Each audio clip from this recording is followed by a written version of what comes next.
Hello, everybody. Welcome to Twitch Rivals for the KO series for Capcom Fighting Collection. I'm James Chen. I will be your host throughout this event, but you guys aren't here to see me. I know you guys want to see our captains for this event, and so it is with the deepest pride and greatest pleasure that I welcome to the KO series your captains, Maximilian and Wooly. The intro's too Wow. big, James. Wow. I feel too special. Right? What a build-up. Oh, my God. So, Hey, how hi, are everybody. you What's up? guys? Yeah, how are Hello. you guys feeling about this? I know you guys are excited to play all the fighting games Yeah, this is a classics collection of the mid-90s Capcom games that we love, that I feel like every time me and Max end up talking, we just rant about that era over and over again. So it's awesome to be able to sit down and get some games in.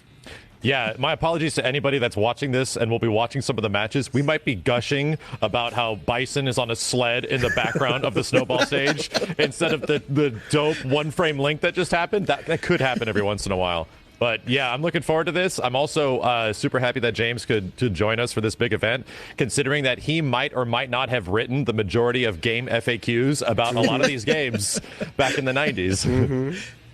Yeah, again, this is part of our childhoods, right? That this is where we kind of fell in love with a lot of these Capcom games. I mean, I had a 4-hour stream recently where I just gushed about the Darkstalkers series and how much I love everything about that series. And, obviously on Capcom Fighting Collection, there's like 5 different Darkstalkers games on there. Yeah, and I feel like a lot of the streams I've done with some old games, I'm trying to show a new audience what the old games used to be like, how mean some of the input strictness could have been back then, and trying to convey a lot of that. I hope that by going through the list today, you can really give a feel for this is what it was like back then when you popped a quarter in and it was brutal, but we love it.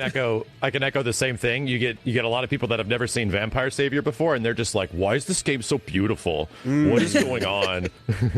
Unfortunately, blink and you'll miss the whole match because that game goes really fast. And even games like Red Earth, where it's super beautifully animated. I mean, Third Strike is not the only amazingly animated Capcom fighting game back then. Red Earth was CPS3 and had the power to have sprites that were that detailed. It's a real gem. Yeah. And it's crazy because Red Earth was released in America. I have never seen an actual Red Earth machine in the wild. So there's one at Galloping Ghost Arcade. That's the only one I've ever seen. Dang. Yeah. Well, look, before we get into these matches here, let's talk about what we're going to see today. So let's take a look at the format. And it is going to be a 4v4 team competition. So basically, the teams will compete in 4 separate crew battles, each using Waseda style format. So again, for Waseda style, it's, whoever wins between the 2 players, the winner goes to the back of the line and the loser is actually eliminated, and you keep doing that and rotating through all the players until they're all gone. Max and Wooly are non-playing team captains for these Waseda rounds. They will play in a little bit, but we'll get to that. But each crew battle ends when every player on the same team has lost 1 set, whereby the other team wins. I'm not really down with this wasabi style. I'm confused, but go on, James. It's wasabi style because it's spicy, right? I mean, that's the thing. Each Waseda round will feature a different game from the Capcom Fighting Collection, so we will run an entire full Waseda set for each of these games that you see down here. Of course, it is Vampire Savior, aka Darkstalkers 3. Then we go into Super Gem Fighter Mini Mix. Then we'll get a chance to see Red Earth, and then we will close it out with Hyper Street Fighter 2. Each head-to-head set will be a best of 3, aka first to 2 games, unless otherwise specified for the game. That might go pretty fast for some of these games. Oh, yeah. And then afterwards, Max and, like I said, look, you guys are going to be able to see your boys play some matches here. Max and Wooly will play 3 head-to-head sets in 3 different games from the Capcom Fighting Collection. No repeats here. It's going to be Cyberbots, which is a best-of-5 set. Then we get to see their puzzle gaming skills here, of which I will be very critical of. No, I'm just kidding. In Super Puzzle Fighter Turbo here, of course, best-of-3, first-to-2 as well. And then set 3, if necessary. The chat, you guys at home will get to vote for one of the 4 games from the Rosada rounds for a best-of-5, first-to-3 set. Of course, only if it is tied at that point. And standard set rules: if you've watched a lot of fighting game events, losers of prior game cannot change character. Loser can change character. The winner cannot, unless, of course, otherwise specified. But player who wins 2 of the 3 sets wins the show match. And the $6 million oh, wait, that's canceled? Oh, man. Didn't we warn you about that, Matt? I'm sorry. I was getting hype. Oh, man. Oh, well, look, right now, obviously, for each of the rounds, you'll be playing for points. And as you can see, in each round, it will be 1 point for each of the games. So the last team standing in each round wins that round. So obviously, we have a chance with 4 games to end up with a tie of 2 versus 2. But yeah, unfortunately, Max, it's not the $6 million that we promised you and Wooly here at first, but it is going to be 12.5K. And as you can see here, the winning team, every player will get $1,500 for the winning team, which is basically $375 per player. Losing team, however, it's not bad. It's not bad, all right? So $1,000 for the entire team, $250 per player, and then of course the show match pricing right there, an extra $2,500 dealt out to both Max and Wooly in the form of $1,500 and $1,000. So it's kind of a nice little money match here on the line for you. Wait, we could be getting paid for this? This is amazing. It's not just like waxing poetic about the old days, Sure. Suddenly there's a throwdown. Mm-hmm. If you guys want to, wax nostalgic about the games and want to donate the prize money to, like, the host of this show, I'm totally down for that. So, I'm just saying. Okay, I'm a little thrown for a loop by that third game. That looks like it's going to be a complete mystery here, which has us both confused. If anything, right? I could feel Wooly's confusion through the panel that I couldn't see him through. And we were like, we were definitely ready for something else, and then we just got thrown into the loop. I mean, Vampire Hunter would be fun, but we'll see. We'll see. All right, and once again, just want to give a shout out to, you can see all of our beautiful sponsors at the bottom of your screen over there, and also, actually, before we even get into that, I just kind of want to talk about a special little gift that we have for everybody in the chat right now. We have a bunch of new emotes available to everybody. And you can see these emotes over here. Yes, you guys at home have access to all of these new emotes here. And I mean, I'm expecting to see this in the... Yep, okay, I see some of them in the chat over there. Shout outs to Raging Cherry. What's going on, sir? And I can see everybody starting to mash these in here. The Twitter stare, of course, with Maximilian, and then Twitch rivals, I should say, Wools. And interestingly enough, Twitch rivals Metal. Who's that over there, huh? What's going on? I didn't approve that, huh?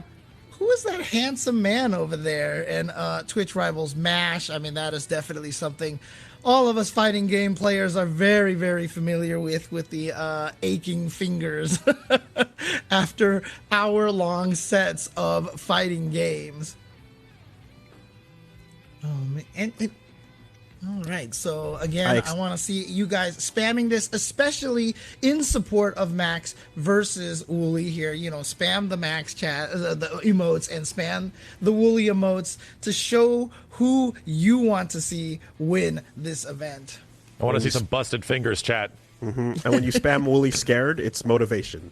It's all good.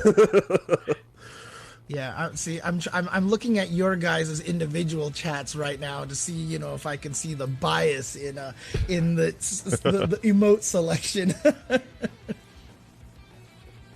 All right, so before we get started here, definitely want to give a shout out once again to all of our sponsors, as I mentioned a little bit earlier. And in particular, it's time for Brave Stakes, presented by Crypto.com, where our analysts put their word on the line with a bold prediction of something that will happen in today's event. Oh. We need them to own this moment with conviction and commitment. And so what will it be? You guys, let me know, what is your prediction of what is going to happen today? Max, you go first. I predict that Esteban is most likely going to win his Darkstalkers match, even though he's not on my team. Wow. Okay, so you're predicting for Wooly's player to win. I actually am. Yes, I'm crossing the line here. Mm-hmm. Okay. Well, so then, Wooly, what about you? Do you have a prediction in favor of Max, or?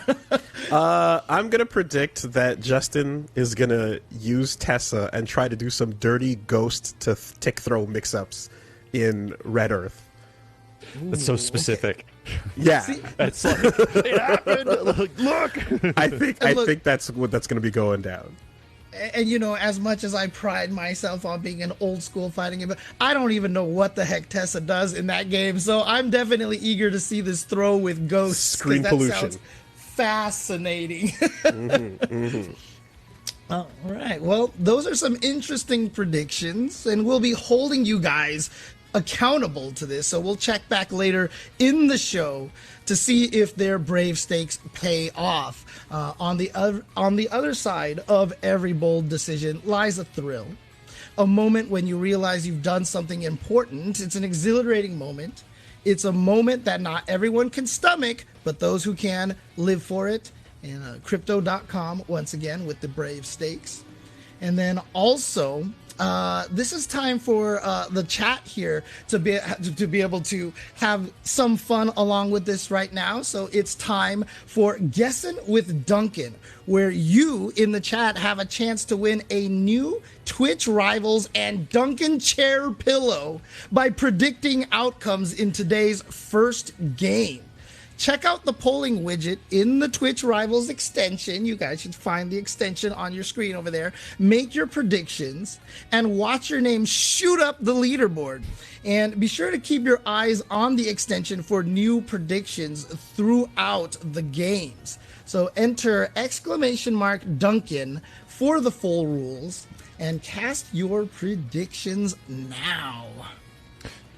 I think there's another big thing to shout out. We do have, since this is a Twitch Rivals event, we got a whole bunch of players that are involved in this. It's outside of just our channels. And me and Wooly should have some Control Plus extension that is currently running where you can check out the other live channels. There you go. So for anybody that's like curious to watch everybody else that's going to be currently competing, go give them shout outs. Go sub to their channels. Go support classic retro fighting game players. Do it. Yeah, and that's right. I mean, obviously, we haven't mentioned who is on the teams over here. Not yet.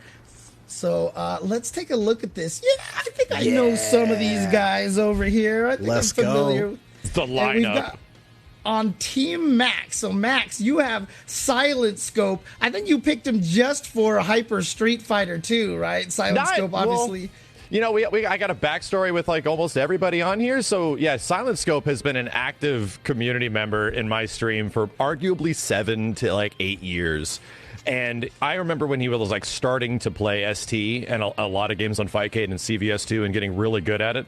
And yeah, I'm like, if there's like a classic like retro fighting game player, like Silent Scope deserves the spot here. And I know he streams a lot of this stuff, so I really wanted to include him.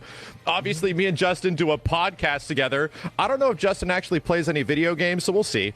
And he's all right, I heard. Maybe. JM Crofts, obviously another content creator. I've been in a couple shows of his. Such an incredibly cool dude. Picks up a lot of fighting games really fast. Is crazy good at them. And one of my favorite Third Strike streamers, as well as fighting game streamers, Automatic, is this guy has some great tech in classic fighting games. Super fun to watch.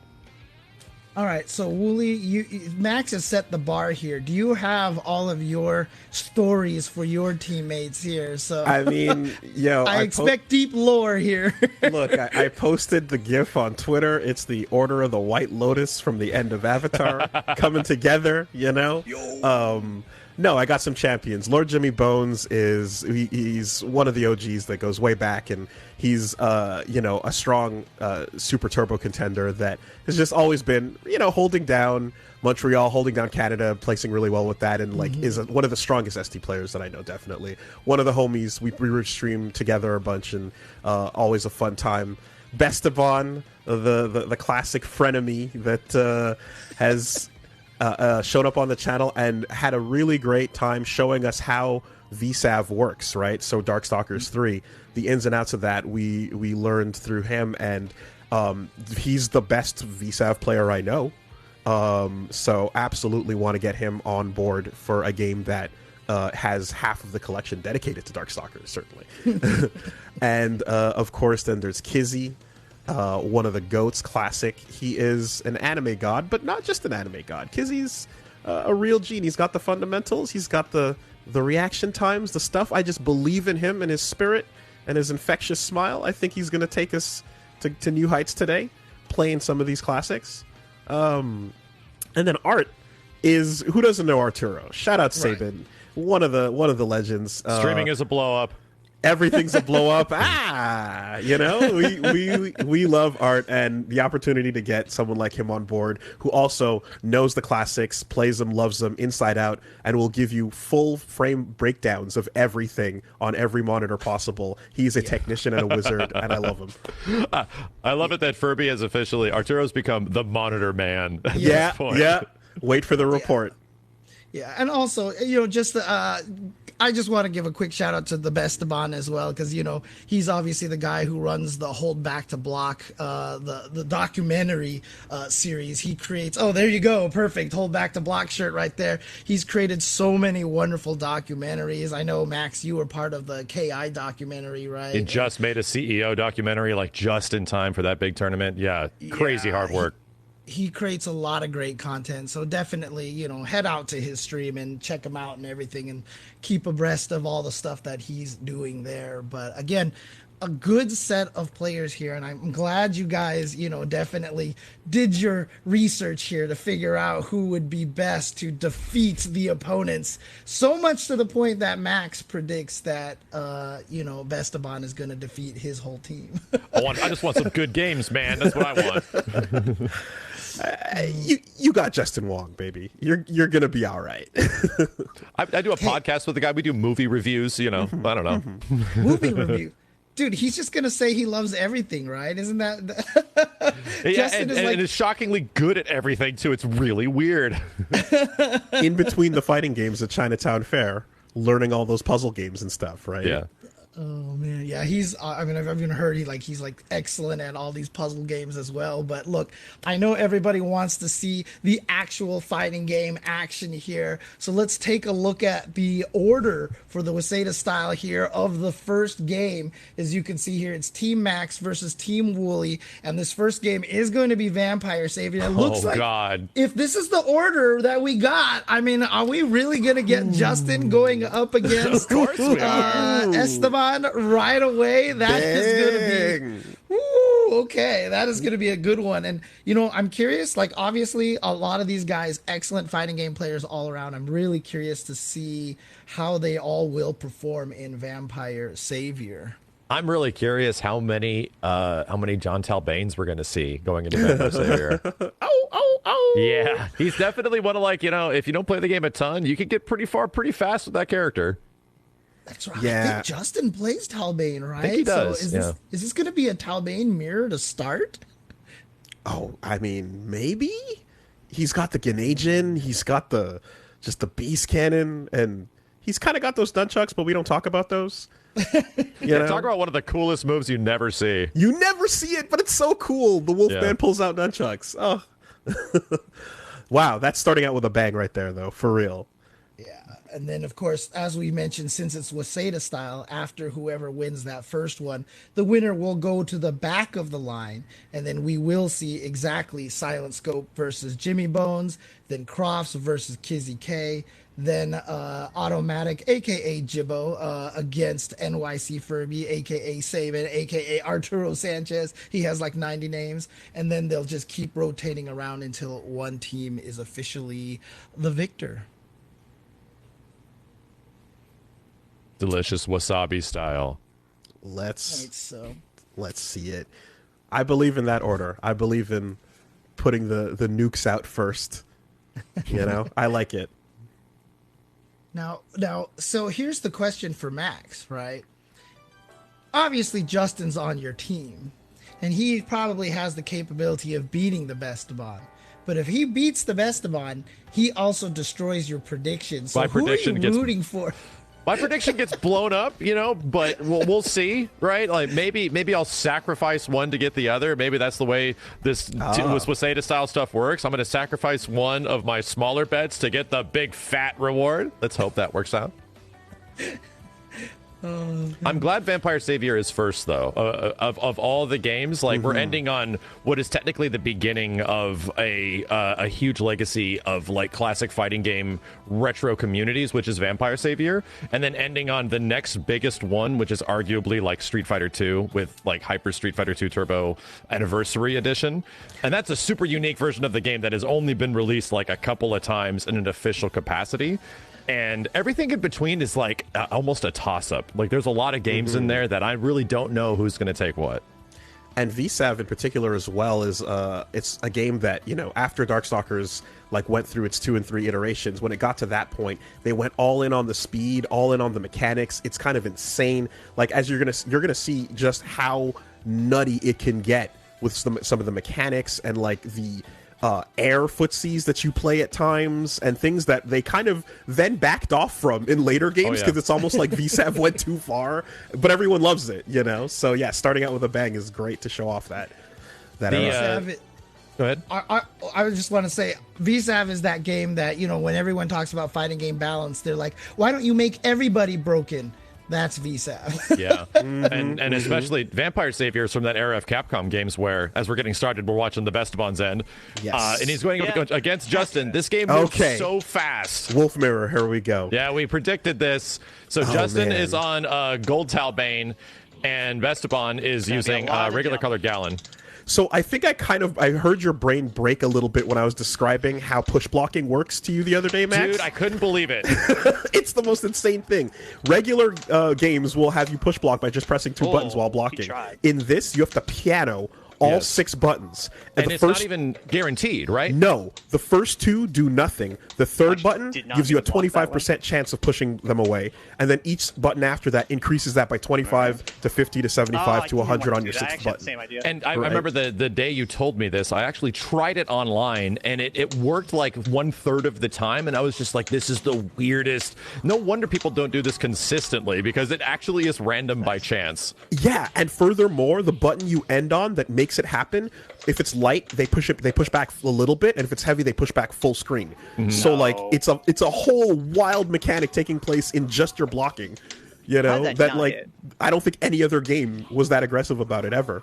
Yeah, Vampire Savior is a super unique fighting game. Not super long combos in this game for most characters, just moves at a ballistic speed. We're seeing right now Justin is a little bit ahead, and if you're confused by the way the match works and the rounds, there is no like round 2. It carries over directly from one life bar to the next. So the better you do in the first health bar, like the easier it is to secure the victory in the next. Correct. You're referring to the impact damage system. Is that what they call it in this game? Yep, it's the impact damage system. Where that is so Japanese to give it a name, you know? After your first round win, the life that's left on your bar is still there, and then you have 2 full life bars to play with. Exactly. A lot, which is good. I gotta keep this on the ground. Justin taking the first round. He's rocking the Gold Wolf right now. We were also calling John Talbane, which is this character, but you might notice that his name is Gallon. A huge deal with the classic versions of Capcom fighting games is that names change between the English and Japanese versions,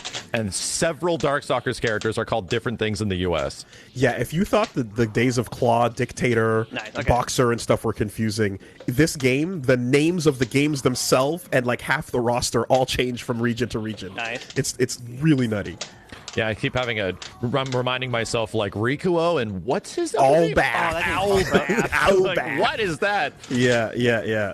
Either way, you're going to see a lot of rushdown in this match and a lot of like controlling of neutral. I remember when I played John Talbane back when Darkstalkers Resurrection came out, that this character has really good rushdown. He's easily one of the best characters in the game, but he also has a lot of like, I just control neutral with like what is the wolf dash thing called? William? Beast Cannon. Beast Cannon, thank you. Yeah, Beast Cannon is just like, hey, I now control neutral. It goes many directions, and he has that full screen super. It's quite good. Yeah, you kind of saw that Beast Cannon be revitalized in the form of Blanca's V-Trigger 2 later on in Street Fighter 5. That's a good call. I forgot about that. Yeah, that's a Beast Cannon resurrection there. But in this case, you can do it in all directions, and in the corner, you can make it unblockable even. So really? Does it go to like an overhead or something? You can go wild, and all 5 hits are taking like half your life off. It's insane. That's crazy.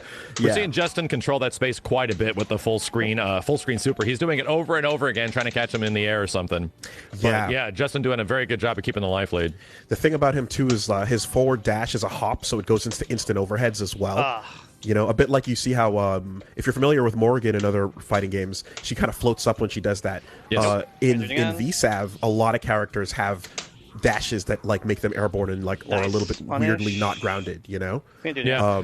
It looks like Bestobon's being a bit more conservative with his bar here, and Justin's just using it all because my God, man, in this game you get so much meter to work with. Up to 99 if you're willing to build it. Up to 99 bars. Absolutely. I wish I could ever see that in an actual match. Very good match to Justin, taking that one with Gold Gallon or Gold Talbane. Good stuff. Okay. It looks like my prediction might have already been wrong. Okay. I need to see the Twitch rival stare emote in the chat now because that's. But yes, someone asked me how many meters can you build up in this game, and I was like 99. As many as you want. I feel like we were just talking about the mechanics of our first match, and it's over. Yep. I believe in Esteban. I believe we gotta. It's important. It's crazy because I think Vampire Savior is like the only game that you can do a whole 2 out of 3 set and fit it in that Twitter 2 minutes and 20 seconds. Indeed. Yeah. Man. So I don't know, Willie. How you feeling? You boy okay, all right. It's a lot. We got some other games coming up. We got things going on. We'll just have to wait and see. But it's not over yet. But, no, it's not over yet. But Wolf is a beast, literally and metaphorically in this context. All right. Oh, go ahead. No, I was just gonna say it's crazy also seeing a game with like so many jump-ins where it's okay and common because like you can block in the air, you can do strings in the air, you can block someone's entire string and then hit a button before you both land. So jumping at people is totally a-okay. It's totally okay and the speed at which those jumps take place make it pretty hard to react to that. Like even in offline settings, like how quickly characters move around is just truly insane in a game like Vampire Savior. Yeah, I think the standard counter is a grounded button becomes unblockable if you're in the air. Mm-hmm. And that's about it. Cool. Mm-hmm. Yeah, I mean that's like one of the whole like little tricks of the game that you can cause the opponent to block your entire air string in the air and then land and hit them on the ground with an on-air block. You can do magic series on the way up to all the way down? Yes. Yeah. I've never seen that. Holy hell. And once they stop in midair, there's no delay. You can immediately jab them once it's your turn after they do their magic series and you block it in the air. Wow, that sounds cool. Air footsies and stuff. It's crazy. Yeah. All right. So, okay. Just want to mind everyone, I hope you guys have had a chance to get your predictions for the first game with Dunkin' Donuts. So again, Guessing with Dunkin' Donuts is now finished for today. For those that participated, check out the Dunkin' leaderboard to see your placement. The top 15 scores win. A friendly Twitch staff will reach out to you to confirm your participation and prizes. So be sure to come back for the next Twitch Rivals for your chance to play and win. And you can celebrate winning with a Dunkin' Cake Better Signature Latte. Dunkin' is pushing the boundaries of deliciousness. Where'd it go? It was down there. With rich espresso and sweet cake batter flavor. The Dunkin' Cake Batter Latte comes hot or iced, so you have your cake and you can have your cake and eat it too. Available for a limited time, and price and participation may vary, but never forget, America runs on Dunkin'. This thing keeps popping up down here. I'm going to grab it eventually. Go for it. Get it. I'm trying. Oh, man. But again, yeah, so thank you guys for everybody who did participate in that. And again, it's not over yet. I know Esteban, we talked about him as being one of the hardcore Vampire Savior players, but obviously we still have a lot of chances here because it is a team effort here. So a lot of the other players going to have the ability to try to pick up the slack from where Besteban was defeated by Justin Wong. And as you can see, Silent Scope versus Lord Jimmy Bones coming up next. Yeah, I'm a little curious who Silent Scope is going to pick for this. I played him a little bit the other day in some classic Darkstalkers, not Vampire Savior, and he was playing a pretty mean Victor. So I'm curious how much we're going to get those giant meaty specials out on the screen.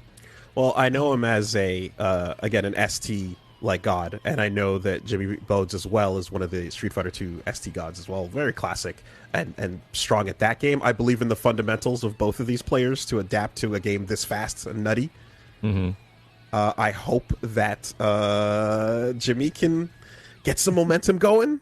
Come on, Jimmy. Between all of these games, like classic Capcom games move at a speed that like the skill set sort of can carry between a lot of them, you know, where it feels like if you pick up one, you sort of get the way they feel because they all have some pretty similar feel to them in some ways. So even if you're like a classic ST player, I almost feel like you're used to the speed of that game and the cheap stuff that's in it. Man, you're going to just pick up these other games no problem if you put a little bit of time into it.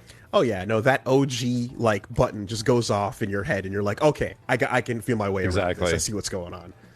Absolutely. I mean, if Silent Scope goes with Victor in this game, I mean, he's a fan of low tier characters. I mean, he is. Is Victor really bad in Darkstalkers 3? He's not. Well, it's one of those games where you can talk about how Anacharus and Victor are like the two bottom tier characters, but then you've got players out there like Mighty Mar who was like winning tournaments with Anacharus all over the place. So, you know, it's like they're the worst, but, you know, they can still definitely do damage. In some situations, when you put that much time into a low-tier character, you're going to catch people off guard. They're not going to know what the hell they do. They're not going to know how you block this stuff. They become the knowledge check character. Yeah, exactly. It's like, yeah, they're low tier if you know what it is and how to stop it. If you don't, good luck. Yeah. And the reason why I bring up that low tier, because obviously Silent Scope is, you know, near and dear to my heart, playing Cammy and Super Turbo, carrying on that Cammy torch. And Cammy, yeah, she's good in a lot of other games. Super Turbo is not one of them. Yeah, and seeing Cammy be good in a game like that is like really impressive just because you don't see her that often at a high level. But yeah, she's definitely one of those knowledge check characters where it's like, oh, she's going to get this cross under and her kick is going to go in the wrong direction and hit behind her or something like that. I'm like, what is going on? Excuse me. And that is one of Silent Scope's specialties too. But I mean, I'm sure we'll be able to see that once we get to the Hyper Street Fighter 2. But again, with vampires, and you know, the interesting thing too is that Darkstalkers, between Darkstalkers, the Vampire Savior, I mean, if it wasn't for the sprites, you would almost not even know that it's the same series, right? The gameplay changes so drastically. So yeah. I'm curious to see what Silent Scope is going to go with. But do you know who Lord Jimmy Bones plays in Vampire Savior? Well, so last time we played and had some casuals, I remember he was feeling his way around the roster, and he ended up liking Fish, kind of like I did. He ended up liking Allbath, you know, Rikuo. And doesn't Allbath have like an unblockable setup? Allbath has a couple of them, and there's a lot of it is based on the projectiles that are gonna stun you, make you open for a hit, and then you can either jump in, get a full combo. He's got the gas, which also stuns you, the sonar, and then of course there's the bubble. And if you can get some corner traps going, the corner pressure with Fish is some of the strongest in that game. Another You know? note about that character, what makes him so top tier, he's strangely attractive for a fishman. Strangely. I mean, you see the wind pose where he flips onto the lotus? Incredibly attractive. Shout outs to the old cartoon. I have my Requel poster over here, but you can't see it, so it's a little bit off camera over here. U.S. Cartoon Morrigan, the best render ever. Yeah, I mean, no, like we were saying, though, that bubble just literally cannot be blocked. Even if you are in block stun, like he's doing a chain combo and you're blocking it, if the bubble hits you, you get trapped and he gets basically a free hit afterwards. And then, of course, the Dark Force mechanic in that game that everyone has, their own little install, their own world, makes a huge difference for the characters. And in Fish's case, he can swim and start surfing, and as he's surfing, he has armor on everything, and then he can jump off of it and do mix-ups, so it all depends, you know? Wow, Silent Scope looks like he's gonna be going with his mainstay. It's normal, right? Oh, Okay. no, it is... Turbo. I think it is it's definitely Turbo. Gotta be Turbo.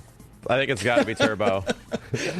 This is the challenge with these classic versions of games, and we were just talking about this, how I didn't know. there's a lot of variations between what was the way people played the classic like games like this, like Vampire Savior, Super Turbo, and yeah, there almost is a confusing amount of discrepancy between like, okay, so is this the right speed? Is this not the right speed? It's moving way too slow. This is definitely not the right speed. And the game gives you this option in player matches that it actually sets up the fact that, yeah, it's like the arcade version. You get to choose which speed it is. So yes, like we're gonna restart that one and get it set in turbo because that's the actual Vampire Savior speed. Thankfully, you can also, in game settings before from the lobby, set a speed that is going to stay consistent for both players as well. So yeah, I find that a better way to go about it. But just speaking of the matchup, it looked like Jimmy was playing Sasquatch.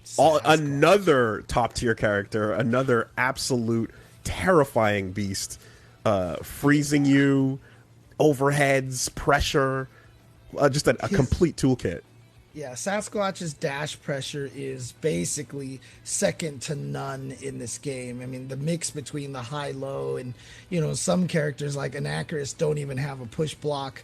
They don't even really have a guard reversal without Wait a minute, meter. that also is in this game? Like, Anachrus did not have a guard cancel in Darkstalkers Night Warriors. I just looked this up, and I was like, really? That's brutal. Yeah. So he can also not get you off of him in this game?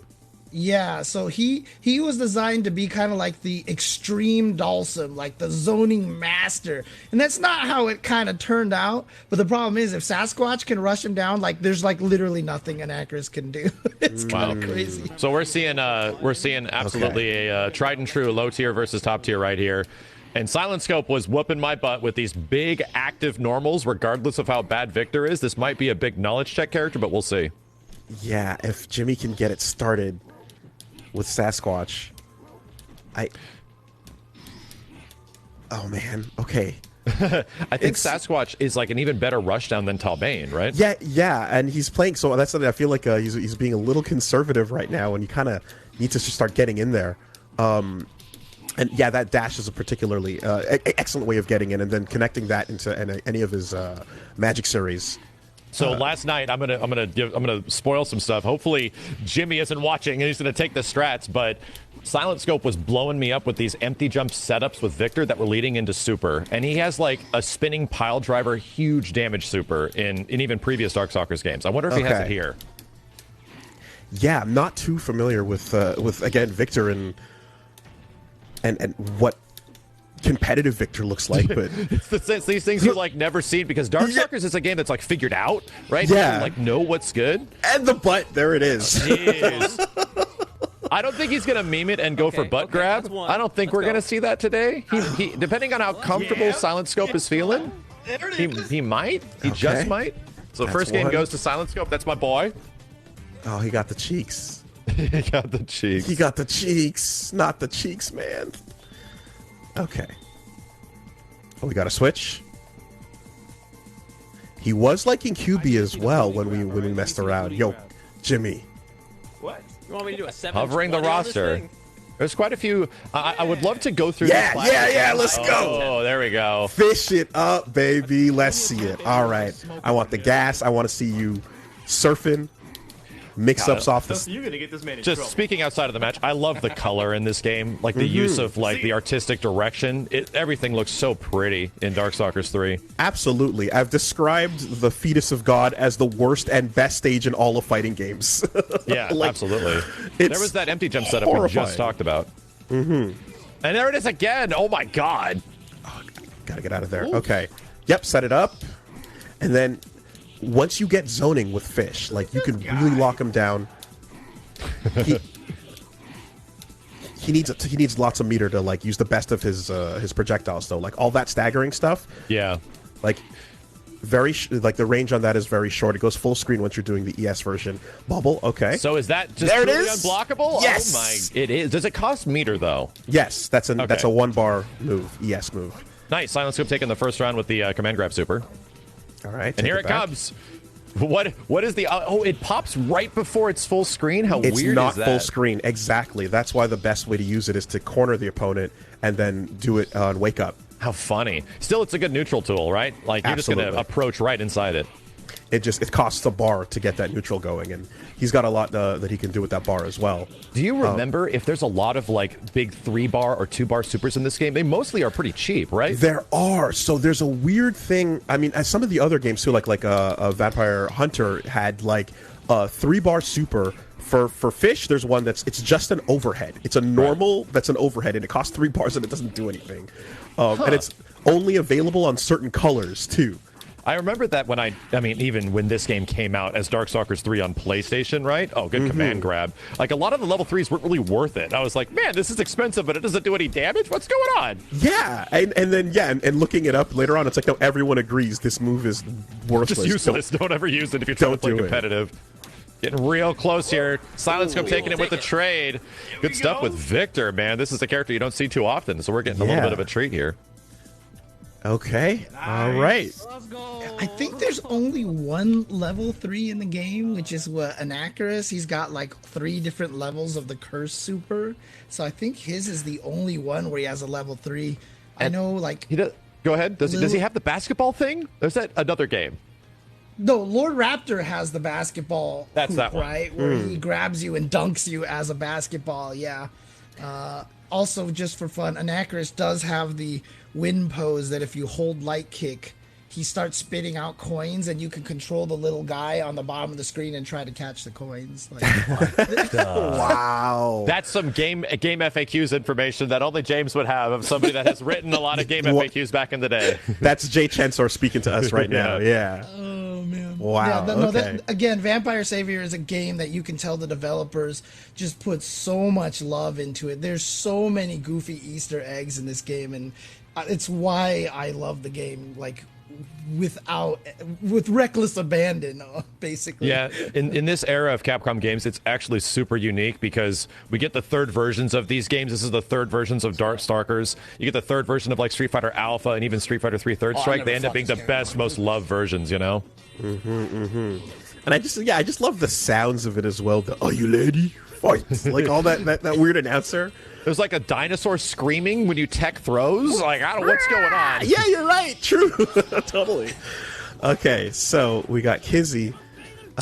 Kizzy's on Dimitri. Interesting pick. I think Dimitri's pretty decent in this game. Gonna play a standard Shoto, but not that standard with some of the ways his teleport into drill works, certainly. Yeah. Yeah, Jamcroft's using some really good normals here. I haven't seen QB in quite a long time outside of her absolutely grotesque command grab where she, like, dies and gets reborn. There's some weird stuff in this game. Sure. Now, are we going to get a Midnight Bliss going? I don't know. That would be cool. Risky, but, you know, that'd be cool. Oh, oh boy, Kizzy.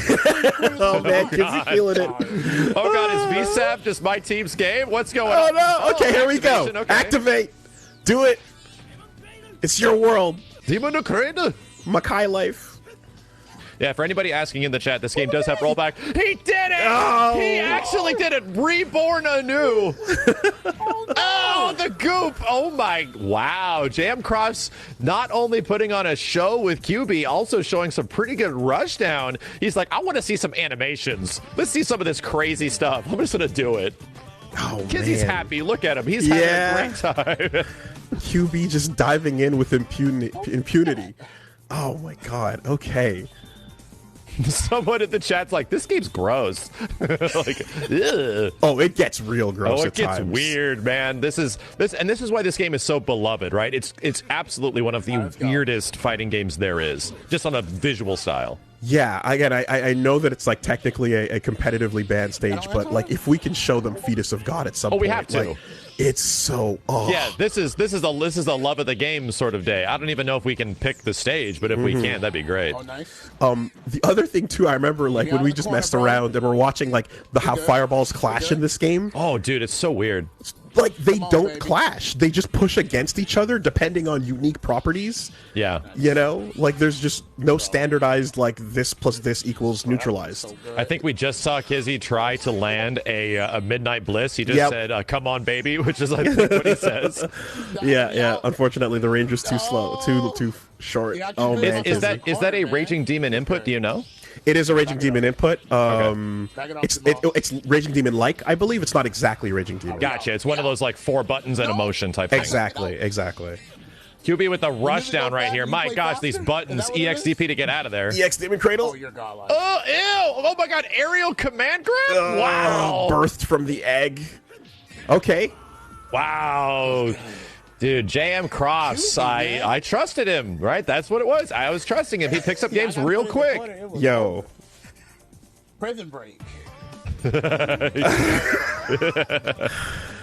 Yo, Max. Okay, you put a team together, buddy. Yo, look, your team, Max. It's funny because like I would even say that your team. I went for the heart. QB is definitely one of the strongest characters in this game. Like, Is she she's really? top Okay, three. she's super Top rush three. down, great moves. Okay, I actually did not know. I always thought I always knew she was good, but I always see at high level like Bishamon and Felicia and Sasquatch and stuff. Funny story. I was like, oh, if I'm going to play Vampire Savior again, I'll play Bishamon. No problem. Everyone in the chat's like, no, don't do it. Don't play Bishamon. I'm like, why not? He looks fun. He's got like all these hit confirms. Everyone's like, that stuff is super hard to do, like crazy execution. I'm like, really? Okay, I'll just. Oh wow, okay. He's like, you'll lose your mind if you try to do it. I'm like, I just watched Daigo do cool stuff back in the day. Give me a break. Yeah, the thought is, oh, well, Daigo plays this character. I'm sure I can, see what's going. Like, no, dude. No, that stuff is hard. Oh man. Yeah, again, I mean, I think what is it? Raptor is considered the best, and then I think it's QB and then Sasquatch. I think that's the top 3 right there. A funny note, I think in one of the versions of the game that's actually in this collection, it's not Raptor, Tor. I got contacted by an old friend of mine that worked at Capcom, and he's like, yes, it's actually a spelling error. It's Rapter. In like the English version of Vampire Savior. He's like, I'm like, wait a minute, is this like a Bernstein Bear sort of thing where we never realized it's not Raptor, it's Raptor? He's like, no, it's a spelling error. It was just there in the original game in the arcade. I'm like, oh, okay. Thought I was losing my mind there for a second. Or you just go Japanese and get Zabel. Zabel, yeah. Lord Zabel, yeah. Zabel Zarak or something, I'd love to find out like what the thought was behind some of the name changes and such. Was it just sounds a bit cooler this way? We're gonna go with this or that. I think the smartest change was Gallon to John Talbane. John Talbane, Such a cool name. Yeah. I mean, it's interesting. I mean, I would actually say I definitely prefer the American names over the Japanese names for most of the characters in Darkstalkers, so interesting. Like, I know, like, what is it? BB Hood, Baby Bonnie Hood is Baby Bonnie Hood. Boletta. Yeah, I think both of those names are amazing, too. Boletta's pretty cool. I like Rikuo over Albath quite a bit, for sure. Speaking of Boletta, arguably one of my favorite female fighting game characters in history. Just like just by design, just like aesthetically, we want to create this like cute little Red Riding Hood character, but she's an assassin and she like murders vampires for money. I'm like, that is such a sick idea, dude. I love it. So he's not in this game. Yeah, all of her attacks look like she's being innocent, like reaching for butterflies, but she's but they're all murderous.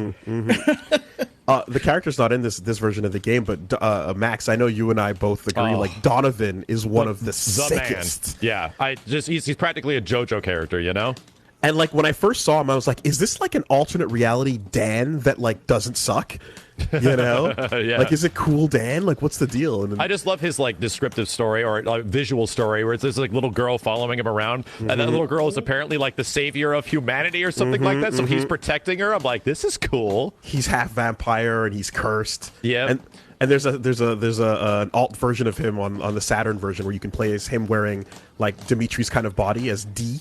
I forgot about that. Oh yeah, I Yeah. have to fire up the Saturn version of this game. We got Automatic sticking with Sasquatch, another great pick, and it looks like Arturo's got some stuff on lockdown right here, playing go, a very, Art. very solid Dimitri. Come on, baby, bring it back. Yeah, the zoning with Dimitri is pretty decent. He can do mid-air fireballs, grounded fireballs. They recover very fast. Keep the pressure on with the EX drill as well. ES, not EX, but Yeah. anyway. It's funny because You it know says, what it like, is. when you finish it, it says S special. I'm like, oh, E special. Yeah, one little tidbit Nice. I'm just gonna throw in here really quick is that if you watch Seth in Street Fighter Five, okay. He's got like the mad cradle, the mad drill. It's all Dimitri stuff. Yes. Yeah, there's several fighting game characters throughout, like, not even just Capcom games, but other games that literally use Dimitri as, like, a gameplay reference and then go from there. Something like unique to Darkstalkers as well is like the follow-up attack system when you land someone on, when you OTG somebody. Yeah. Like you can, so when you get a sweep, you can choose to like follow up, get an on the ground hit, or if it whiffs, you're kind of right on them for a wake up mix up situation. Yeah, and most of you can do EX versions of it too that add like even more damage. Around this time frame, it's funny because it's sort of like a 3D era move. Other games like Tekken, Virtua Fighter sort of like came up with it, and then some Capcom fighting games, including Cyberbots, adopt it, and now characters have these big OTG like hit you on the ground and beat you up specials. Which again can backfire if you're relying too much. But Wow, that rushdown.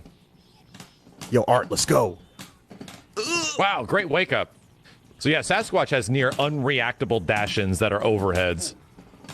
Excellent pressure. Stay on him. There we go. And you don't reset the round positioning. Yeah, he and- stays in the corner and he holds it from the beginning. Let's empty go. jump low. Oh, let's Art go. is getting in there. Oh Hey, 7. Yo, Arturo, baby. That's sweet. My bad. Hell yeah. Yeah, Automatic. Like like this just happened. I feel like we're gonna get these matches that happen so quickly. Like I feel like we were just able to describe what is even going on with these characters, much less the game, and it's actually over to the point where we were telling production, "Are you ready to see how fast Vampire Savior goes?" It's really quick.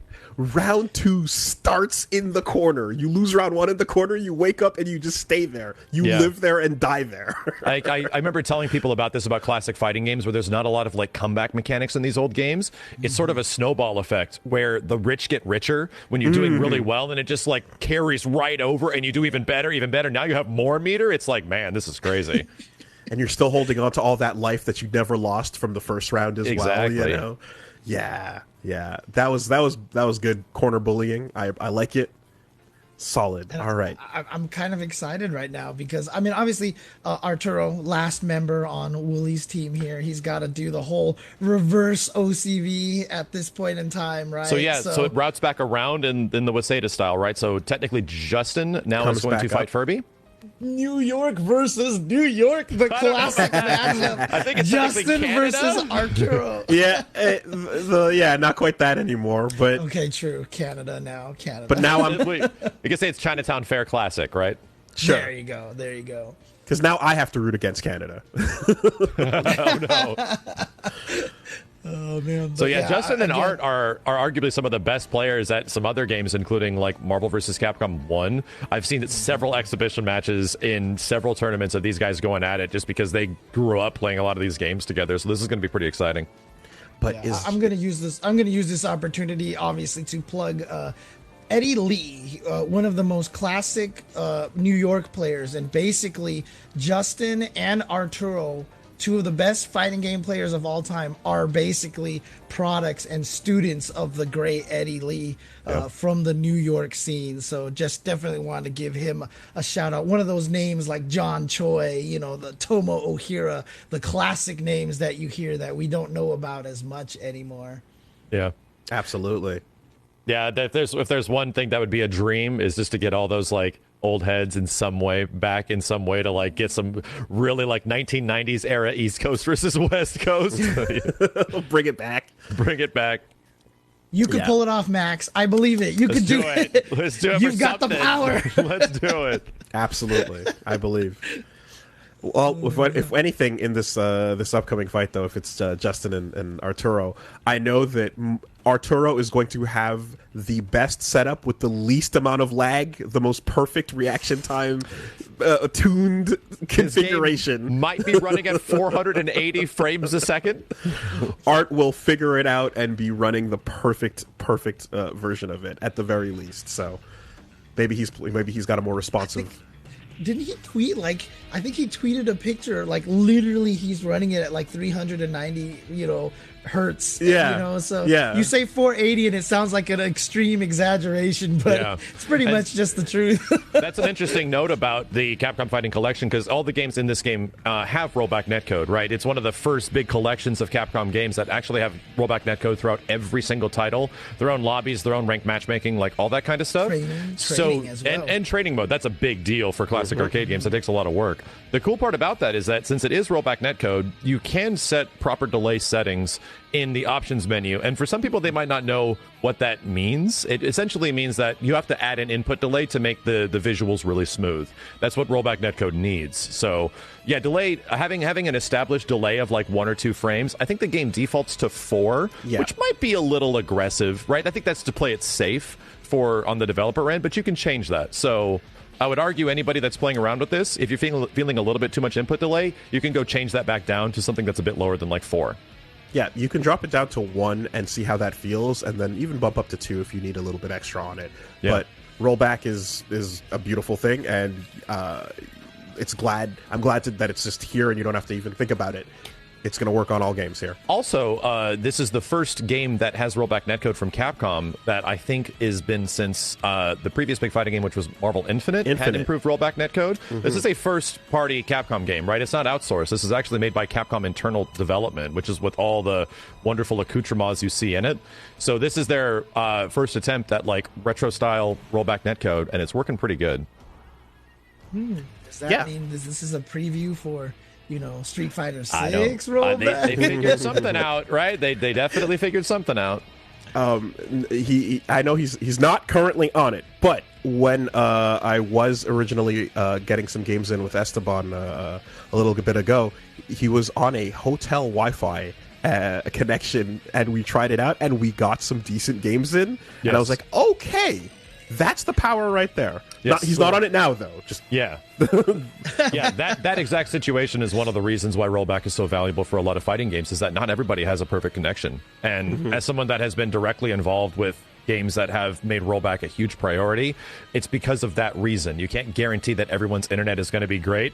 Rollback can't fix all the problems in the world when they eventually take place, but if there's some small issues, like every once in a while you just drop some frames, or every once in a while you just like desync, rollback can actually fix those moments within like literally 1/60th of a second.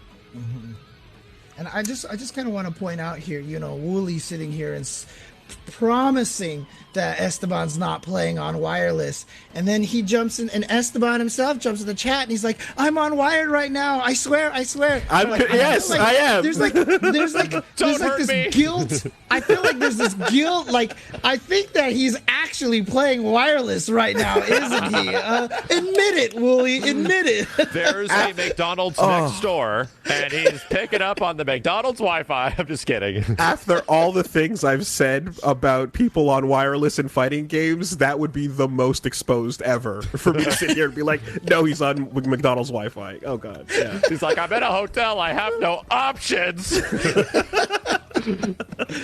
And streaming at the same time, too. Yeah, that's true. Again, I think we're trying to set up. Good. You were trying to set up the last match right now, which should be Justin versus Arturo. Well, I don't know if it's the last match. I'm not going to call it the last match just yet. So. We'll see. We'll see. Yeah, I don't know. Arturo and Justin definitely know each other's play styles, right? They know how each other play, not just like one fighting game, but just like a lot of classic fighting games. And the fact that at some point we might be able to see like Arturo using Dalsum in some fashion Justin going up against Justin using the characters that he uses might be pretty crazy.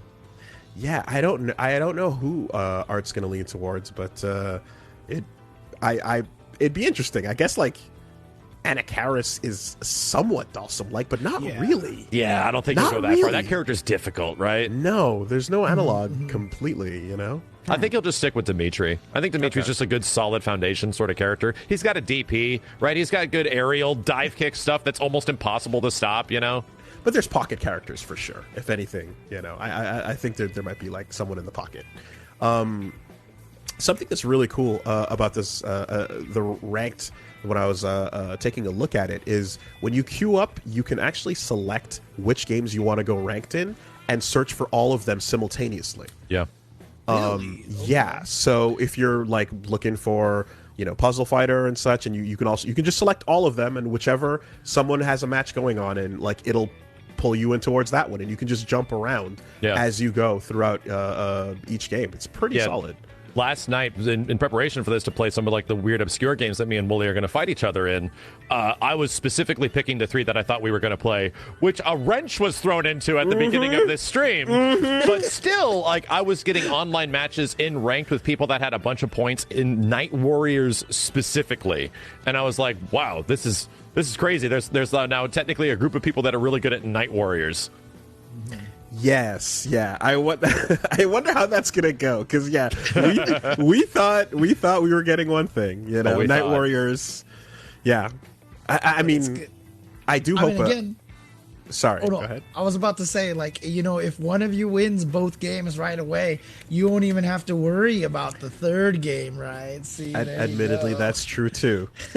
but it would. I think Max would love to show off a little bit of that Donovan, you know. Oh, of course. But I feel like you want me to pick Donovan in Dark. I definitely is like, Max, pick the low-tier weirdo in Dark Stalkers 2. You do that. I'll do it for you, chat. No, I just, like, I love him too. But it wouldn't be the mirror. I like my fish. So we got Justin once again sticking with Gold Wolf, and Arturo is also going to be sticking it out with Dimitri. This should be a pretty good matchup. Okay. All right, in and out with that pressure. Yes, backs out, avoiding that Gallon jump in to overhead. Yeah. Talbane's down HP is crazy active. It beat out like a jump in.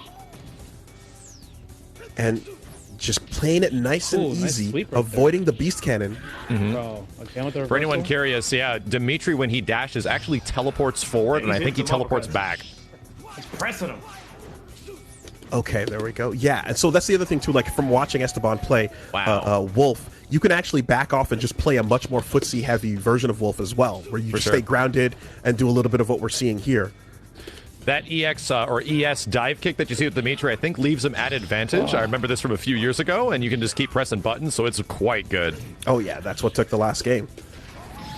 Wow, ooh. Justin with these super random, I'm going to use this in neutral supers, and it's working out. Let's go, first game. Okay, Justin takes first game. All right. Very cool.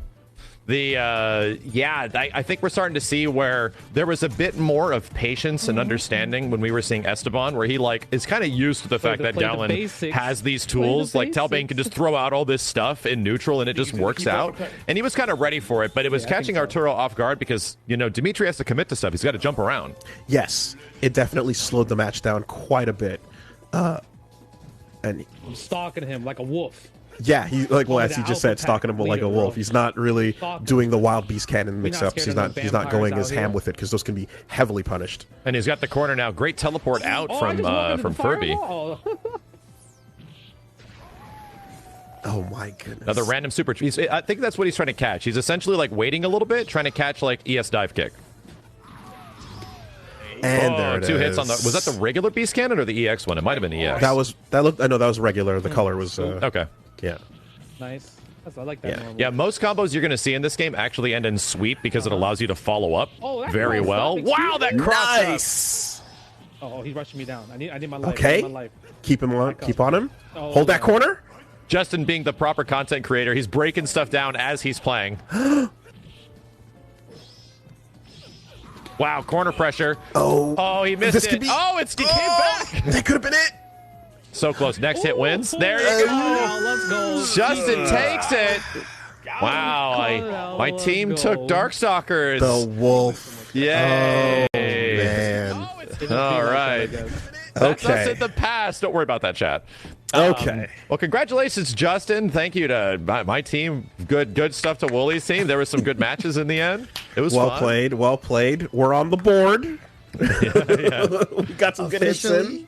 Officially now, I think it is 1-0 in points for Team Maximilian here. So okay. I think we're winners because we can just get to see Vampire Savior played at like a relatively higher level and to see how gorgeous this game is. Seriously. Yeah. Again, there are 5 different Darkstalker games on the collection, but Vampire Savior is the one with the most active scene out there. So if you guys do want to get into that game, Vampire Savior is the one to go. A lot of resources out there. I'm sure if you message any one of us, we'll point you in the right direction to meet up with the rest of the Vampire Savior community out there.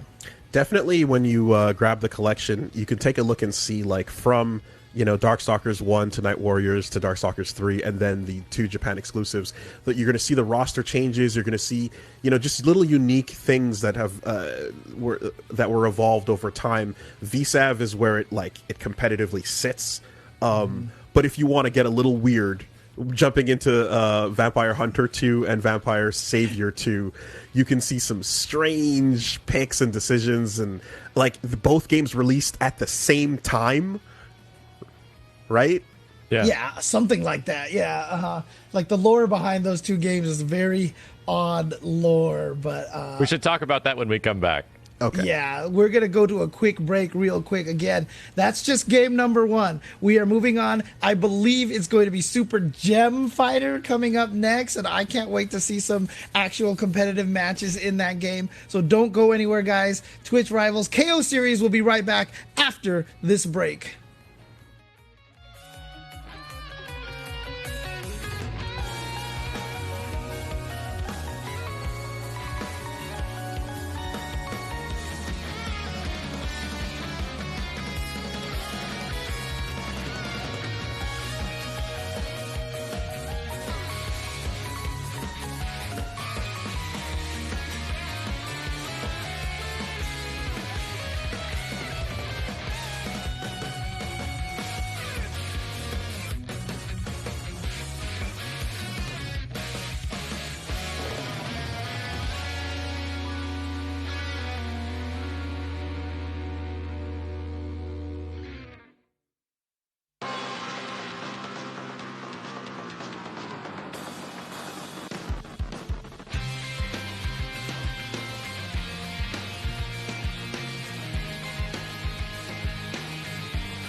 Hello, everybody. Welcome back to Twitch Rivals, presenting the KO series with Maximilian versus Wooly. We've gotten through the first game, which was Vampire Savior, with a 4-1 victory for Maximilian's team. So it is now 1 point Maximilian, 0 for Wooly. But of course, everything can change really quick with the next game with Gem Fighters. How you guys feeling about this game coming up? I have no idea.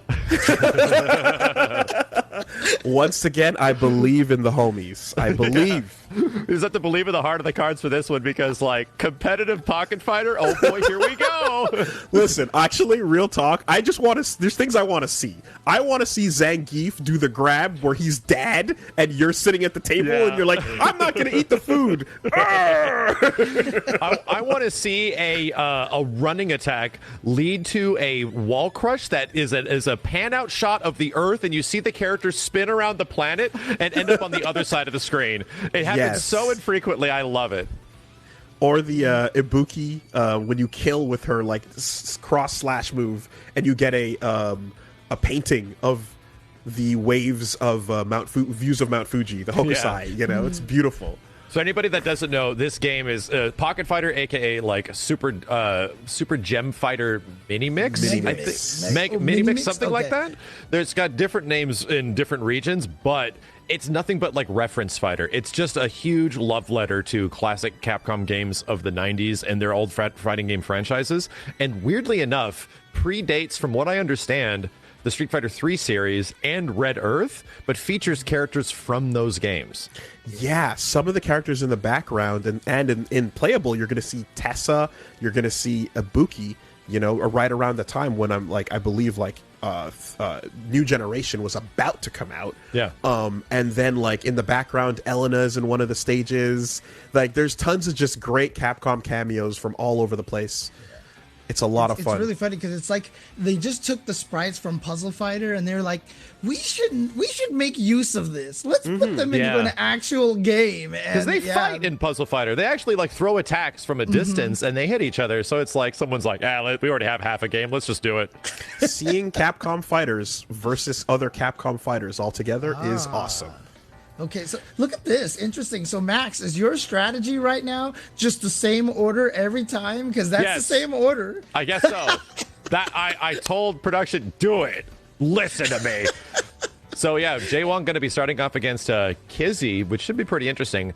I don't know if any of us have any idea. The only thing I've seen competitively on this game is that Ryu technically has a throw infinite in the corner, right? What? And you can combo into it from super or something like that, but actual combo-wise, this is not a big combo-heavy game. Characters have, like, auto combos that don't technically combo. It's very weird. So it's a costume combo, which I think is a parody of custom combo, basically. As well as everyone has access to an unblockable attack that you charge, and if it hits, it knocks gems out. And as you collect those gems, you power up your normal special moves. And that's a great point to highlight as well, is the gem aspect of this game, where you're going to see a lot of crazy stuff on the screen and little collectibles that you pick up. You can buff your specials as a result of doing so. So when your character gets to level 2, level 3, the fireballs are bigger, the Shoryukens are doing more damage, the Tatsus now have electricity on them and stuff. It's quite cool.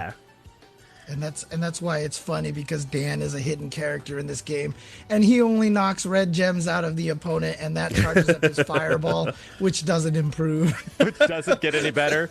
Another reference to Puzzle Fighter as well, because he only has red gems in Puzzle Fighter. That's right. Yeah, that's right. Ibuki's does just her jumping like multi-hit, and like she's wearing a penguin suit while she's doing it for some reason. Like it's the cutest. It's great. Chun-Li can transform into Jill Valentine. She pulls out like a machine gun and a rocket launcher. It's fantastic. And looks like Justin is playing Chun. I saw some people doing this to me the other day when I was playing this game online. Chun can combo her light auto combo, stop, and then combo into it again for crazy damage. Wow. Yeah. Okay. She's like one of the only ones, like after that gunshot there's Jill. I think she can link after that. Yep, when she goes pap, pap, pap, you can stop and then link it into it again. Other unique things about the game as well, there's an item system where you can toss items out. You can see the fire and there it is. Ice under Chun-Li's life bar there that you can toss out. Wow, yeah, okay. Just like that, and you collect them. And there's a burst in this game, too. Yeah, you can eject all of your gems in like a burst fashion, almost like Cyberbots, I think, right? Cyberbots is a kind of a similar mechanic where you use it instead of your meter. A bit, and if you do it like neutral, I think you just see that happen, and it knocks them back. He must have been listening. There it was. Yeah, and if you do it while you're getting hit, you kind of bounce around the corners of the screen to recover. So yeah, funny enough, there's a lot of like single hit confirms into supers and specials outside of these like costume combos that you're seeing, which are pretty limited. Ow! Donkey kick, horse. Literal, yeah. The combos in the game are pretty short. You do like low forward fireball or low forward into super, not even fireball. There's not even special to super cancels in this game. Mm-hmm. If I remember correctly, too, there were even more background character references in the rush mode. Like there was a there was I think it was the port, the original home port had a long stage that had like Mega Man in it and like just all the Capcom classics just hanging around in the background. Bro, yeah, Justin taking the first match with some giant Kikokens from Chun-Li. I think that was leveled up to 3, and it was like the size of her. Her little fireball is now huge. Yo, that link is crazy. Bison just yucking it up in the background on the slopes. Jab, jab. Wait, jab, jab, jab. Justin explaining the thing I just explained. Yeah. And it does very good damage. So is Chun-Li top tier? Is that the deal? I don't actually know the tier list in this game, but that was pretty good with Chun. People were doing it to me when launch night happened with this thing. Okay. Getting Goki. Oh, no. Gets that early yellow gem. Yeah, also air throws and ground throws. I think the air throw leads to like a wall bounce of some kind. Oh, yeah, there is a wall bounce system. It also gets triggered by running attacks. Yes, gotcha. And you can follow up. Mm-hmm. So this once again, this stage might look familiar. We might have seen it in Vampire Savior, a direct reference to, I think it's Dimitri's stage in Vampire Savior, and he's in the background, like looming over everybody, and then randomly he's sliding on the floor back there. There he is. Nice grab. Also, Chun-Li briefly turning into Jun from Plasma Sword there. Star Gladiator reference Star in Gladiator. 2022? Oh yeah. my god. And then rejecting her love letter.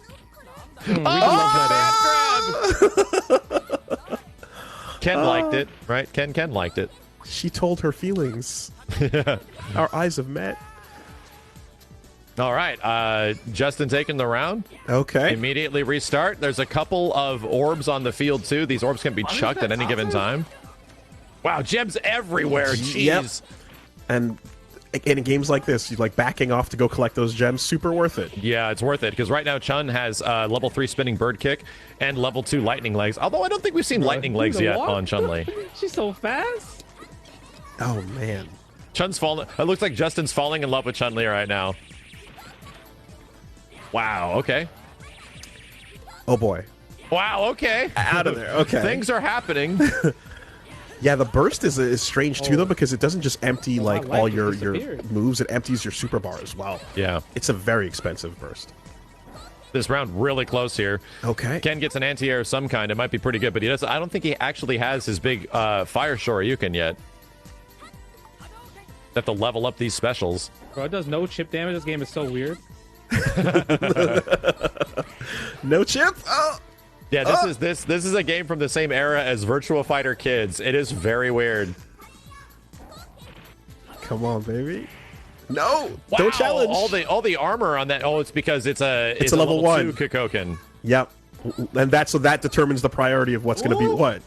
Pretty cleanly. 5 seconds. Oh, GG's. And Ken exploded Mega Man style for some reason. I haven't seen it yet. No. Well, there we go. Great stuff to Justin. All right, Kizzy. Just leave it up to this guy just to figure stuff out on the fly. Like, I'm literally like, yeah, Chun's got this like linking auto combo. I wonder if Justin knows about it, and he starts doing it.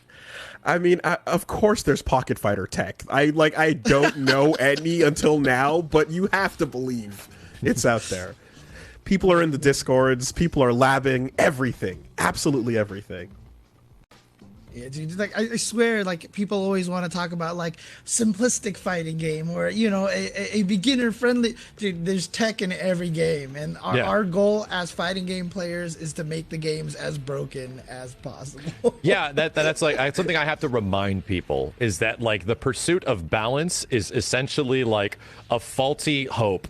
You are competing as developers like against your fan base of people that are the most hardcore because their entire motivation is to break your game and give them the most advantage possible and remove all the bad stuff, right?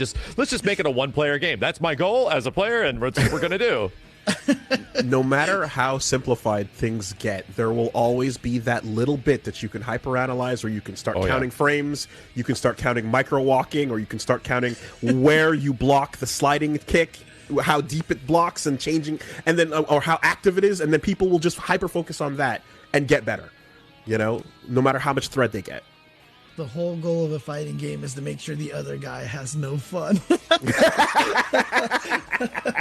As much as devs will try, they'll try so hard. They'll get so far, but in the end, it won't even matter. Damn, James. Yeah. Yeah. And I mean, look, again, Justin, one of his things that he's known for is that defensive style of play. And yeah, I mean, trust me, he's trying to frustrate you when he does that. Dude, when you hear Justin's game plan, when he describes it, he's like, I'm just going to block.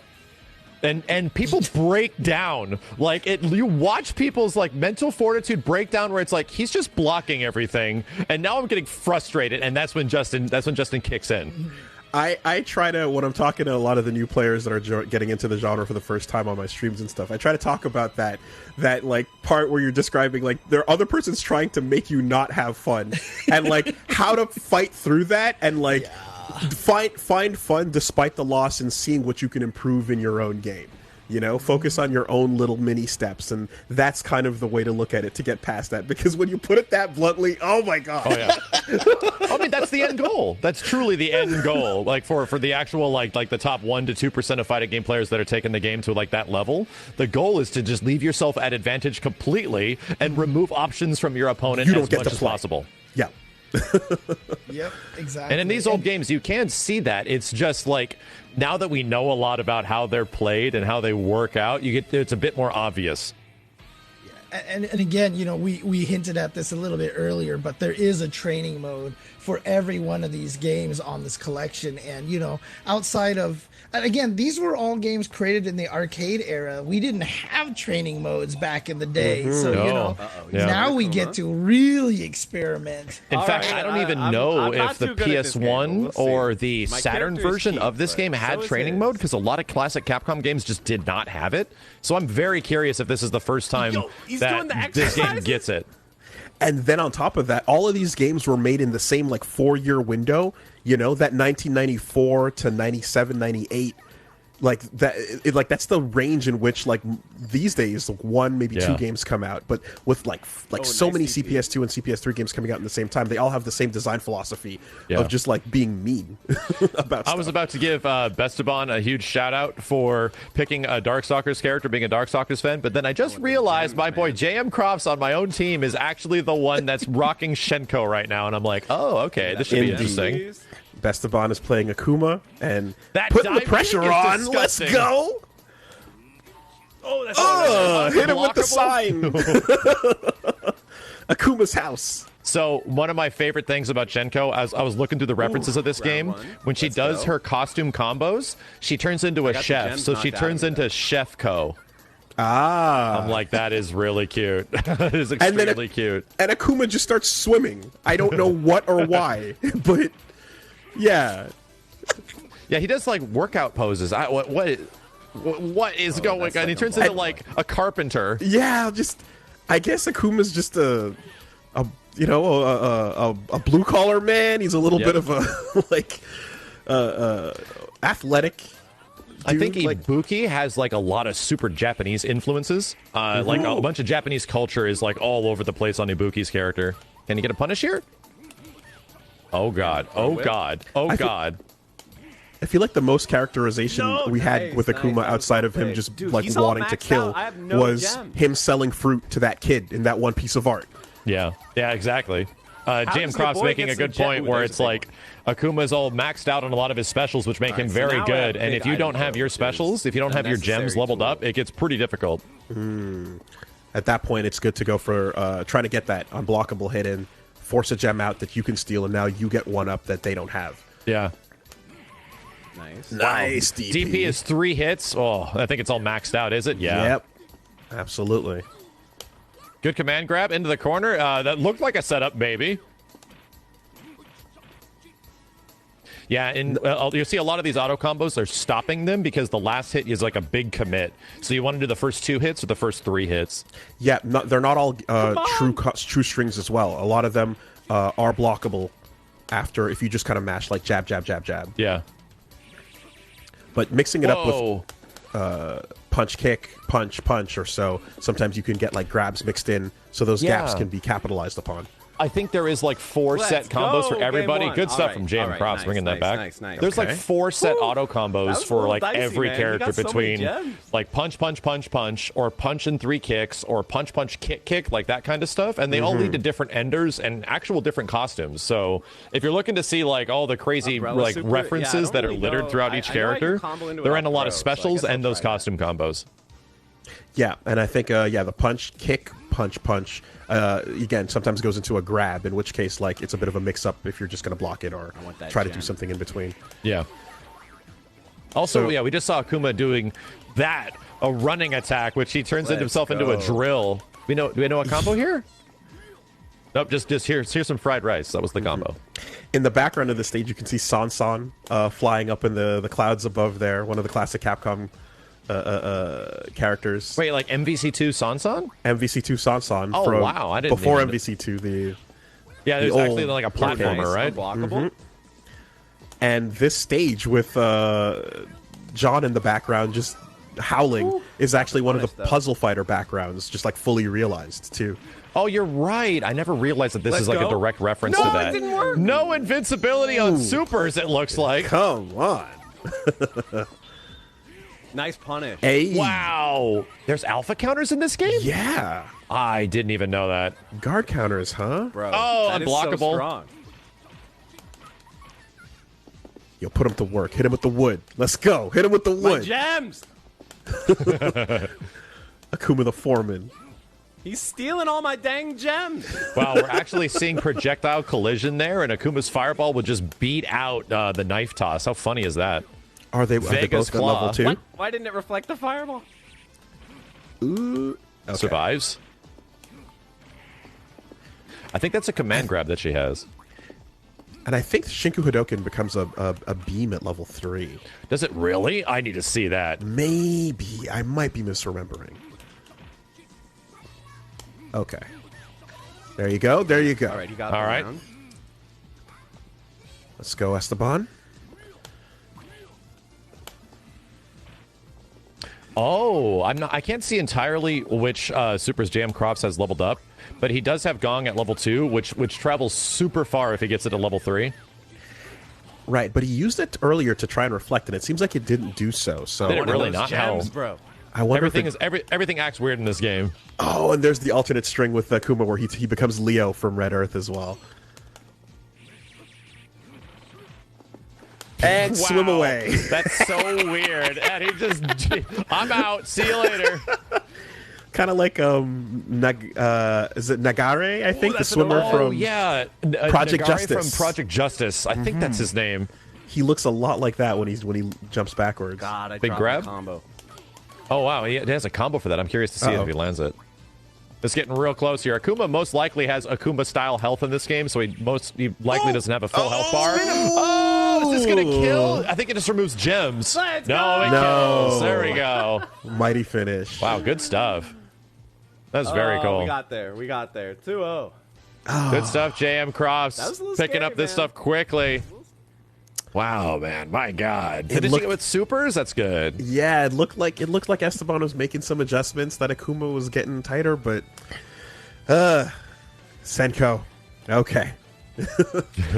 All right, Willies. Looks like your team is down 0-2 here. So I'm not sure what we do for tiebreakers and how we get the points that way. But you're. Oh, that's right. There is no tiebreakers because we were saying all the way through. All the way Never through. mind. Going. Yeah. All right. So yeah, Pocket Fighter's a weird game, dude. Like, just seeing how people are getting damage. A lot of these matches are coming down to the wire because getting big damage is a little difficult in this game sometimes.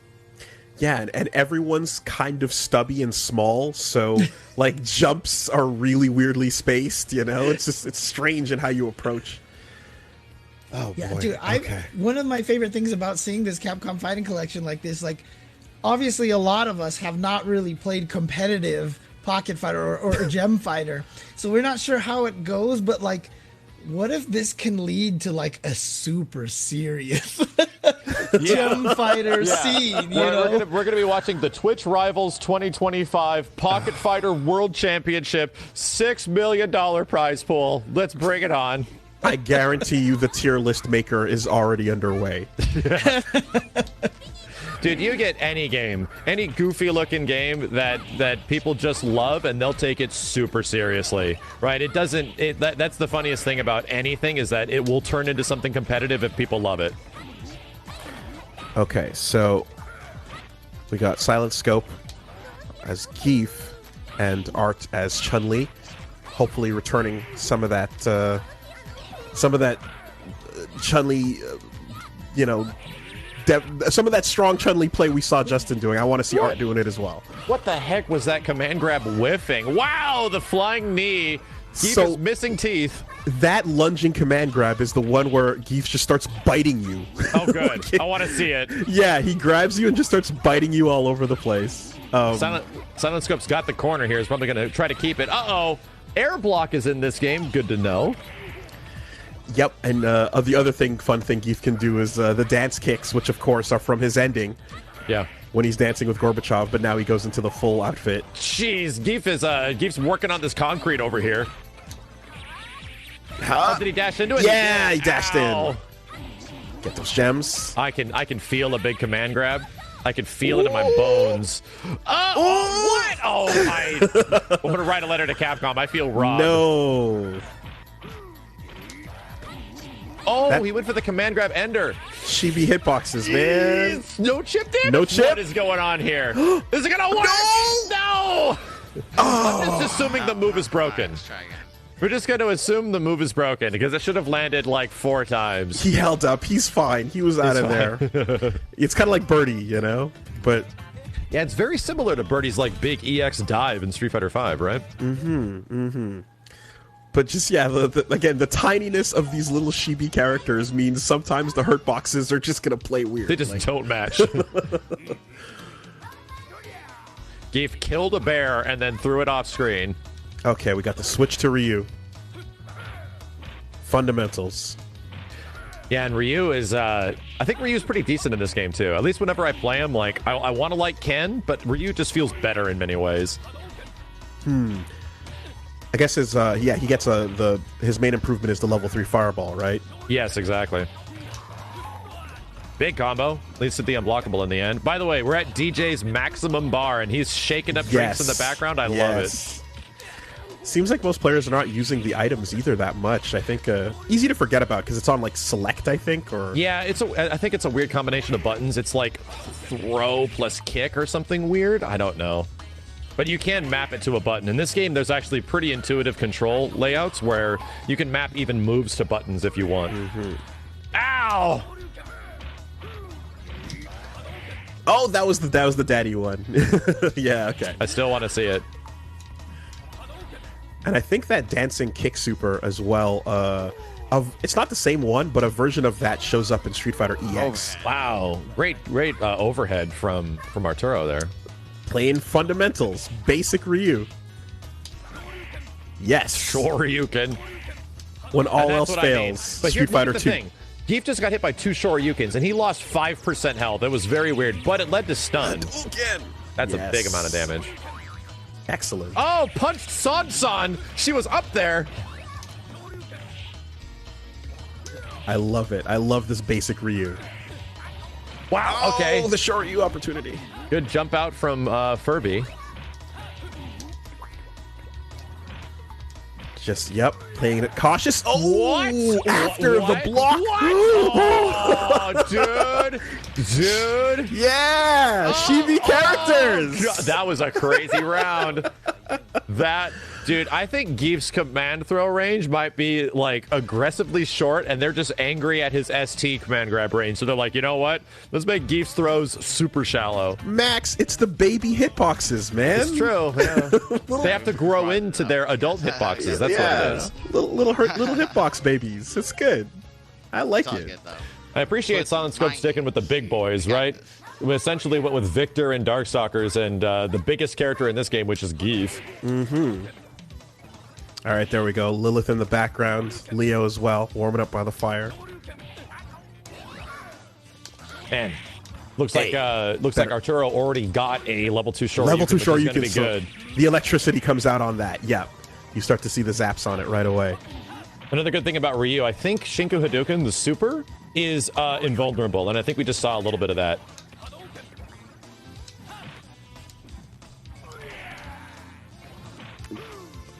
Auto combo. Oh, is that an overhead? I don't think it is. No, I don't believe so. It looks like it, but yeah. Jeez, nice. that DP doing work. I'm assuming. Uh-oh. I'm like, are we going to see a standing 360? Kick. Oh, that's unfortunate No. that didn't combo. Man, Yeah, Silent Scope doing his best right now, but yeah, Furby is holding it down. Mm-hmm. Not really seeing Green Hand or Lariat. What? Oh, really. oh, he tried something crazy. Wow, brought it back. Okay. Hold on. Geef's excited. Yeah, he's got an Irish whip, and then you can bounce back into some stuff that looks kind of cool. No combo. Hey. I have seen some genuinely crazy stuff with Ryu in the corner here, and I wonder if we're going to see it. You've also got a... What is this, a safe jump? Wow, good hit confirmed. Okay. Leveling up stuff. with the thunder and the cloud. Safe. Yep. Yeah. Geef has another move as well, which is like he turns to stone and drops and like chest slam to the ground. It's like down second attack or something like that. Down punch. Maybe? Down punch. Yeah. Thank you. Oh. Wow, Splash is doing work right now. No. Pulled out the wrestling bell. Man, that jab is quite good. Played safe. Oh, he can like Mega Man style change his jumping arc when he's like doing the splash in the air. How goofy is that? Ah. Okay. Oh, okay. Oh no! Oh god! Just needed to do low forward fireball. Would have taken it. Yeah. All right. We're still in there. Jeez, big trade. Not a good Look a one. little damage that did to Geef. That was so weird. That was not a good trade. What is going on? Okay. Oh! What? the- I've never even seen this before. Bite. He bit the holy hell out of him. Look, it's like No a blanket Blanca, move. not the head bite. Not the head bite. Oh no! Those gems, dude. Oh, oh, he's keeping corner. He's keeping corner. He's letting Ryu get the gems. Level 3 short, you can. Okay. just to establish dominance. What? He came back and hit him? Yes. Yep. There will be random characters at the top of the screen that you can hit them and items will fly out. That level 3 Hadouken doing work right now for both Arturo. both characters at level 3 on all moves right now. Everything's kind of scary. Yes. Wow. That was a crazy round. All right. Yes, I busted out. Excellent. All right, 1-1. Final game. I don't think we're going to see any changes, right? I think Silent Scope's going to stick to his guns. This guy plays Cammy and Super Turbo. I'm pretty sure we're not going to see anything that crazy. Wait a minute, was that 2? Is that 1-1? I think it might be. That was 2-1? 2-1. Let's go, Art. That was 2-1. We were just into the match too much. Oh man, Arturo took it. That's awesome. Dude, that was a good fight. We got some games here. Let's go. Classic Good Ryu. Fundamentals. Look, Arturo obviously putting in a lot of the work here for Team Wooly. That's right. He played Chun-Li on the first game. I forgot about that. Okay. A lot happened. Okay, there's a lot of references and a lot of crazy things that we're trying to keep track of in a game like Pocket Fighter. It's a genuinely nutty game. And Ryu not showing off too many of them, right? Ryu's kind of not turning into anyone that much. He's kind of just he's doing his thing, you know? Yeah, he's just a rock solid foundation sort of character. I got my anti-air, I got my Tatsu. I am Shoto Man. Let's do this. I feel like if they were to make a character, like make him again today, they'd have like the Fortnite smiling Ryu faces to go off of, and all kinds of other new Ryu memes. Yes. Yes. Okay. Lord Jimmy Bones. Wow. Okay, double Geef time. We're going to see something happen. My G. Let's see it. So Jimmy's on he looks like Red a rock Brief star. Geef. Of course, Jimmy always playing with the shades on, even indoors at nighttime. A lot of head bite. Wow, we just saw how you can like completely alter your hyper jump. Like you can really change the direction of it when you're in midair. You can get complete DI from the peak of it. Yeah, exactly. And there it is. Splash. Yeah. There's Green Hand. Weirdly enough, Blue Hand in this game might turn into Green Hand at level 3. Nice lariat. Yeah, the hitbox on it looks pretty small. Lariat into corner. Nice setup there. Automatic looking. Ooh, dash grab! Oh, what? Dash grab is a thing! This is that third strike. Let's go. Good job, Automatic. My God. Dash into grab. Like 14 frame dash into grab. Let's go. Something crazy like that. Oh my God. Dude, cross up splash looks scary as hell in this game. Wow. Like, just like that. Wow. Yeah, they both have pretty similar strategies. Obviously, they're the same character.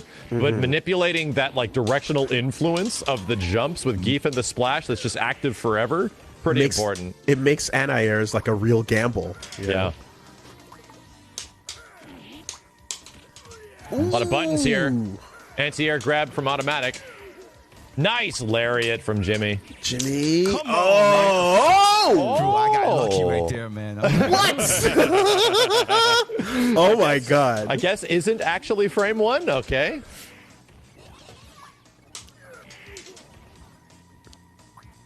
I'm seeing some notes in the chat that from some of my like classic Capcom veterans that Geef is crazy good in this game. Is he? Yeah, Apparently okay. he's very good. I see. Oh, Wow, does the eject. burst. Wow. And gets 2 full gems for that. Dude, I think Jimmy is currently... What is that range? range! Okay, What? not dead. Not dead. Jimmy's bomb- sitting on almost full for everything. Did the guard reversal? Oh! Double lariats? The items are getting tossed now. They're getting scared. Anything. Just give me anything. Oh! Wow. Jumping chop. What was Automatic that takes range, it. man. That range. Yeah, there's always some getting caught by these- suddenly it doesn't feel like characters have these baby ranges and then Yeah. everything changes. Oh, wow. Amplified with about this. dashes, too, even. Okay. Geef is high Best part tier in a about this game, is, you like- say. Yeah, wow. See, I get Interesting. hit, but Okay. I won't We still connect haven't with seen this. one of The my 7 favorite plus things, and 360 I'm will almost connect, right? contemplating So I it gotta doesn't do exist something like anymore. that. Oh, Where if a character does a dash attack, they'll literally like hit the wall, go around the earth, and come back to the other side. Yeah, Like, did I make that up? Is that haven't- actually in this game? It's there. It's there. It's Okay, there. It's like a okay. special condition. I don't know what it is. Okay, though. it is there. All right. I'm like, man, I think that has to be like a counter hit or something really goofy. Because I know that exists in the Final fighting game. Yes. When Hagar actually does his level 3, I know. But I love don't it. think you're talking about that. Yeah. The head bite? get All right, some- takes it. Oh, you need a dizzy in the corner.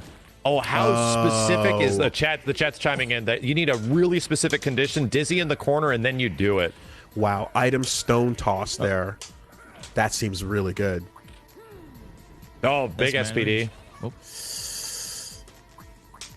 Come on, Jimmy. Hit Son. Get some food there. That was crazy. Oh my god. Wow. Tick into super. And that does it, that's dude. it. The explosion in the end of like he's in like a wrestling ring and all the fireworks go off is so sick. Yeah. Well, good job, Automatic, man. This guy, I think Automatic is destined to play big grapplers. Damn. This is his destiny. Like, I noticed that you can back off there and like hit Son to get some fruit and maybe heal up a little bit. Like, Yeah. I don't know if that's a viable thing. But Give me some chicken or something. Come on. some watermelon, come on. I saw some Yeah, land. I'm starting to see why Geef is pretty good. If Geef can do like Okay. down jab, tick throw into level 3 or big super, that's pretty crazy. Dude, Automatic is a super secret gem fighter expert here, it seems like. Don't trust anybody that can do standing 720. Don't trust anybody. Yes, fair. You gotta be very careful around those people. Yeah, no, I feel like that first set was back and forth, and then like the second one, he kind of ran all over him, and he got the bites in too twice. Yeah. Like, oh, not the bites. I can already picture Automatic just popping off on a stream right now, probably doing a dance or something. So. He's doing the Gems Chen. That's what he's doing. The gems. man. Oh God, sorry, James.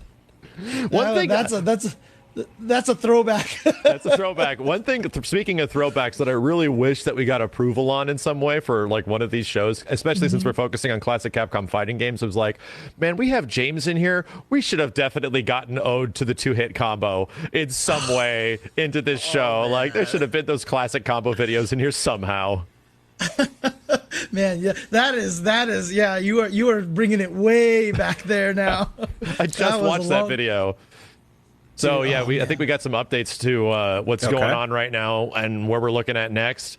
So that actually concludes it for wow, that went by way faster than I was ready. Oh no, we've got one more. Arturo's still in. Bring it all the way back. That's right. Okay, you're right. I'm jumping the gun. I'm sorry. Dude, but again, because you're keeping the same order every time, Max. And we're getting a repeat. Arturo, the only one to win on Woolie's team, and so he has to fight Justin again. So it's the New York Classic. Okay, let's see it. Oh, can somebody save Rikuo? He's about to die from a giant anaconda. Can somebody do? Okay, no. All right. The Blanca stage snake. Yeah, no one seems to care. And Dalzim's wife currently on top of the elephant as he's cleaning the elephant. This is hilarious. Oh, Data. Yeah. And then Elena over in the corner there too. I see Potentially her Blanca first over appearance. there. Oh, that's the ninja chick from Red Earth over there on the top of the tree, right? Was it Mai Ling? I always forget her name. Yeah, I think it's Mai Ling. Yeah. Also, pre-Red Earth, most likely. There's so many weird cameos in this game where people are just like, who are these characters? Like, Yeah. what's going on? Early Elena. Okay. Justin, What is this still neutral pocket fighter? What is still this? locking it down with the Chun-Li. Oh, that cross-up. There's the combo. Oh. Dude, look how many gems pop out as a result of that. That's crazy. That thing is really good. And you just have to delay it and then, like, kind of link it to a second set. Oh, chat's telling me that this might have, New Gen might have been like a month or two before this game. So they were like really close in the release window in 1997, apparently. Okay. So they might not have been like first reveals in here. Okay, so this was like a month later. Yeah, like right around the same time frame. Gotcha. Yeah, that Man, level 2 Chun-Li's- fireball. Yeah, just going through Ryu's. Someone mentioned Chun-Li's neutral. Pull out a gun. Wow! Okay, that's a great anti-air. Yeah, Justin just playing it safe as usual, right? He's backing up, trying to collect all the gems. He knows the power of like level 3 specials, as we just saw. Dude, what is that? Oh my god. Oh! That's yeah! It's not a true string. Here. Oh! And the spinning bird kick. So it looks like, yeah, some supers have invincibility. You know, And some don't. supers. Yeah. Man, yo, Chun-Li pulling out the gun to you, Ryu, just like parry this casual. Yeah, isn't it funny that, yeah, Chun-Li has a gun? That old meme is actually true in this game. It feels good. All the way up. So for next game, Okay. we posted it. Sticking So with. Art a is pin. You can hit sticking the with Ryu. pin on the. Oh, thank you. Yeah. Wow, so that red- I love it Chun- how rounds Jam start Rock with a maybe box in the first. middle, I and guess it's we're just gonna like do who another gets it, right? It's the fight over a big gem that immediately gives you a level 2. Yeah, it's a bit of that like first attack bonus kind of Yep. thing. Justin with the save auto combo. That leads to another auto combo if it hits. I'm calling it right now. I definitely think Chun's one of the better characters in this game. Just based on like how good she looks in neutral. Yeah, I feel like that lockdown. I haven't seen anyone else as aggressively get neutral in control. Although Geef certainly has some answers. It'd be interesting to see that. But basic Ryu with the fundamentals. Well, there I you do go. believe. We saw a little bit of it. There's some weird buttons because there's like a punch and a kick attack, right? But you can change depending on the direction if it's like a sweep or a low forward, you know. And we just saw NYC Furby do a traditional combo like jump in, low forward fireball, and that's kind of like Ryu's big combo. Something else we're seeing too is as they get used to each other, like you can see where they're stopping the auto combo and get a feel for whether or not it's worth it to take a big risk in Arturo between Sanchez? the gap, you know. Play So nice. Arturo, Savin, Furby, It's so challenging to like their Twitch name is NYC Furby. NYC Gotcha. Furby going straight for a Shinku Hadoken, like right in the middle of that Chun-Li string, because Justin went for that extra button. Oh, misses the jump in opportunity right there. Oh wow. Wow. Maybe stuffed that was out. even anti-air super just stuffed out. Huh. I guess it loses iframes my nice and God. early. Here we Whoa, go. That's a big stun. Raw DP. Yeah, Justin going to that's get the hit. anti-air Kikosho. Uh-oh. Level Big 3. fireballs. Multiple hits. Yeah, I'd never stop throwing them. No. Like, Ryu is effectively shut down. He loses his fireballs now. No chip damage to worry about, but it locks you down when you block either way. Nope. And also leads to a wall bounce. That's crazy. I wonder if it loses to a super still. Oh, man. come Justin back. pulling out the Chun-Li playing lame all Kikosho day. tech. We literally saw this guy at tournament Wow. win I third do. strike with like the that's not wrong cool. I didn't super think on about Chun-Li. Oh my goodness. Okay. Hello. Hi. Wait, hi. Hello. Hi, James. We're still in the match. I really wish we came back. Dude, I wish we came back and James is just chowing on a sandwich. He's like, Dude, I'm so glad I wasn't like picking my nose Victor style or something, dude. a huge ass pastrami on rye. Oh. GG's. Oh. All right. Looks like Justin took it. GG's. Okay. All right. Good stuff, Jay. Very, very interesting conclusion to that match. Yeah. All right, a little early there, but all good. Well, yeah, Pocket Fighter playing out in ways I don't think any of us were expecting. There's some goofy stuff, including Geef and Chun-Li seeming pretty powerful. Is it just me, or does it look like when she does her Kikosho, it's kind of like a Captain America charging star from Marvel 1? Yeah, a little bit, right? The dome of it looks a lot like that sprite, Like a shield. that energy. Mm-hmm. Yeah. More than a regular sphere Kikosho. Anyway. Oh boy. Okay. I thought that was cool. Like it was really interesting to see because like we know this game as being a pretty crazy game. Like just from a casual perspective, we're like we know this game is crazy, but the way Justin and Art played it, all of a sudden, this is what I mean. It started feeling like super serious. It and starts Yeah. to feel like an alpha at some way. Like it started to really feel like you're looking at like Alpha 2 Chun versus Ryu or something like that. Yeah, no, I feel like the moment Art switched over to Ryu, even in the earlier matches, it was like, okay, just here we go. We're going to play what we know, and it's going to work because this is what Ryu is about. Even no Yeah. matter how wacky it gets around you, what world you're in, it's still Ryu. Unfortunately, not enough to close it out, but good games. 2-0. I'm getting lucky on. I think I've gotten lucky. I chose the content creators. I'm like, I think these people can pick up fighting games pretty fast. Like, I don't know if anybody knows how to play Pocket Fighter specifically, but I'm like, I think they could figure it out. Let's do some cheap stuff in these games. I mean, Justin Wong. I mean, content creator. Who knew he was this good at fighting games? Right? Yeah, right? I mean, I hear he's a Yeah. consistent streamer. Yeah, he's a consistent streamer, is a casual specifically. I mean, this is the first time he's actually playing fighting games. Usually just talks about them. That's about it, Yeah. But now he's actually playing them. It's crazy.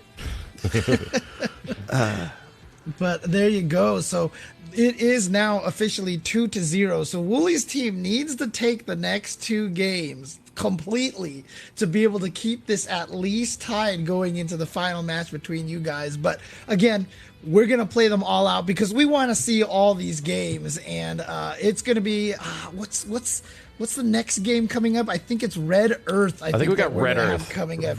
So yeah, I am dying to see this. I know nothing about this game. Warzard. All of you guys at home, I'm sure you guys are eager to watch some as well. So do not go anywhere. Red Earth here on Twitch Rivals coming up after this break.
And welcome back, everybody, to the KO series here on Twitch Rivals. We are watching Maximilian versus Wooly. Well, not directly just Eventually. yet, just their teams, but eventually, right?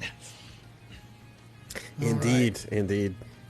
I'm really looking forward to what's coming next. I was about to mention, I'm going to guess who knows the most about Red Earth between all of us. And I don't think it's James. And I actually don't think it's me, considering even how much we love old Capcom stuff. I think Wooly might be the local Warzard expert. Not even. Not at all.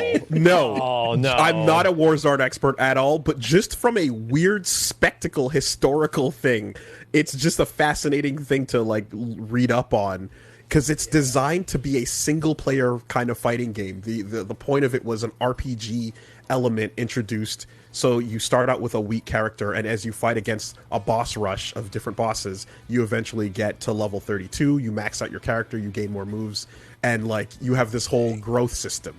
Yeah. You know? Not designed, of course, for like a super regular fighting game type of situation, but it's interesting.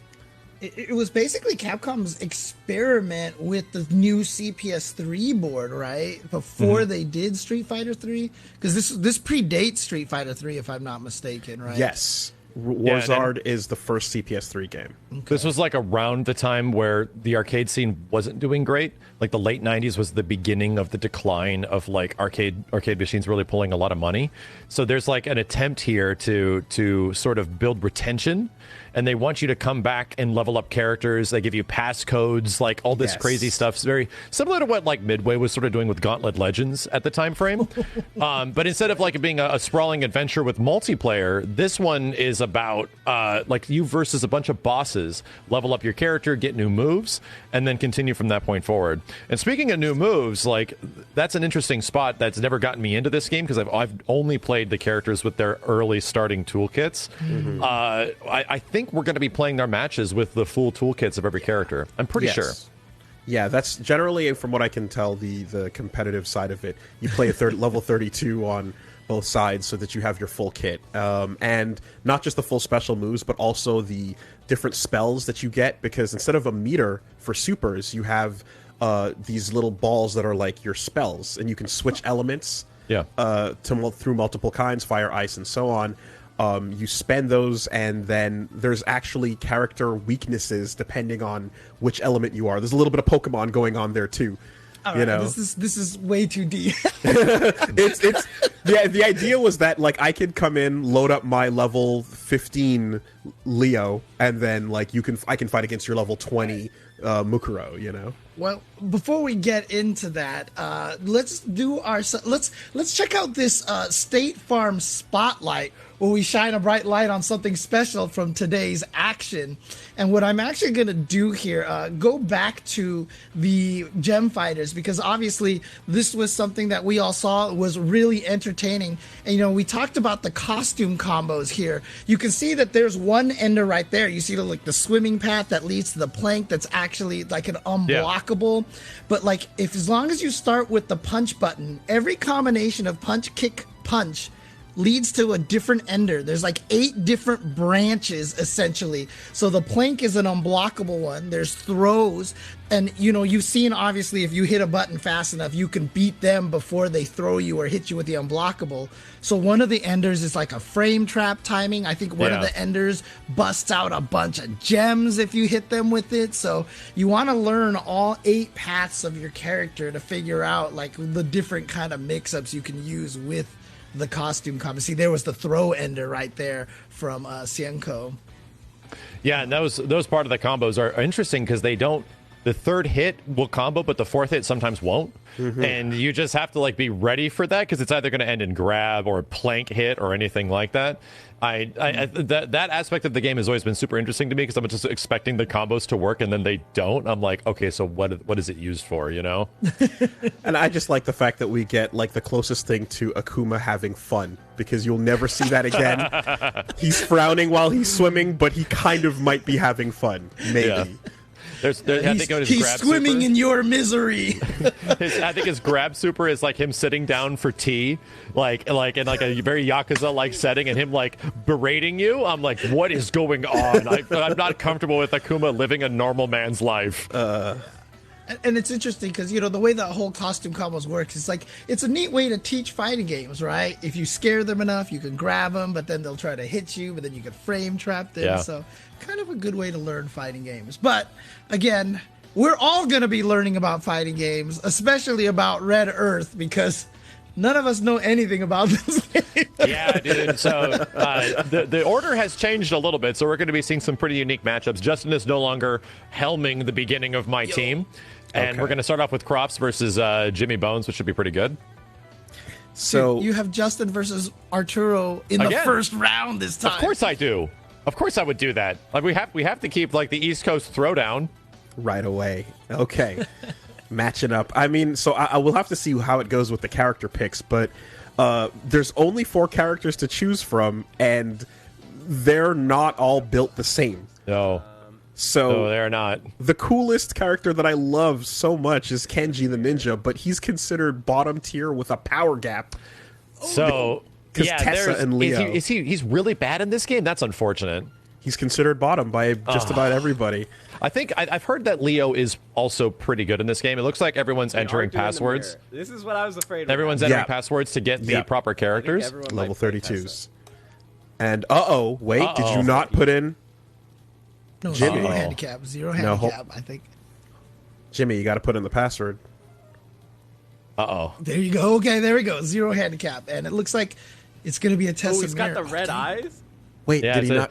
It's a Tessa Mir, but I don't know if Jimmy actually entered. Jimmy's level 1. The code. Yeah, Jimmy. No. He's got to get the. We got to. I think we're gonna have to come back. Yeah, this is once again. These are arcade games, right? There's a lot of stipulations of which is the version that we play together appropriately. Yes. And yeah, you need level 32 is like I think the earliest level you get to in the game that allows you access to the full moveset. Yeah, so they're on the Red Earth wiki. They've got the passwords for each character in the little how-to section over there. So, like, definitely want to put that in because it is not even going to be a match if it's level 32 versus level 31. Yeah, there's nothing to be said. I think there's actually damage differences and stuff like that too. It's like stat differences as well, right? Completely insane. Yeah. So a funny note about. Go ahead, James. No, I was just saying, should we implement a rule that Justin has to play at level 1 just to try to balance things out a little? Put the chains on him. Yeah, that seems very, very cute. We'll have to like nerf the heck out of my team. That's very nice. God, and then a funny note just about Red Earth in general. So some characters in this game, including bosses, I think would actually appear in later games. Kenji as well shows up in like another fighting game down the line, and not just like costumes in Street Fighter V. Little game called Capcom Fighting Jam. Oh yeah. And to bring it back around, like, and you get certain bosses. I think Hauser is the big dinosaur, and he's actually a playable character in like the next fighting game. To bring it around, there's also, I'm pretty sure, a big Capcom Fighting Jam combo video I watched not that long ago made by one JC Hensor over here. Dude, one of my favorite combo videos that I've made, because it's just like, I always joke it has like a rhyme scheme in it, because like if you listen to the music that I chose, like all the sections match the music, and like every time it's a verse, it's this, and it's fun. It's good. I genuinely love those videos. The one other playable, appreciate it. The one other playable boss from the Capcom Fighting Gem as well was Oron, the squid. If you remember, yeah, and he's a boss in this game that becomes like a playable dude. Wait a minute, is Jimmy still on level 1? I'm so confused. He is.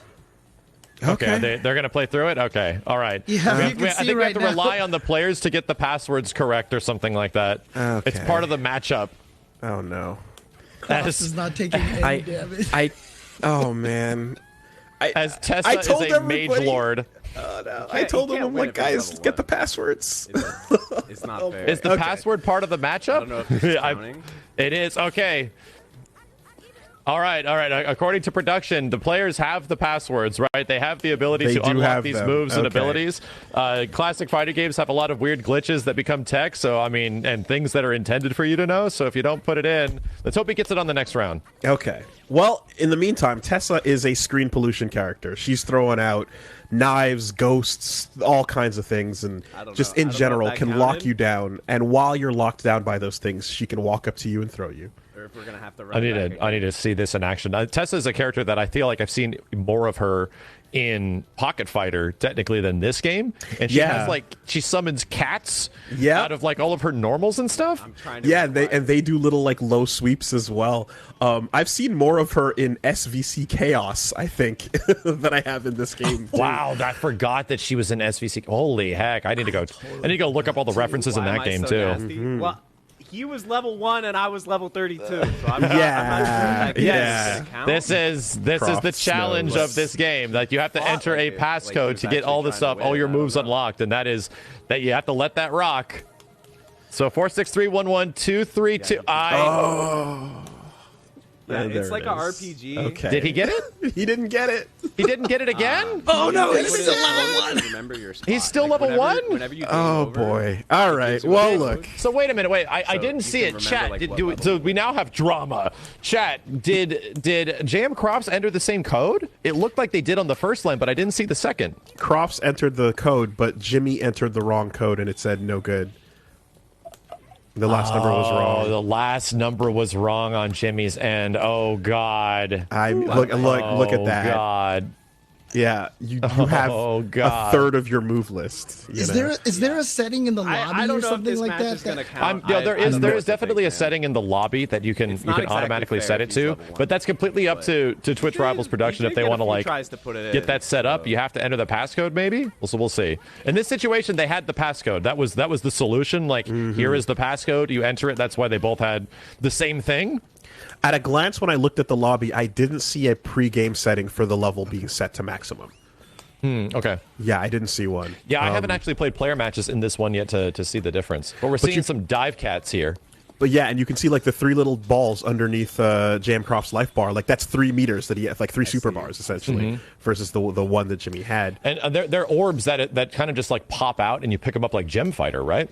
You can, and again, you can press start to switch the elements if you're fighting somebody who's weak to fire or weak to ice or so on to find their weakness. How crazy. And each of the 4 characters has their dedicated elemental weakness, you know? So there's a whole bit around that. I guess I won? I don't know, guys. Jam took it, right? The passcodes were given to both players. Oh, boy. We'll see, man. Look, then again, this is the challenging thing. That's like a very like this is the thing about Warzone Red Earth that is like if you don't have everyone on the same level. When I went into matches and I played this game online, I had the exact same thing happen to me, where I did not have a passcode and I was level 1 and some dude was level 32. Yeah, again, the reason why that happens is because, you know, a lot of this game was meant to be like the bulk of this game was the 1-player mode, is that you keep playing and get stronger and stronger, and so you can have the passcode for that. So yeah, and that's why that feature is in this game, why we have to rely on the My chat will tell you that right now Team Wooly's having the Wooly experience, so it's authentic. It's authentic right now. Have no fear. It's all good. Okay. Passwords. We got to get those passwords going. I mean, that's the first. You know how some people say, you know, in fighting games, if you pick the wrong character, you're losing at the character select screen. Well, Jimmy definitely lost at the character select screen. It's pretty much exactly that. Yeah. All right, we'll see. Let's see if we can get the character select screen figured out for Bestaban and automatic. All right, here we go. Bestaban player 1. 413448415 something. Okay. And that's a different code for Leo. So we got Leo and Tessa. Are they both level 32? 3, 2, 1. Yeah. All right. Here we go. Let's let the it moment rock. it says okay, We're So- in good territory. I heard from several Red Earth players when I was briefly trying this game on stream that like Leo is crazy top in this game, that he's like super good. Yeah. So I'm sort of serious to see what makes him good. What is the things that like make him crazy overpowered? So he's got some armored bully moves where he can just push through and slash you. Yeah. Damage is great, and he's got some what is that? kind of What? weird. What? What he look at had that range. ghosts hovering around him that he was. Wow, I'm so confused. Those are Tessa's ghosts that she puts on you. Is that the dirty throw? Yeah, they kind of torment you. They hit Okay. you a bit, and then while that's happening, she can walk up to you. She can walk up and throw. How good? Okay, I know exactly what you're talking about now. in hit stun. In hit stun? Yes. Oh, that's disgusting. So that's the Wind Elemental special right there. That's a universal spell elemental spell that any player can cast using one of their gems. Alright, so You know, I'm just chilling. I'd argue I'm just between chilling. like any of the games we've seen today, like Vampire Savior, a lot of people could recognize Pocket Fighter is definitely still sort of Street Fighter-y. In this game, you get orbs and you change elements and you are getting knocked through hits. This game is probably one of the craziest ones. Yo, We got so some I don't anti-airs think on we're going to deck, see and that's it, me but just mashing Leo buttons. has multiple weapons on him. He can put that sword away and pull out This like game a is very fire well axe animated. You can tell or it's like an budget. ice rod. Like What the heck? Oh my god. as you go through the game, you get multiple weapons he This can guy switch just to, had no and idea like he stuff. has I them gotta enter all on his him as a password move again. to cycle. You know? Yeah, I don't know if I've even ever seen that before. I don't even know wild. if I like that's I don't. maybe the sword is so good, which is why you see Leo players use it. But I'm not good with buttons. my gosh, Okay, passwords. Every time it's going to be a little tense moment. Oh, you can erase. He backed up. Yeah. Of losing at the character select screen. You Oh, can Jimmy, lose he backed lose at the up. character select screen. Oh, you can Dude, do it. Bestaban just stole my joke. He just did, said about losing yeah. at the character select screen. how What the heck? could he? Let's go. Sue him, I'm James. gonna Let's try go.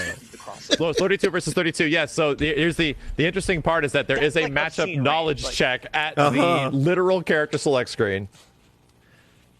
Yeah, So wait, hit he him with had, the. he had backspace tech. He literally like messed up the code and then went back.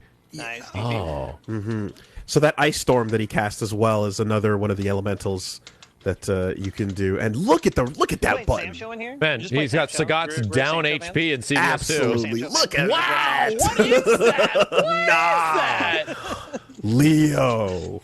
Oh my gosh! Finally, a I wonder if character Tessa's like we also sit low back and health. hit Yo, that's box art man right nice there. TV. Yeah, that's the main character. Right? Okay, I gotta be careful here. Lion-O All right. vibes. Block. So one goes out. All right, I'm trying to see if how this. Okay. Oh, okay. Blew it All up. right. Yeah, so again, Tessa's screen pollution. She's trying to get those things out. She's trying to get the ghosts on you. Jump. Trying to go tanks a little bit, if you would. And then you just... But you can just stand back and poke it. And he's not So- even doing any of the specials with Leo either, where you can just like slash forward and go through. That actually have armor, right? I believe so, yeah. Nice. We'll take a trade. Block the ghost. But fundamentals seemed to be fine. Okay, avoids the ice. Ooh, that's Wow. Casts Tracking lightning. fireball attack. What? Oh, Okay. I thought that was gonna hit. Dude, it doesn't feel like automatic got hit very much, and he is low on life right Oh, now. yeah. Wait.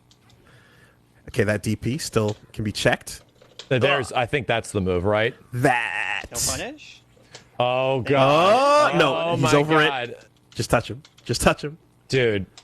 I did that. Oh my This god. is- That move oh, took like what That's is the happening? that's the grab. That's the grab. To connect. Nice. Okay, all right. Dude, throw out some 5 seconds. Throw out No, some we just wait, supers we wait, automatic. time We out, can time do out, it. just chill, we Timer wait. scam. Timer And scam. That's it. Timer scam. Thank you. Let's go. Let's go. We got a game. Best of bud. He's running away. Bestaban's about to spike his stick. Let's go. Let's go. Best of I like bud. it. And he's like, I'm in a hotel, but it's pretty cool. You are the war zard. I believe. Man. That is officially the first non-Arturo win from Team Wooly now. So We got games, man. I just want good games. Things got to get crazy. Special thanks to that button. Just dude, that range is East to west. ridiculous. beautiful. Love to see it. Oh man. Again, I'm totally down. I can't wait to explore. I mean, honestly, when they first announced Capcom Fighting Collection, Red Earth was one of the ones I was looking most forward to because, like I said, I honestly don't know anything about the game, and so I want to learn as much as I can about it. Yeah, so again, I don't think we're going to see a Kenji. It might just turn into all Leo mirrors from here on out. Who knows? Yeah. Once you see that button, I don't know, people are like, But there's some cool animation that I love about Kenji in particular. Like he's got a double Kusari Gamma, like a chain and sickle attack that he uses, and then he pulls out a giant cannon as well as his heavy kick. Like some really fun animation stuff happening with him that's stylistic, and because it's a CPS3 game, it looks a lot better than the other mid-90s like CPS2 stuff as well. Like Red Earth is a really beautiful game. almost like way too many frames of animation. Almost. Like, they go super ham. Mm-hmm. Some of those bosses get really intense too as well with their detail. Yeah, I mean, you can even see on the side panels over there. Obviously, there's Newell or the squid guy on the bottom left over there. You see Hauser on the bottom right. I don't even know who robot crazy looking dude on the upper right is. Let me see if I can take a look. Is it Blade? Might be. I'm not 100%, but yeah. There's again, unfortunately not playable. But here we go. Leo and Tessa. So yeah, as you predicted, Justin is using Tessa. Okay. And Arturo, let's see if there's any difference between the strategies. Ghosts everywhere. There's another mechanic to this game too. That's the ultimate block. That basically is like a way. It's basically like FDing. It's kind of like a faultless defense. You just avoid all chip. It's mainly for specific boss attacks, but you can use it against other players. And it's okay. And like, is that it right there? No, you see, they'll kind of flash purple and hold like a defensive stance. Gotcha. Okay, so it's during block stun. You go from neutral into it, like back into buttons. Okay. Yeah. So I saw the ghost, and then he got thrown by Tessa. Was that your prediction, Wooly? Yes, that was the prediction. Did it just come true? I believe it did just come true. There you go. Wow. The very specific situation that probably is going to happen a lot more often than we even realize. Thrown on hit stun. And yeah, the other thing about ultimate block as well is that like that's the only way for you to do an alpha counter. Yeah. Traded. Justin taking the first game. Playing traditional Justin fashion, this seems like a very defensive character, probably the most defensive character of the four you can pick. Yeah. At the same time, we believe in the button. We believe in the button. No need to get fancy, Arturo. Just keep it simple. It's doing damage, dude. It is like you hit 10 of those and it's over. Yeah. When it works, man. Which is another thing like an OG will find and just be like, oh, okay. Show me why I should stop doing this. I'll keep doing it until you prove why I shouldn't. Exactly. What? Wow, that hits a lot. Cannonball into ice there. Yeah. Still got a super on deck. Okay, so that's the cannonball super, gotcha. Yep. Yeah, just seeing what Tessa does between all of her attacks. She has this like traditional projectile. She has this ghost thing. She also has a super ghost thing that like seems to track you. Yeah, they what a kind of bizarre follow character. The other thing too you see there with their jump height is a result of their levels being higher as well. Earlier in the game you have lower levels, and then later you get those high jumps, and that's crazy. Even the double jump that Kenji gets is like a max level thing too. Yeah, mobility changes. Wow, the great equalizer. 0 seconds on the clock. Excellent.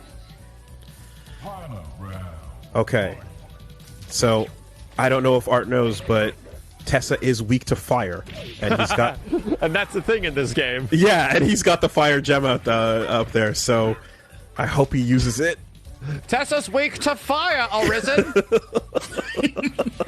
It's super effective. And the way you can tell when someone's getting hit with their weakness is like instead of a normal hit, the screen will flash white. I just realized the stage has a bunch of interactable stuff. The pillars are all falling down as they're hitting each other. Very cool. Yeah, a lot of that stuff during the boss fights, especially, you kind of have that. It's designed for that more so than for the 1v1, but you still kind of see some of it. Oh boy, let's go! Yes, excellent trade. Yeah, that worked out. Furby takes it. I've always said this about Warzerd / Red Earth, and it's such a unique world that I feel like it could be like hand in hand with another universe of Capcom, like Breath and Fire, Breath of Fire. Oh, Breath of Fire? They yeah. feel like they could share a similar universe, and it would be crazy if it was just like another continent over in some Breath of Fire lore that, like, yeah, you got Leo and you got Tessa and all these characters that just hang out over there. Dragons, fantasy, mages, absolutely. Yeah. Dude, for sure. I gotta admit, I'm surprised. I thought Justin was gonna switch to Leo after seeing what happened. Is he really sticking with Tessa? He is. Okay. Okay. Yo. Yeah, Leo definitely seems like he's the problem at this point. I don't know if we're going to see much Mai Ling or Kenji at this point because Leo's buttons are pretty serious. Yeah, you're not. These two sit atop the tier list. Mai Ling comes underneath it. Then there's a gap, and then there's Kenji at the bottom. Jeez. And Justin's already cornered, and he really can't get out. You can use Dive Cats. But Dive Cat's not enough. Okay. Yeah, it just... A lot of people are asking what's with the passwords. So this is like a Capcom arcade game that tracks your progress. And your characters will get unique stats and abilities, as we've been explaining and Woolie's been describing. A lot of stuff changes if your level of character is a bit higher. So the passwords give you access to have the characters have all those abilities. So when you're fighting another person, you don't just have like one or two specials. Exactly. You level up and you gain more moves as you progress against the computer. And you gain, again, spells and items and things that are supposed to give you a sense of like single-player RPG-like progression. Because the main way you play this game is like you fight bosses. Like that's actually the main gameplay loop. Yeah, and in some make a reference to like Metroid password systems, but I don't know if anybody in the chat has has experienced that before. Justin Bailey, absolutely, yeah. It's like a little bit like that, a little bit like a Mega Man password system as well. NYC Furby Arturo here is 1 round away from taking this from Justin. I love it. With just the button. Shoutouts to Hal Maru and CVS2.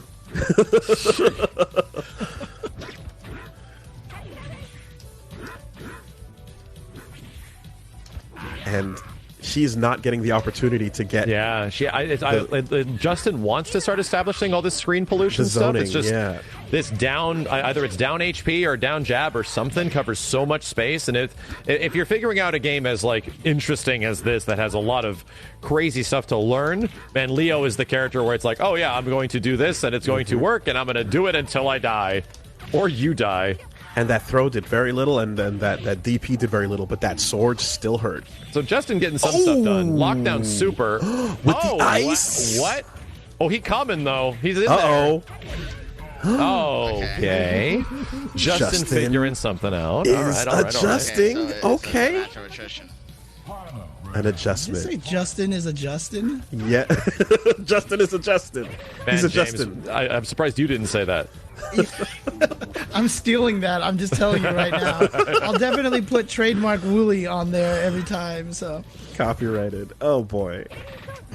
Yeah, block that TP. Excellent. The fireballs are working, but man, you cannot. They have startup. Super on screen. Okay. No, they don't make up for each poke that he's taking when he guesses wrong on it. I think even if they land, it's not doing as much damage as one of like the sword stabs. Yeah, you don't even have to get fancy with Leo. You really don't. I'm actually curious from Red Earth experts is if this is some of the stuff that makes Leo crazy good, or if it's even like more stuff that he has outside of the really good buttons. Yeah, again, the experts would have to weigh in on that, but I do believe some armored, again, the armored slashes is what I'm thinking of, and I'm not sure if this weapon is the best weapon in terms of range and damage, but the fact that there's even options is wild. So yeah, we're most likely laying them out. Huh? Good stuff to NYC Furby.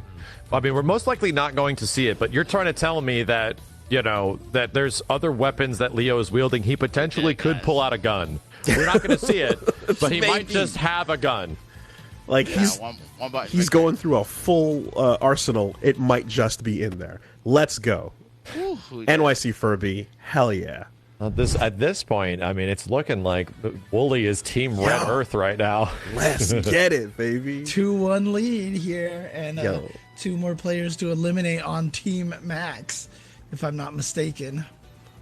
I really want to see Kenji, but I just don't know if we're going to see it with the limited time that some of these players have had with these games. You know, at the beginning, I was saying I wanted to see him, but I'm full Lion-O. Let's go, Thundercats, baby. Like, I'm all about it. Never mind the ninja.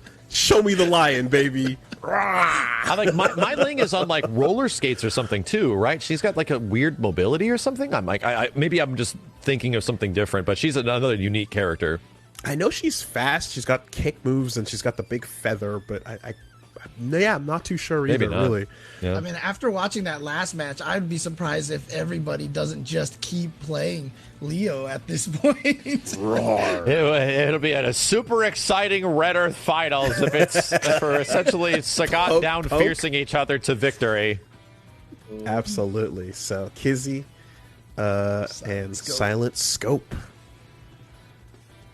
Yeah, so I'm curious. Silent Scope has been traditionally throughout this tournament sort of playing relatively low-tier characters.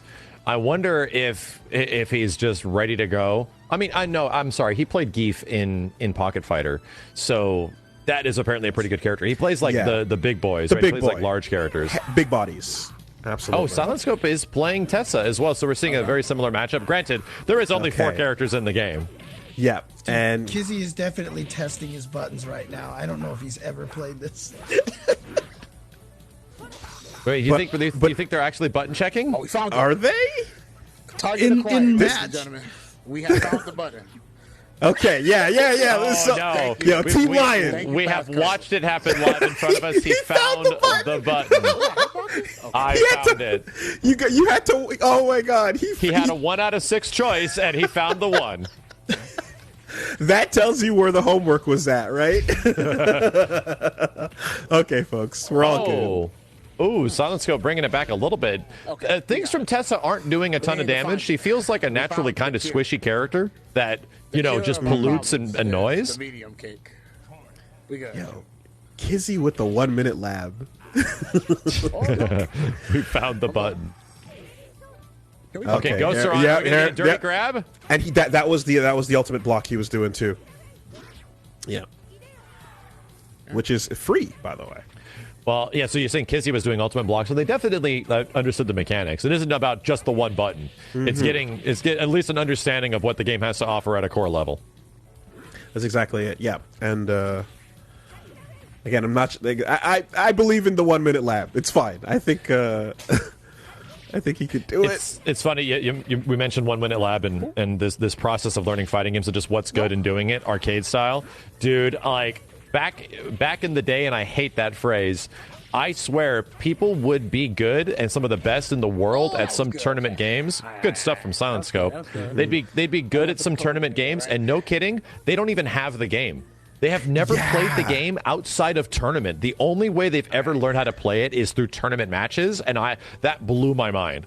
A lot of the best players I grew up with back in the day at the arcades here did not own any of those games at home either. No home ports whatsoever. It was just all live in the most hostile environment. You know, you got to pick it up and get tossed into the deep end. That's kind of the thing that I appreciate about like the classic era of fighting games is that a lot of fighting games are doing their best to like teach you the cool stuff and show you the cool stuff that they have to offer. And to me, it's really fun discovering that stuff, right? Like even a game like Red Earth, like I just like jumping in and seeing what characters can do. And that can be a little difficult because there are systems like this password thing on top of it. But just discovering like what was the gimmick that the game is trying to like set up for? What does this game want to show you? Why it's so cool, you know? I can't count the amount of times a new fighting game showed up at the arcade and someone would walk in, one of the group would see it for the first time, and then it'd be like, oh, this looks kind of cool, what's going on? And then one of my friends would just be like, oh yeah, come here, let me tell you what's cheap. Let me show you what's actually good. Before you know anything else about the game, just learn this cheap thing, and then just run that on your quarter, and you'll be fine. That's a great point because a lot of classic arcade games, especially from the 90s era, Super Turbo is once again another great game as an example of this, are huge on like knowledge checks where some character can be super bad, but they do this super cheap thing, and if you don't know how to get around it, you're just gonna die. Did you have any of the like round 2 pseudo, not mercy round, but the round 2 practice round in your arcade at any point? Oh, dude, I had that in Street Fighter 4. Yeah. Yeah, when Street Fighter 4 was in arcades before it was in consoles, yeah, we're like, oh, you win the first round, time to just practice some weird stuff in round 2, and then take round 3. That's it. We both spent our 50 cents here. Yeah, we don't have a lot of money, okay? we got to figure out how to make this stuff last. Oh, Kizzy! It's okay.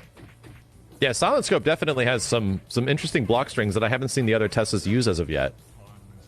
Time has... Let's go. Oh, draw game! So how does it work?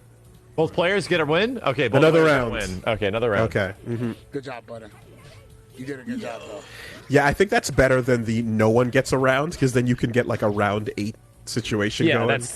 Somehow you get like that many draws. Yeah, I agree with like the classic style of get the people off the machine. And then third strike judgment system. Hey, the button gonna come in, bro. Don't get me started. I love it. Buttons? It's unfair, but I love it. Button's coming in, bro. Oh, Bobby Buttons. Let's go, Kizzy. Bobby Hey, support your Open boy. that door. Support your boy. What's Open up, that Kizzy? door for the lead. There's weird stuff breaking on the left side of the stage. It's like the like a Temple of Doom urn over there. What is going on? When he knock on the door, you better open up, bro.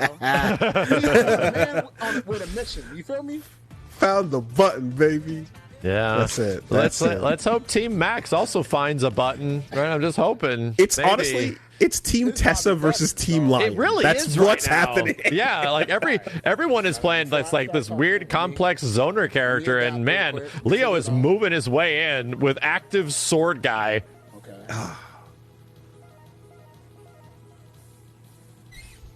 Mess it up, mess it up, mess it up. Come on, come on. Mess it up. Oh, come on. Password okay. See, that was the real mistake Big was B, yo, Big B, Big Buttons. Yo, Jimmy. let's go, Big Jimmy B. picked. He didn't pick Lion, right? It wasn't even about the password. Yeah, who did Jimmy pick? I think he picked Tessa. He picked Tessa as well. That's right. That's And right. Tessa on Team Lion is just not going to fly. You know, that's the. Yeah, once the characters are sort of established like this space and get you in the corner, I don't know how Tessa gets out of here. I have not seen an alpha counter yet, like a block state get you off me sort of thing. Which so I don't she even know does. if that exists. It does. She has to does? do an ultimate block, and then she has to do like an alpha counter. But if your team doesn't know how to do that, then I don't mind. That's fine. I don't need to say that. Well, you know what? Down HP for days. Authority to shield, bro. Nor do I have to say that Leo is weak to wind. You know, I think we're can going to need a new Twitch emote. It's going to have to be the button, right? It's just going to have to be one part of the Twitch emote is like a hand holding the hilt of the sword, and the rest of it is like the middle of the sword, and you could extend it with all these emotes to make it super long. We're going to have to do it, right? It would reach across the entire Twitch chat. Yep. And until it scrolls out of the chat, it's active. Yes, it's active, right? Completely active, frame 1 till frame 19. Reaches forever. Come here, bro. Hey. Come on, come to the sword master. I guess, you know, come on. Leo's a zoner too, if you really want to think about it. You really want to think about it, he's Dulzum. Come on. He is the Dulzum of the game at this point. Oh, no, you Look about at to go? he doesn't Ghost? even need to block. He's holding Ghost? forward with his face, and he's trying to stab the hell out of her. Oh. Ooh. Getting a little cautious, right? Why you even press that kick button, Kizzy? What are you even doing? Yeah, what are you doing? Why? The other 5 buttons on the stick are useless. Hey! And it traded. Of course it did. All right. I'm going to ask my All team together now? I'm going to ask my team to right? My team is going to have to I want to see some Leo versus Leo. We're going to need a team powwow here in a second. I'm going to get my squad together, and I'm like, okay, guys, I'm going to tell you which of the 6 buttons you press. That's the pose. And if you think about it, the only game that Maximilian's team has won was because Jimmy lost at the character select screen, right? So, you know, We far. are in this on a technicality. Oh, good. Okay. So now it's up to Crofts to bring this all the way back. And he was using Tessa before. Yes, Yeah. because it's Maxatessa versus Woolio, basically. Woolio, yeah. That's it. man. That's it. So let's see if Crofts can run this back. I mean, Yo. there's a lot of work here to be done, but if he's going with Tessa, it will be Tessa versus, what, 3 Leos, I think it is now? Yeah. James, Yeah. head empty, 1 button. Head empty, brain oozing out. Okay. I don't know who's on who. One player's on Leo, and wow, Jamcrofts is sticking to Tessa. You know what? I'm gonna give it up to my team. Team Tessa's sticking it out, right? We're playing the characters that we love here. That's what's going on. Yo, the passion picks. Yeah, you do that. Meanwhile, Mufasa's coming for it. Let's go. Everything the sword touches is It's my your kingdom. Long live the king. Yeah, But what about that ninja over there? No. You must never go there. You must never go there. Come on. God, what is this? Yeah. Tusk KI2 Super. What is going on? Armageddon. Armageddon. Okay, it's closer than I was anticipating. And we got zapped. Oh, Excellent. Got stabbed. I wasn't blocking. Excellent. Yes. All right. I could feel the frowns on everyone on my team getting hit by this sword. I'm glad that Esteban went and learned the spell tech as well, because it's free. Everybody's got it. Okay, get the summons out there. Yes. Okay. This probably when my team eventually gets to figure this stuff out, probably doesn't work out for Leo too well. It might be very difficult for him to make his way in until you get hit by meteors. But then we got those, you know. All right.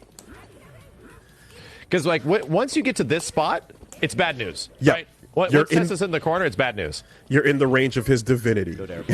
That sword. Let's go. Wow, blocked the anti-air. All right. I'll take that. Okay.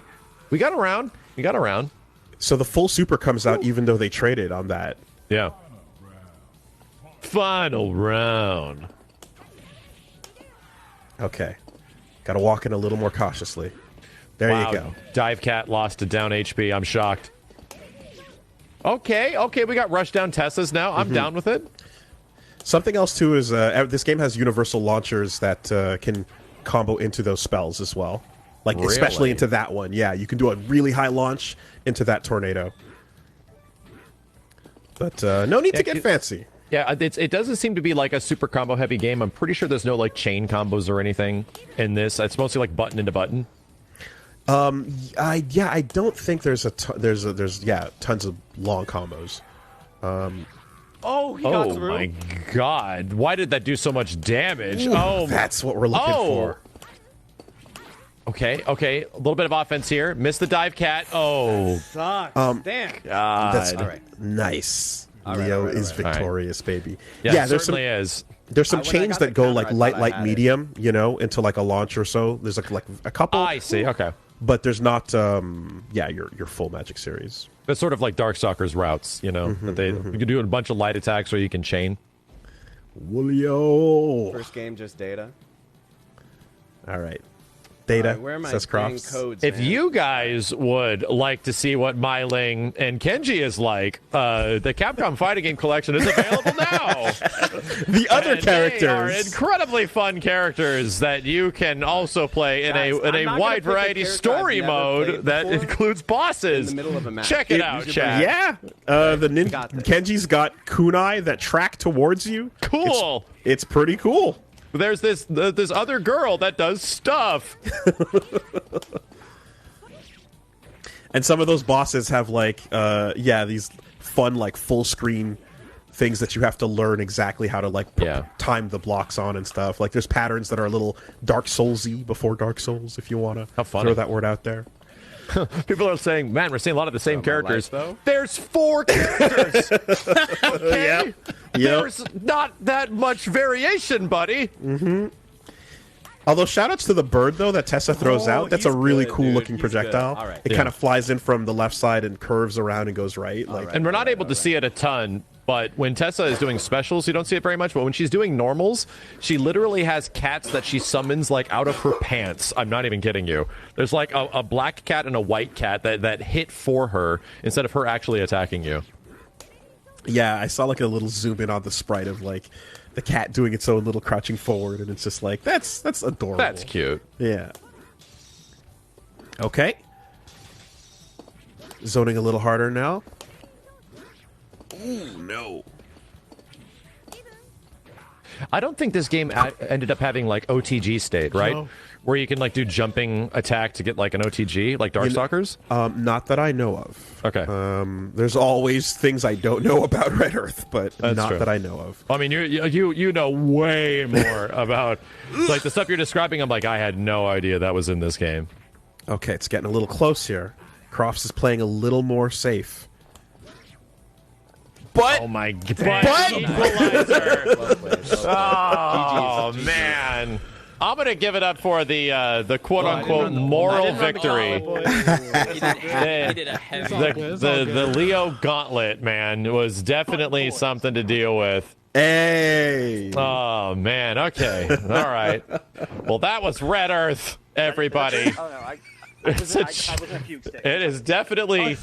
That is an interesting game that is mostly single-player focused, but also features like a versus mode that, at high level, I assume doesn't look like that. At like a really high level, you're probably going to see a lot of crazy variations. Absolutely. Or you just see exactly that. I need another like one of those State Farm recaps and just show all the jumping medium kicks and standing medium kicks until just like stitched together. So, like at high level, I mean, I'm sure you'd see a lot more of the like 8 or 9 supers every character has. You know, there's a lot going on there that you can combo into. Like I said, launchers as well and such. But why get fancy? You know, keep it nice and simple. Take the Money win. is on the line. Whatever button works. Yes. If Mufasa's in the sky looking down on that one. He's proud of that. You know? Let's get it. Oh man. But that's what we got for Red Earth, and so we are at 2-1 now with Team Maximilian to Team Wooly. But the final game, Hyper Street Fighter 2, a game where you can play any version of the Street Fighter characters from the 2 series, will be coming up after this break. You definitely don't want to miss that. Be right back, guys.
Welcome back, everybody, to the KO series here on Twitch Rivals. Quick shout-outs, of course, to all the Cap Jams music that we've been playing during all the breaks, dude. It's such... I guess all these songs are available in the game itself, so you can actually listen to them there. But we are currently at 2 versus 1 with Team Maximilian at 2 and Team Wooly at 1. And now we are entering Hyper Street Fighter 2. How you guys feeling about this one? Wooly, how do you feel about your chances here with your team order? Oh, okay, that's Silent Scope. That's Justin Wong. Oh boy. Oh God.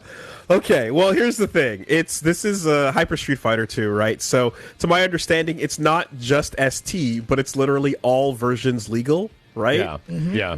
Okay, so it's not just like the old and turbo. Some wild stuff can be in there. Just maybe like SF2 Blanca is effing crazy, you know? Maybe. Yeah, I'm curious to see how it looks, if anyone's gonna go into that, because for the Super Turbo days, everyone kind of knows between the old character and just Turbo, but here with the extras, yeah, it's more than just like Osagot or like, because James, correct me if I'm wrong, Osagot and where the old characters technically come from is Super SF2, right? Yeah, okay. Championship edition. It's interesting Sagat. because Champion is really strong. But one of the interesting things about the way that this game works is like, you know, when you play the Super Turbo, you can tech their throws, but they can't tech yours. Yeah, so you can't soften throws. Mm-hmm. Oh, somebody just asked in the chat, is Akuma banned? God, I'm so used to this being on Turbo. That's you know what? If Akuma isn't banned, that's the biggest BM in fighting game history. Yeah, like in Japan, he was only soft banned. He was always legal in tournaments, and nobody would just play him. But sometimes one guy would just come in and just do it. Yeah, might have to call the refs on that one. Like if someone, it's not no rules established that he's banned, but if you pick him, yeah, you're gonna have to deal with whatever happens after you pick him. the emotional ramifications of picking an Akuma. He's too powerful. You officially get the Dark Hado. Oh boy! Right. Well, that's Silent Scope's Cammy, right there. Yeah, Silent Scope has been playing Cammy in this game for many years. I think I've actually played him on Fightcade back in 2015, 2016. So he just stuck with this character regardless of her being bad. Mm-hmm. So he has a pretty deep understanding of ST. Top placer at Evo. All that damage, fuck me. Just oh dear, that damage was indeed severe, sir. Yeah. Okay, let's go. Oh, into Hooligan. Oh, wow. Nice link. Okay. Where's it going? Good safe jump. Okay. Rely on the early broken, unbalanced Capcom. Let's go.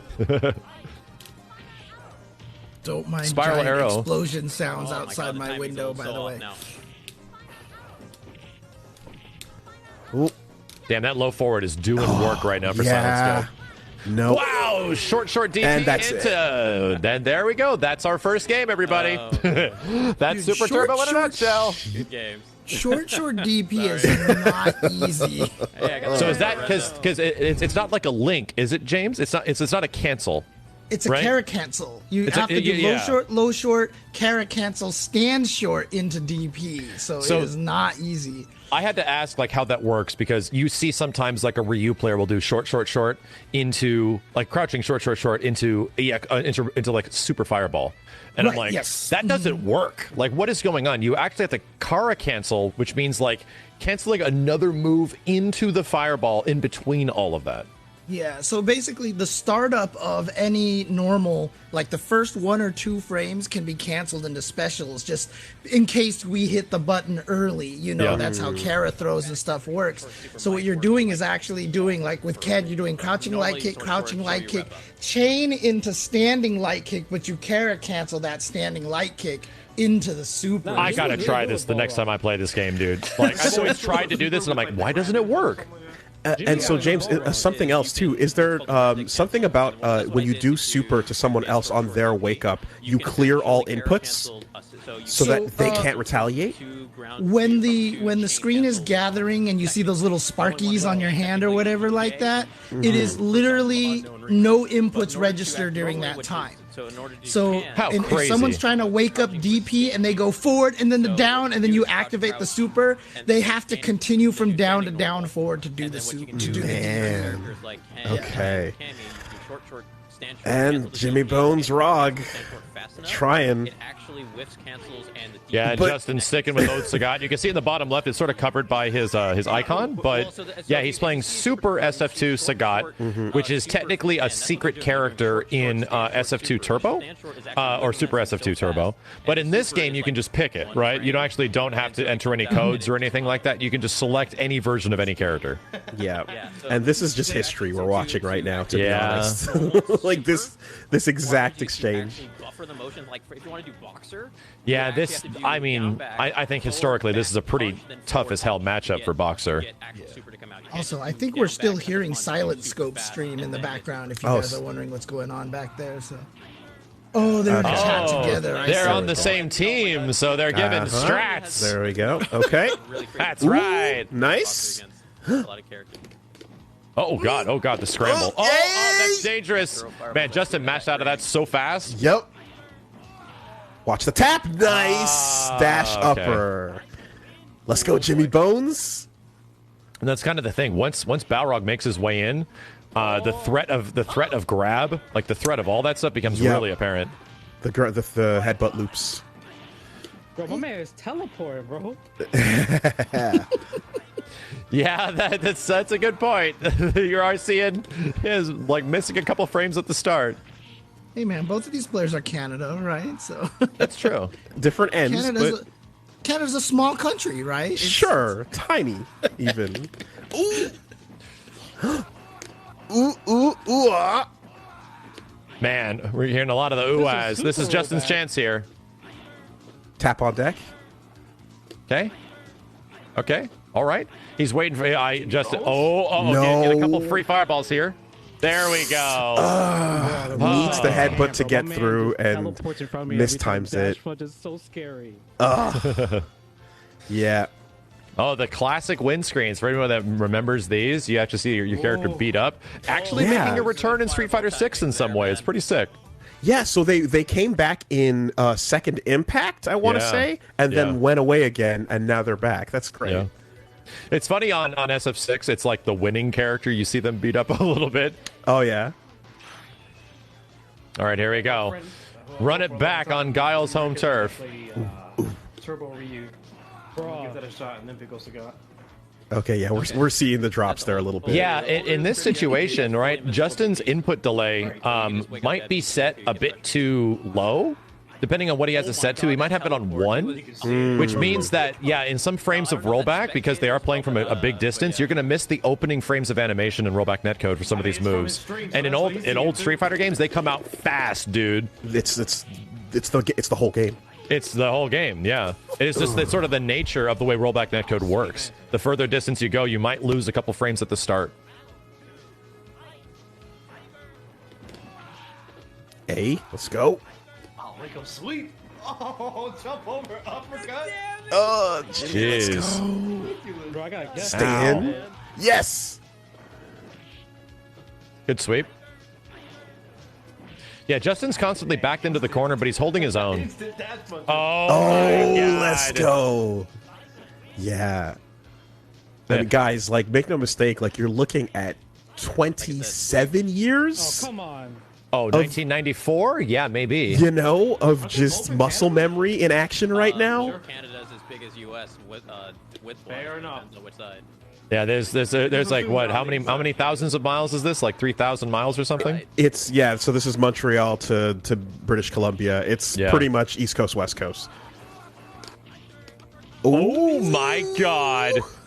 Bro. Wow. So I'm very curious if I could team captain in here. I'm very curious if what delay Justin has his network settings set to. It's happening quite a bit. Yeah, it is happening quite a bit. I would actually say it would work a lot better if Justin just set his delay to like 1 frame higher. You gotta find a way to win, If he gets a chance to play again. Are they going right back in?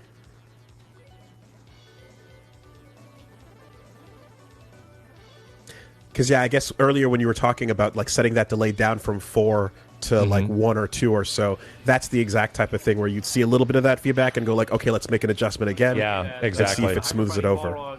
His dash punch doesn't miss crouch. So yeah, but yeah! Nice throw. Okay, this is a great opportunity for Justin to establish some space. Here comes the headbutt to get out. No, he missed it. So his dash there it is. Doesn't have low rush. His straight dash hits low. It's crouchers. As you can see, Balrog goes from one end of the screen to the other.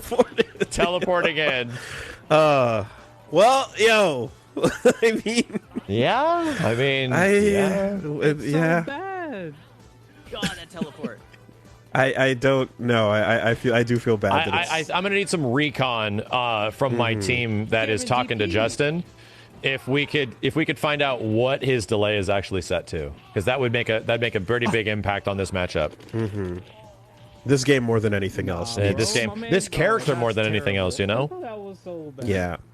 I mean, that kind of rollback, especially against a character like Boxer, is rough, right? Yeah. And there you definitely do see, the kind of downside to rollback. But again, you can't fix, like, the internet is just distance is distance. You cannot make it perfect. The only setting thing might fix it, though. The setting could fix it, right? It would delay his frames a couple, but just being able to react to stuff is a big deal. Right. Like that could be, and that's what I'm genuinely curious, like what Justin's settings might be set at, because that's why that option is there. So I hope that we can get that figured out.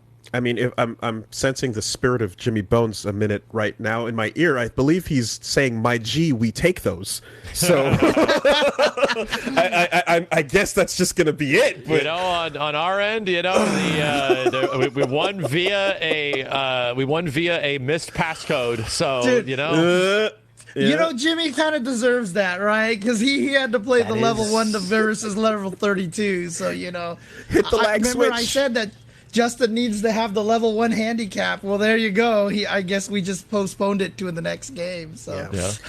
It is honestly though like appropriate that like we've been seeing smooth matches pretty much for everything else. But like when it comes to Street Fighter 2, like okay, now you start to see it because of the speed, Yeah, the speed of some characters' attacks, and you literally see it in Balrog, where if you miss the first like few frames of that startup, he just goes from here to mid screen, and it's like, oh god. Yeah, it's just mimicking airlines, right? Because I heard like. Isn't it really super expensive to fly from one end of Canada to the other? So the internet is just duplicating that right now. So yeah, I think one end of Canada to the other end is actually more than the U.S. Right? Absolutely, it's a bigger distance. Yes, it's more expensive than New York to L.A. to go Montreal to Vancouver for sure. I've actually heard like you can fly to the U.S. and back to Canada, and sometimes that's cheaper than just going straight from Canada to Canada, right? My Canada Cup tickets were expensive. Nice jump in. Okay, good call and jump in DP. It's hard to combo after that. Automatic, trying to do light DP, use invincibility to go through fireball. Another stun.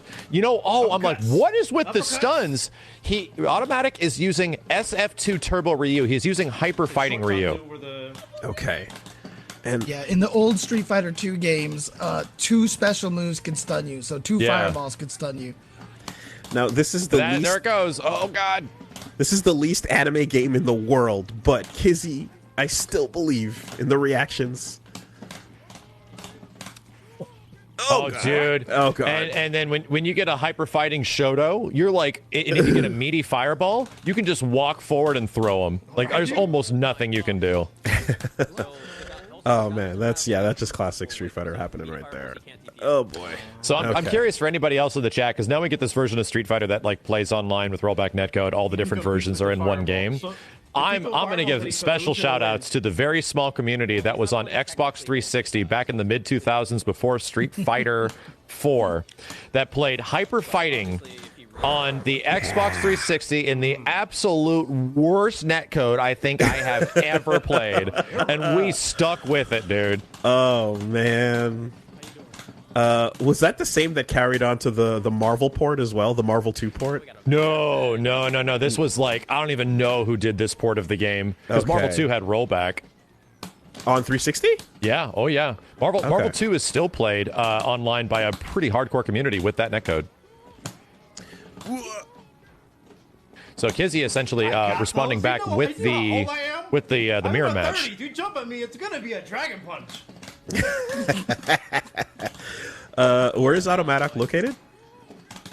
Oh, can't do it through there. I don't know, actually. I think it's East Maryland? He's Maryland or something like that, if I'm not mistaken. Okay. A few people in my chat are asking, is like, you mean HD Remix? Like, no, way before HD Remix. There was a unique Xbox 360 version of Hyper Fighting. That was like the only way you could play Street Fighter online at the time. North Carolina. I see. Is where he's from. Okay. Ooh! A lot of great screen control right here from Automatic. Definitely an understanding of how to play like classic SF2 Ryu. There's the meaty fireball. Misses. No DP. Oh, big jump in. Huge jump in. So the thing about that era too, though, Max, was one where like, especially for people like me who were late in understanding the importance of the online, it was kind of like, I'll just go to my locals or go to my arcades to get some games in. Sure. You know, if online's not working here, whatever, I'll go play elsewhere. And then the world changed. There's that meaty fireball. Yep, I think that's literally unavoidable if you're in the corner. As well. Wow.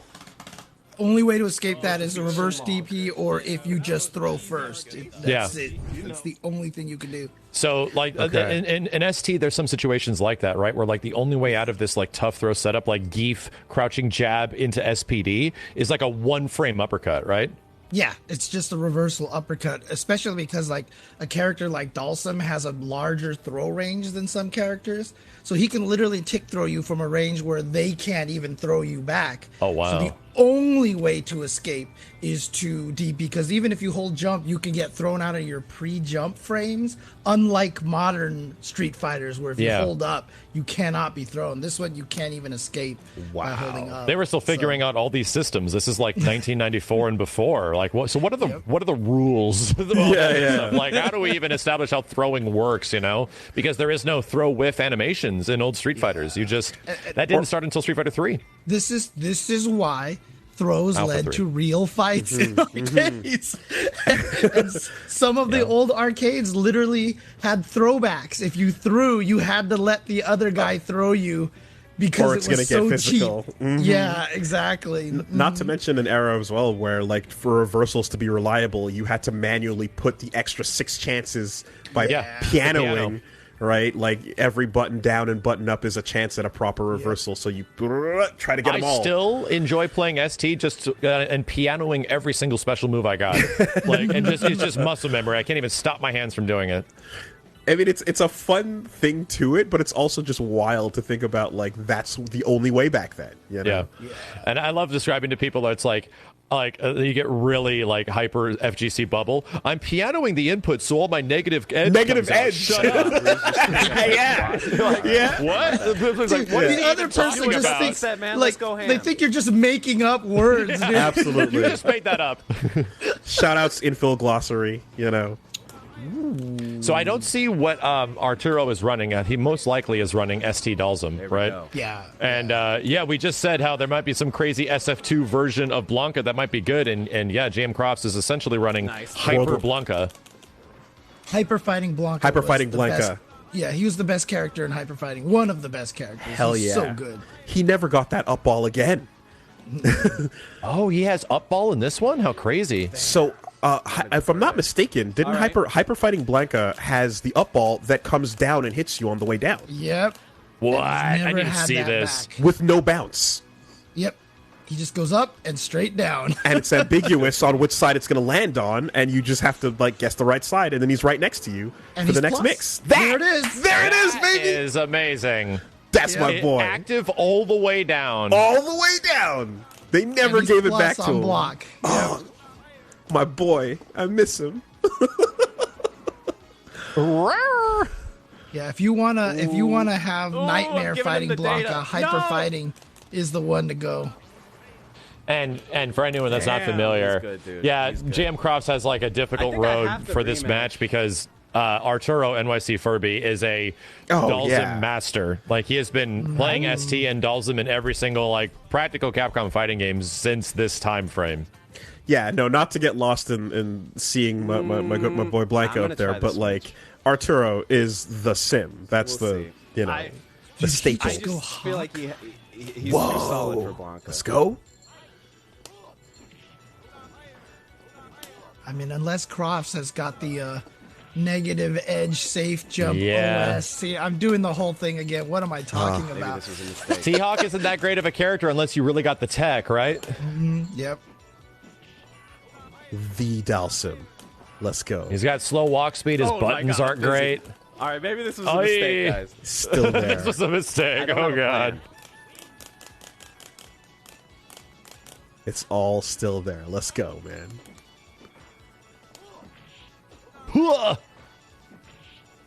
And again, I know that Art's also like stress tested his setup to minimize all hiccup possibilities. So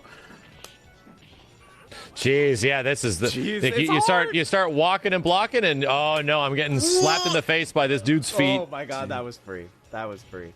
Speed and stuff like that is about. No, in I think between Turbo 2 and NYC Turbo Furby 3 might have played that fighting. matchup a couple of So, times. I mean, awful. Just maybe. Like Over the past like 20, 30 years or something.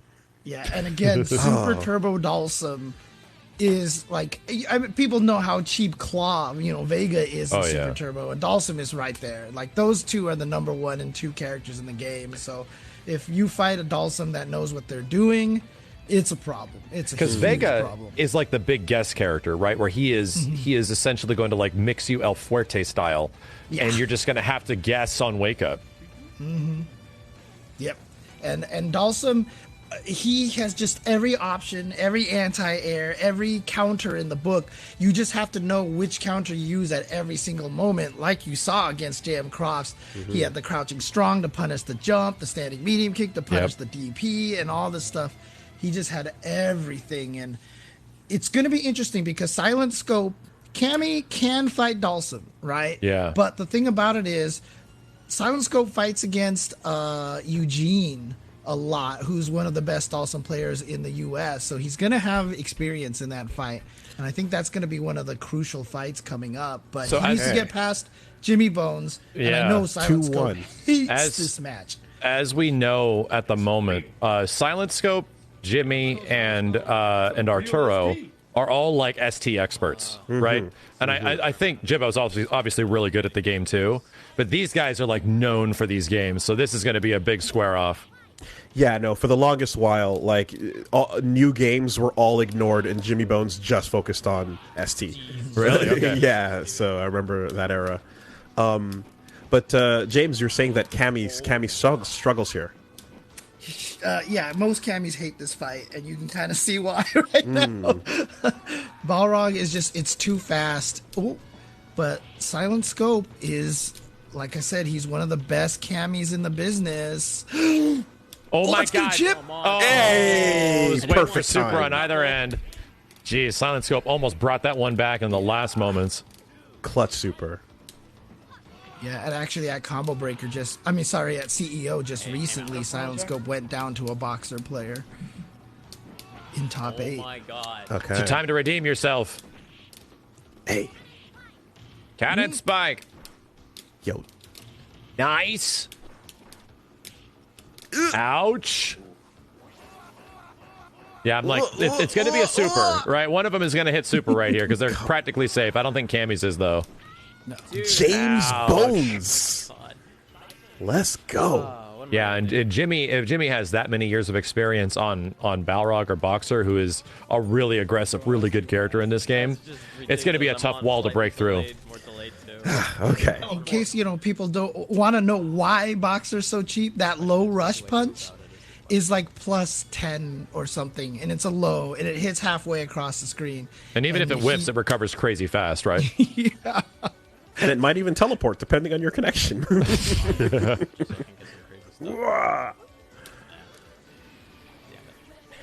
ridiculous. Okay. Yeah, no. Sticking with it. The specialists, you guys. Dude, he just does it. He just does it. No, there's something to be said about like the players that are in the scene that are like new Street Fighters kind of come and go, and they're like, I played it for a little bit, I messed around, I went back to ST. You know, like and Jimmy knows how to play all of them, but definitely always went back home. Damn, the footsie's here. Hey.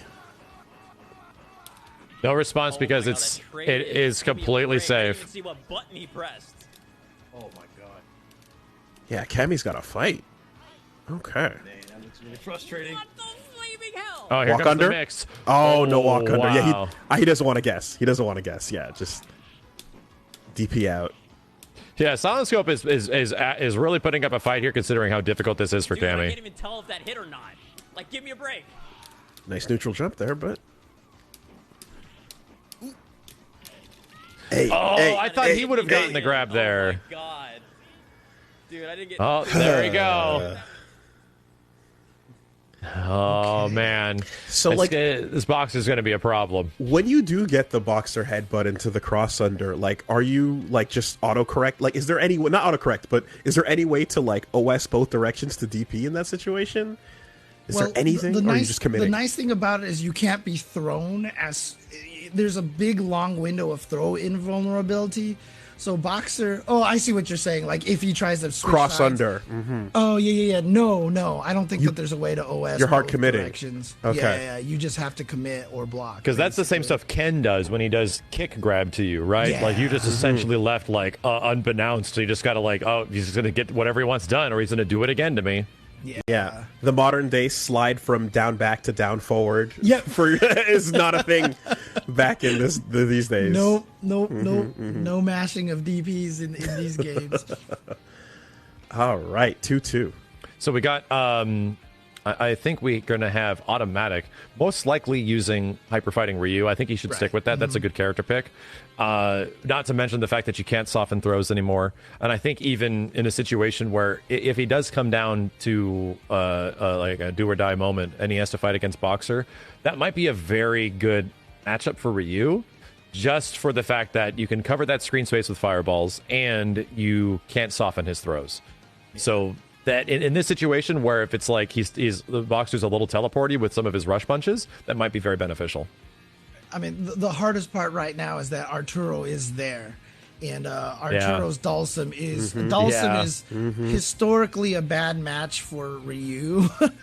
So especially one of Arturo's level. Yeah, but and the question it's going to be a tough road here for who's the Ryu player who was left again? I think it's automatic. Automatic, that's what it was. Yeah, that's what it is. Okay. Do you know if there's any other pocket characters that might fare better against Art that he might have?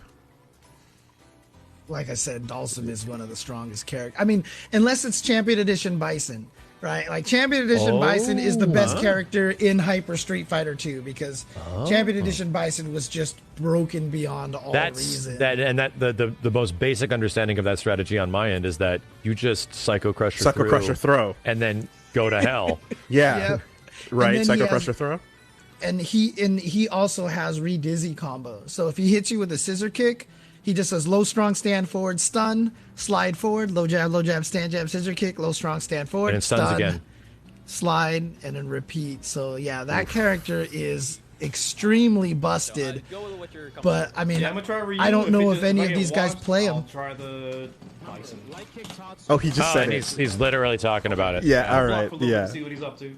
Okay, all right. So that's being fed right there. All right. Oh, interesting. The Tatsu on Ryu in this one goes through Dhalsim's Fireball. I don't know if that's the case with Super Turbo Ryu. Yeah, this one, so he can make it over, but in Hyper Fighting, the Tatsu is invul on its way up. Gotcha.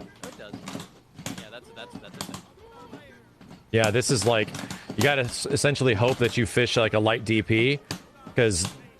Oh my from God! Behind! Oh, SF2, please! Oh, that hitbox! Street Fighter 2! Oh, Street Fighter 2 ball! Here we go! Oh my God! Wow. Okay. Taste of the old boys. Some of that classic Alfredo right here. Oh, that's what it was. Sliding under the fireball is really good call from Art. Oh, Nice. God. Just jump back. Oh, God, the drill. Right over the fireball. Excellently spaced. Yeah, this is just looking like Furby's round.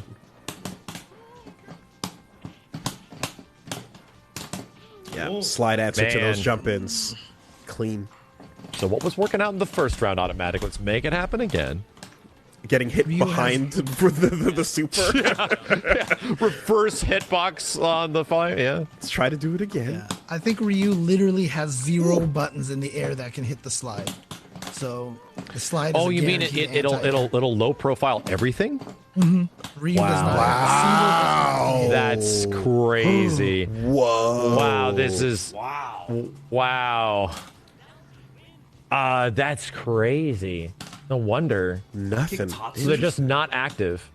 Yeah, I think Bison's the best pick in this situation then. If I mean, it's pretty clear that Arturo knows that. He started sliding like crazy in round 2 and 3, and all of a sudden, you know, automatic just could not get touched. So, I think in this situation, it's like, what? Turbo. Oh. Okay. Okay, second with Ryu. Okay.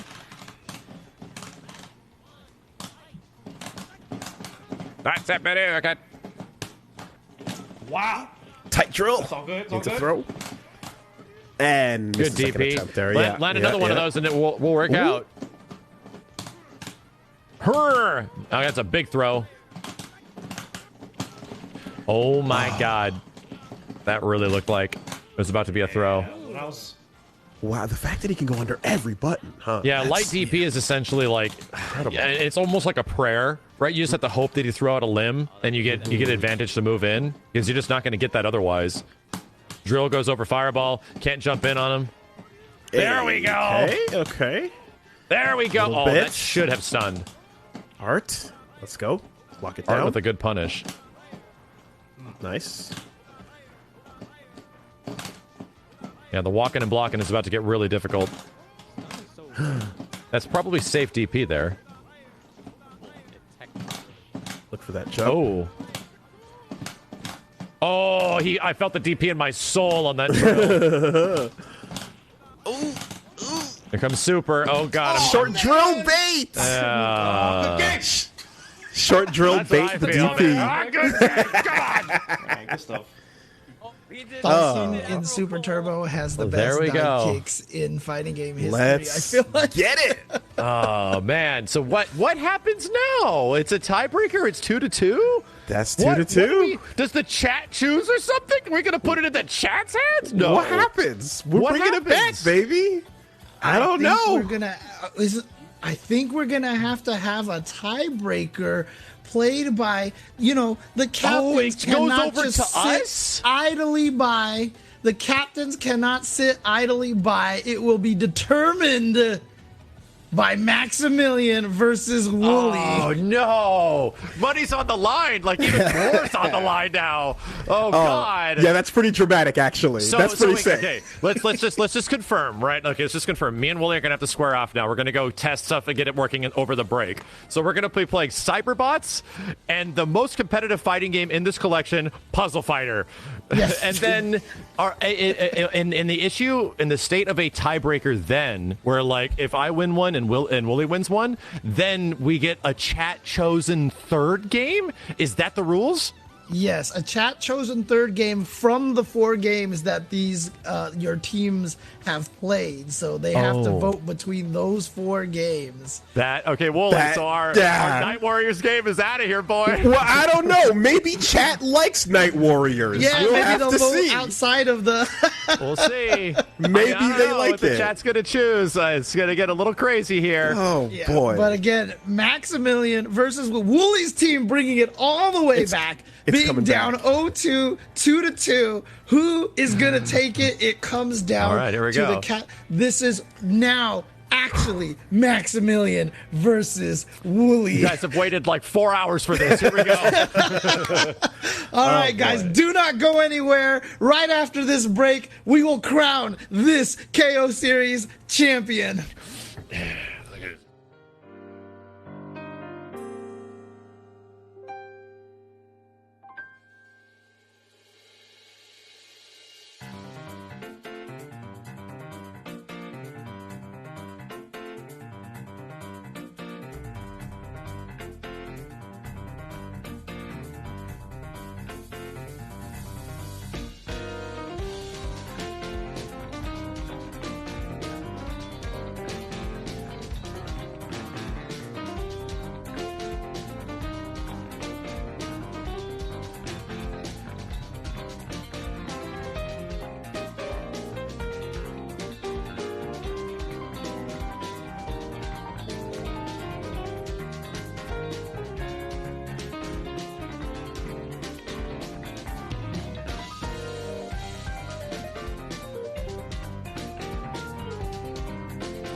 And it is down to Max and down to Wooly. We ended up with the first 4 rounds tied 2-2, and now the tiebreaker, the captains themselves. Couldn't going script into it better. Cyberbots first. How do you guys feel going into this, Max? I'm ready to cyberbotten. What? That's what us OG Cyberbots players say. Oh, okay. Right. I remember. Yeah, Cyberbotten. 100%, yes. Yeah, I mean, it's the dramatic finish. It had to be this way, right? The perfect build-up, totally unscripted. I'm genuinely concerned. Like, if it ties 1-1, what's going to happen? Like, what the chat is going to choose for us. Chat, I swear, if you make us both pick Leo and Red Earth, I'm going to get you.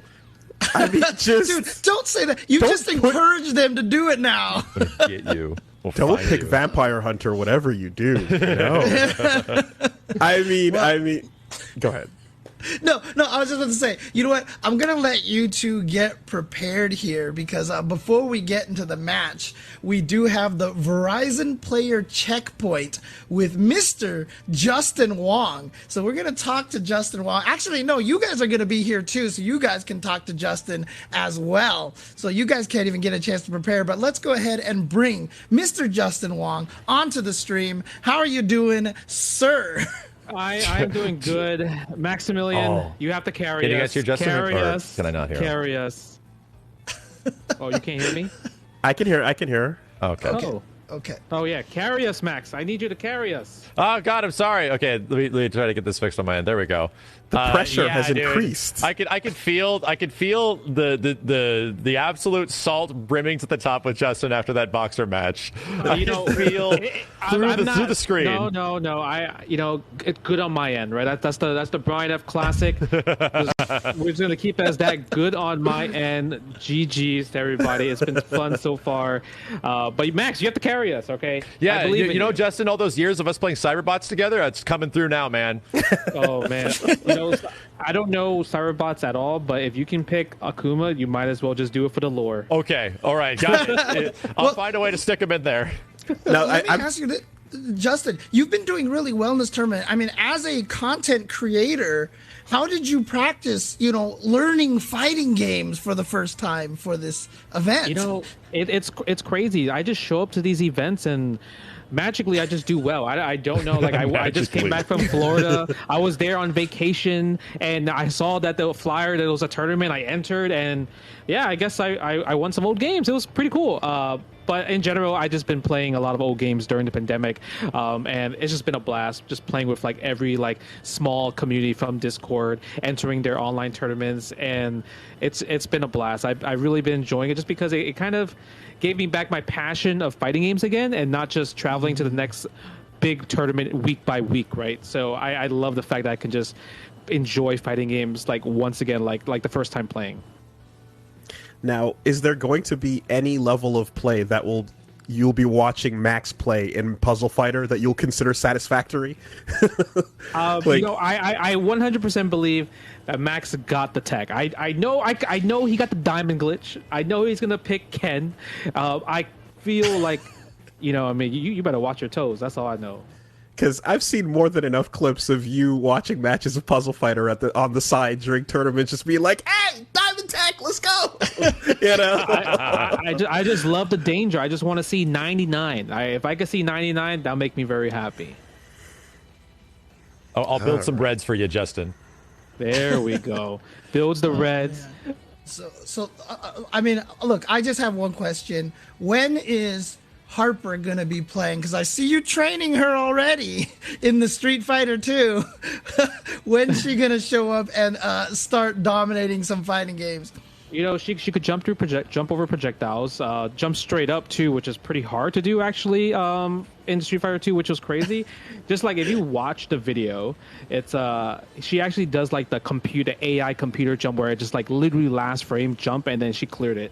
So that's cool. I know a lot of people are going to say, 4 years from now she's gonna Daigo parry you, and I'm like, you know what, you're right. I should teach her how to tap forward on the joystick when a fireball gets close to her in third strike and see if she knows how to, if she can comprehend of parrying. So I think that'll be the next attempt.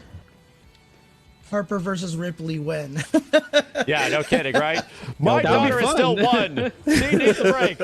She's using this preschool like little toy controller thing still, man. Oh, Object is that permanence the first. Fisher Price? The Fisher Yeah, Price with the and face on she's it? good I got at the it. same one. I got the same one. Dang, nice. The bloodline Well, battle. Thank you again, Justin, for participating in this event. I know you're going to be rooting for Max hardcore here to, get the lion's share of that prize. Lion's share with Lion's all the videos share. that we saw out there. Jeez. Yeah, that was not on purpose. But again, thank you. And I think we're going to get to it now. Get to the final match here between Maximilian and Wooly. So I'm probably going to because we're gonna have all these. James is gonna do a commentary during this, right? Yeah. And me and Wooly are most likely gonna have to mute everything to focus because James is gonna be like, Max is not doing this, and I'm gonna be like, oh God, why do I do that? Look, to be fair, Cyberbots is definitely a game that is kind of a gap in my knowledge as well. So I won't be too critical here. So. All right.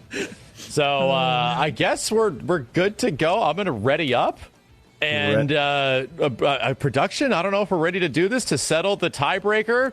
Evo 2025 brought to you by the future. And keep in mind, remember the rules for this one. I believe is 3 out of 5. Okay. For this game here. All right. I'm muting everything up now, man. I'm going in. Okay. Bye, everybody. There we go. Did you hear the sigh from Wooly there? He was just like, oh. And again, each of these body types has multiple machines that can go with it. And oh, dang, look at this. Okay. I like that. Shout of Earth. Wooly's playing as Shout of Earth. But we are interesting. Maximin's going with basically the basic right here. This is Blodia with Jin as the pilot. This is basically the Ryu of the game. Got a DP, and the way that this game works is that you have a weapon button, and what's really cool is that every single different body type has a different UI, and you see one bar is labeled W, the other bar is labeled A, and that's for weapon and arm.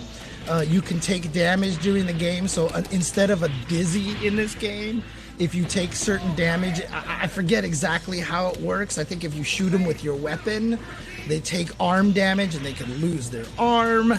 And so, like I said, I'm not super familiar with this game, but definitely one of those rare gems of a fighting game. And, again, one of these games that I just can't wait to sit down in training mode and mess with a little bit here.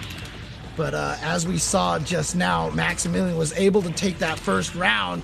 And here he goes. Small combo, but nothing too much off of that. Really trying to launch a get off me attack, and now has Maximilian trapped in the corner. Backs off, however, gives Max a little bit of breathing room. Oh, the super, but no, that's going to be a punish. Yeah, not enough to quite kill. Just jumping all over him. Freaking like spider. Oh my God, but Max gets the last combo here after the jump attack. Wooly did not block. Max gets the hit. Game number 1 to Max. And again, it is 3 out of 5. Yeah, this is the game that this is where Jin comes from, if you guys are familiar with him in MVC2. Kind of like the Captain Falcon treatment of showing up in Smash Brothers. Jin showing up in MVC1 is, similar, and MVC2, I should say, is kind of the same treatment, taking the pilot and they could fight. This is also the game that Devilot comes from as well, if you're familiar with her assist in MVC1, and one of the, I think it's Felicia, I'm sorry, Manat, who has a Devilot costume in Street Fighter V, and the little orb she holds is actually the octopus mech that Devilot drives in this game. So she's from this game as well. Oh, look at this. Just needs one more hit. And he did switch device. So he's switching to a different mech here. However, Maximilian obviously can't change with the missiles from downtown. Taking round number 1 for Wooly. course, Devilot, and I forgot what the pilot of the big helicopter mech was named, but those are all boss characters, and then there's one final boss character, and there is a hidden Akuma in this game, like an Akuma mech, but I don't remember what the code is to pick that character. Maximilian. Oh, getting grabbed again. And yeah, dude, the disrespect. Throw him and then roll over him. Dude, Wooly seems like he has found a good character here. Zoning with the missiles, grabbing with the arm. Oh, good block this time. Yeah, this time you can see he's blocking it. So, and now Max trying to stay in the air and being as aggressive as possible. Oh no, got grabbed again. Can he roll over him? No. Max with the quick rise to escape the OTG. I do believe there is chip damage in this game. But I don't even know if he blocked. Dashed into the missile, same way that Wooly won the last round by firing those missiles from downtown, and Wooly's gonna tie it up 1-1, and you can see serious face right now from both competitors. Dude, it is there is no love lost here between them. And again, this is only game number 1 to find out if it will be Team Maximilian or Team Wooly who actually takes this. Okay. So someone in the chat saying that Akuma's not in the arcade. Interesting. Okay. Oof. And here we go. Rolls over him again. And you can see the little symbols right there where it tells you to mash like that. You can see on the bottom of the screen, basically making you get up and roll a little bit faster so that they can't hit you off the ground like that. But here comes the throw. He's going to try roll over. No escape. Not enough to kill. But again, missiles from downtown. You can see those missiles aren't doing chip. But this is all Wooly's willing to do. He can't throw them constantly because of that weapon gauge. That's part of the weapon. Max gets in, but the counter poke from Wooly is going to take round number 1. Wooly switching to Vice, and Vice is definitely doing the work for him now. Oh, look, dude, was it Max was like doing box jumping or something? The arm is gone, but he picked it back up. He picked it right back. Never mind. I was going to get all hype. I was like, oh my God, Wooly has to fight without the arm. Oh, he picked it up. Okay, never mind. Oh, but that wasn't fast enough. No counter. Dude. Max with these like Dante box jumps from MVC3. Okay, Maximilian tying it up, and again, this is 3 out of 5, so this is the crucial rubber band magic. Oh, what? We've got spinning pile drivers? What? Dude, these two guys have definitely practiced. They definitely practice because they know so much about their characters. 4-hit combo. Oh, not rolled over. Yo, he blew up. He needed the escape pod.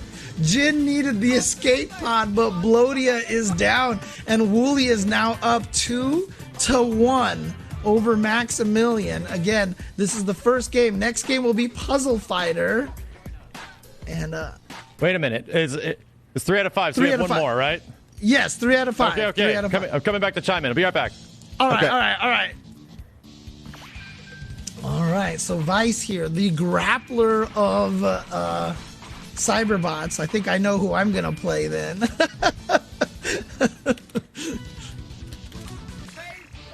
Hashtag justice for grapplers. All right, so they have switched sides now. Maximilian is on the right, and now Wooly is on the left. But Wooly is indeed up 2-1 over Maximilian. Okay, nice block and punish with the throw. And that was pretty decent damage for that throw as well. But now back to the missiles, and yeah, you can see the tracking capability, but you see every time he fires it, his weapon gauge drains right away. It builds up pretty quickly, so we can keep doing it. Nice. What? He just did it back to back? He didn't care. Max wasn't even on the ground anymore. He just rolled over him. He just needs one more hit. There it is. And Wooly is at match point. Okay. Dude, OTG throws in this game? Some people in the chat are saying. Uh-oh, here we go. The grab again. Gonna try to roll over him. Yep, no quick rise from Max, so he's just gonna get rolled over here. A little bit of extra damage. So seems like the Oki game in this game is actually pretty deep, but it is working out for Wooly. He just needs one more hit now. There it is. The missiles to the face. The mech is gone. And good Wooly. game. GG. GG. I got grabbed out of everything, man. Okay. Oh, grab. All right, I'm going to keep comms on for Puzzle Fighter. So now we're going to get a new lobby, right? Yeah. Okay. Wooly there. Definitely. You've been practicing Cyberbots, huh? You even got like a 720 or something. I learned one thing. I learned one or two. I learned two things. The first one didn't work, but we got that. Yeah. Oh man. No, that Vice is sick. He's got a really cool air grab and ground grab setup. It's a lot of fun. Yeah, I was hoping that Blodia's like 8-way air dash was going to help me out a little bit, so I'd be able to get some Magneto rush down. I just yoink. I got yoinked. I was like, dude, okay, so it's an anti-air grab as well. Okay. All right, I was guessing that you were gonna go Blodia as the Ken of the game. You know, big Shoryukens. Yeah, of course. Yeah. Hell yeah. Good prediction from Wooly, but again, that's only just 1-0 now. It comes down to Puzzle Fighter here. If Max can win this one, he ties it up 1-1, and then the chat will vote for the final game. But if Wooly can take this one, then it is over, and Team Wooly is the victor. Okay. But Justin was hyping you up, Max. How much of your... I mean, does JJ play a lot of Puzzle Fighter? Yes. Aha! The secret I have weapon. seen many things over the years, and I have tried to engage some stuff over the past few days. So there's been a lot of Puzzle Fighter in my life for a long time, even though, I had to get familiar with a bit of it. I can firsthand confirm that JJ is a puzzle beast, as I'm a huge fan of Tetris, and we've had some great matches, but Tetris is not this. This is a different game entirely. Fair. So we're going to have to learn. And I'll body all of you in Tetris. But that's a whole nother story. Oh, jeez. Don't you get started. We're puzzle fighting right now. You know what's crazy is that over the past few days, I was like watching some of the OGs playing, the Fighting Collection. And weirdly enough, the person that I was assuming would be playing this was playing the game that I wasn't assuming he would be really good at, and he ended up being like #1 on PS4 for a while. Alex Valle is like a hella good Puzzle Fighter player. Mm-hmm. I just been watching him play. I'm like, damn, okay, wow, okay. Back in the day, he definitely had a very serious Puzzle Fighter training partner. So I remember he was super good at the game. Yeah. Yeah, got to play something between those fighting game sets, Like that was me playing MVC1, waiting to play, and then playing House of the Dead. All right. Honestly, I'm sure you guys can talk about this forever, but that's what the arcade days are like. When you put your quarter up and waited, that's how you played all the other games. Yeah. Yep. Okay, but here we go. Puzzle. So I'm assuming you guys will be able to speak during most of this. Are you guys muting your comms, or how's this working? I'm just going to speaketh and let it be known. Okay, here we go. I'm just going to keep my comms on. All right. Yeah, sure. 3. Keep it on 3. I guess so. Yep. Yeah. All you're going to hear is just self-disparaging comments from my end. So. Definitely see someone calling Wooly a puzzle lord in the chat, so let's see if that comes to fruition. We're going all in.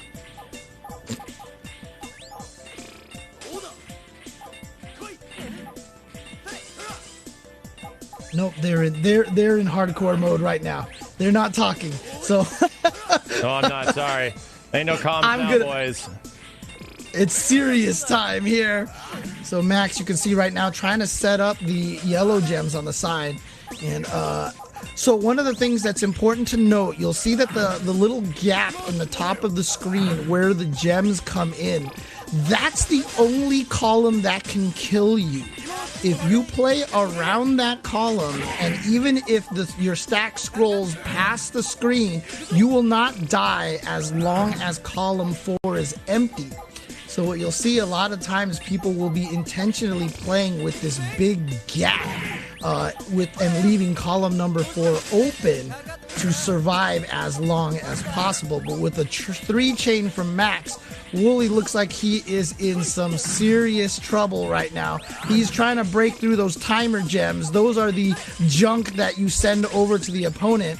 Wooly's trying to break through, but you can see how the green gems are causing this staggered checkerboard on Wooly's side. That's going to make it very hard for him to clear through this unless he can get a diamond. The diamond comes every 50 pieces, I want to say. There's 25. A certain number. 25. There you go. 25. Thank you. And so I think Wooly's going to need a diamond coming pretty soon to help him, because Max's stage right now looking very, very clean.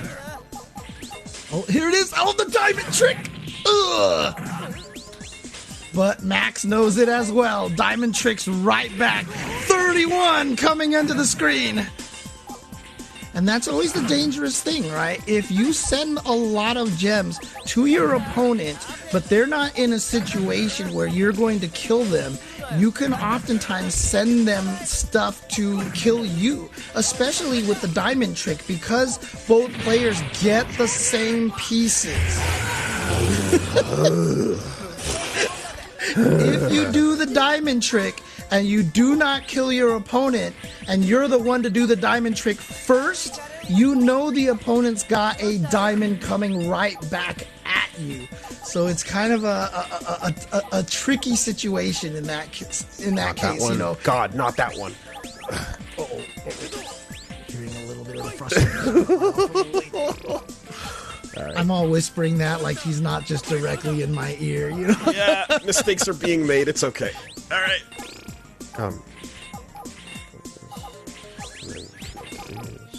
Again, as this will be back to 2 out of 3. So this is back to 2 out of 3, but as you can see at the bottom there is still the round countdown there.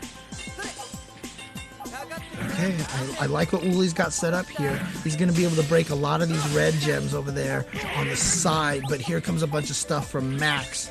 And so now Wooly has to figure out how to a way to break through this. He's counting on the yellow chain right there. Oh, nice. Combos the blue as well. Erases the stuff that Max was going to send him, and now Wooly's kind of set up for something pretty decent here. There it goes. Oh! But again, as long as Max's column... Oh, let's go. Okay. Well, never mind. It filled up. Final round here in game number 1. Yeah, again, this game... A lot of the strategy of this game is not necessarily just building your stage. One, you want to know what the opponent sends to you, and once you set up combos, you also kind of want to maybe send over small things to pester them a little bit, but you generally kind of want to save the big stuff until you know you can kill them, because if you create a big chain and it doesn't kill them, and you have nothing left on your board to finish the job, it's very easy for opponents to make the comeback necessary to blow you up. And that's one of the trickiest things about Puzzle Fighter, is knowing when to strike and when to wait, basically.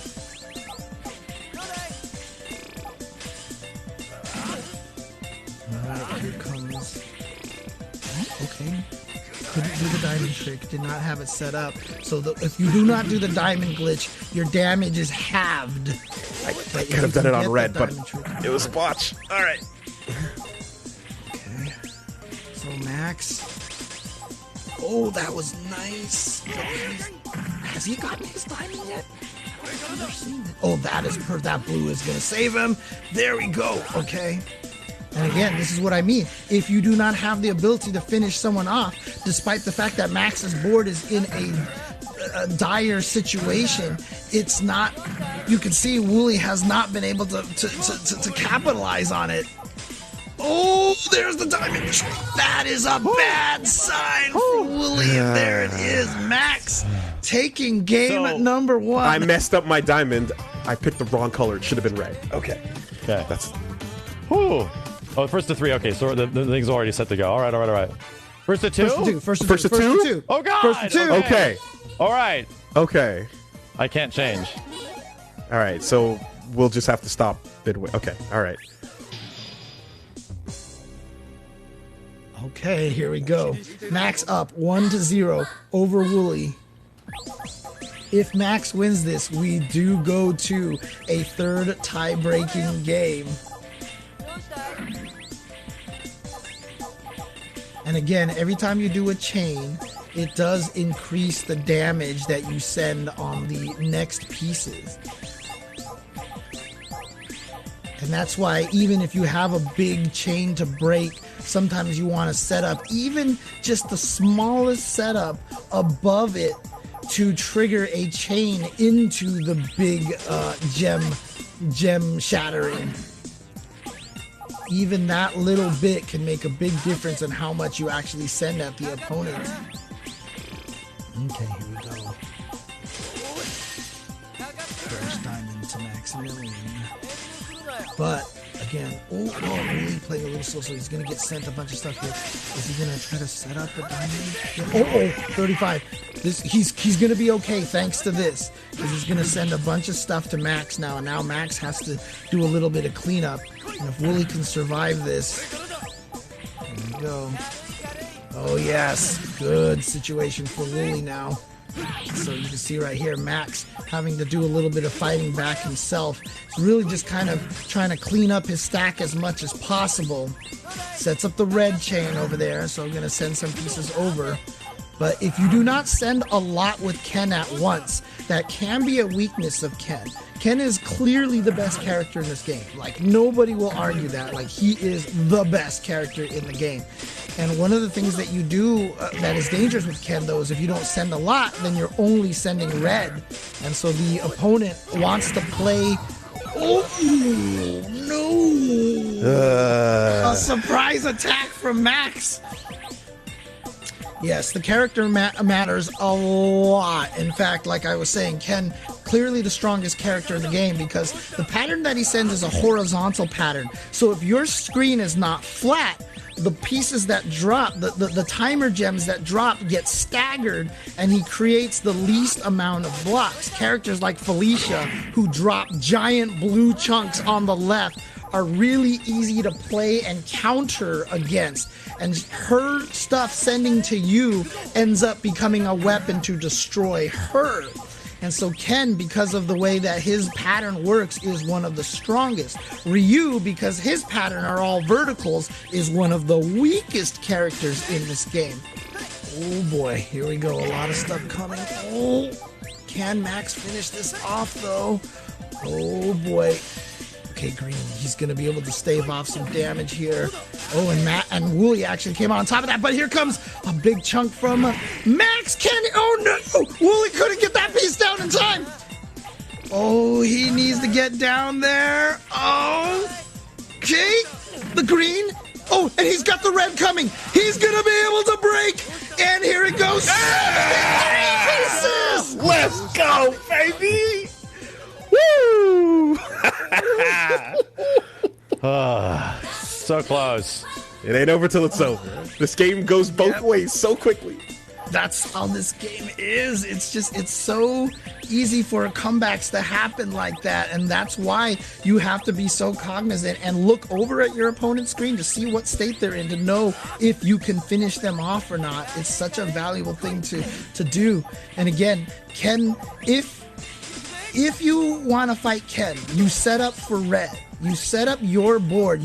If you're going to shatter stuff, shatter small blues, shatter small yellows, shatter small greens, but save as much red as you can, because if the Ken player sends small stuff at you, if he cannot send more gems than the first row, he's only sending red at you.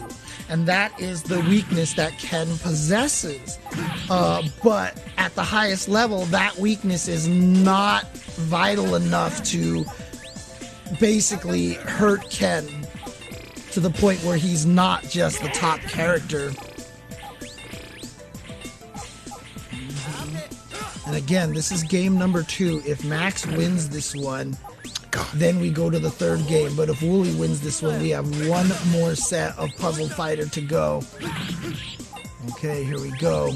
Max is kind of in a dangerous situation here. At this point in time, Max might even be benefited by playing as fast as possible to get to the next diamond, because the next diamond should be coming fairly soon, if I'm not mistaken.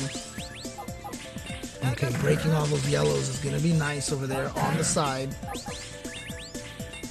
Here we go. He's got the green. He should be able to break some pieces there, yes. And stave off that stuff that Wooly sent him. Wooly kind of in a precarious situation, but if he can get that, if he can get to that green, oh, he's got the diamond. If he diamond tricks on that, it's over. Yes, there it is. Wooly ties it up 1-1. I got my audio back finally. The audio cut out. Okay, here we go. Okay. All right. Game number 3. Is Team Wooly gonna take tournament it? Point? Or is tournament point, tournament game for Wooly, and then a tie game potentially for Maximilian.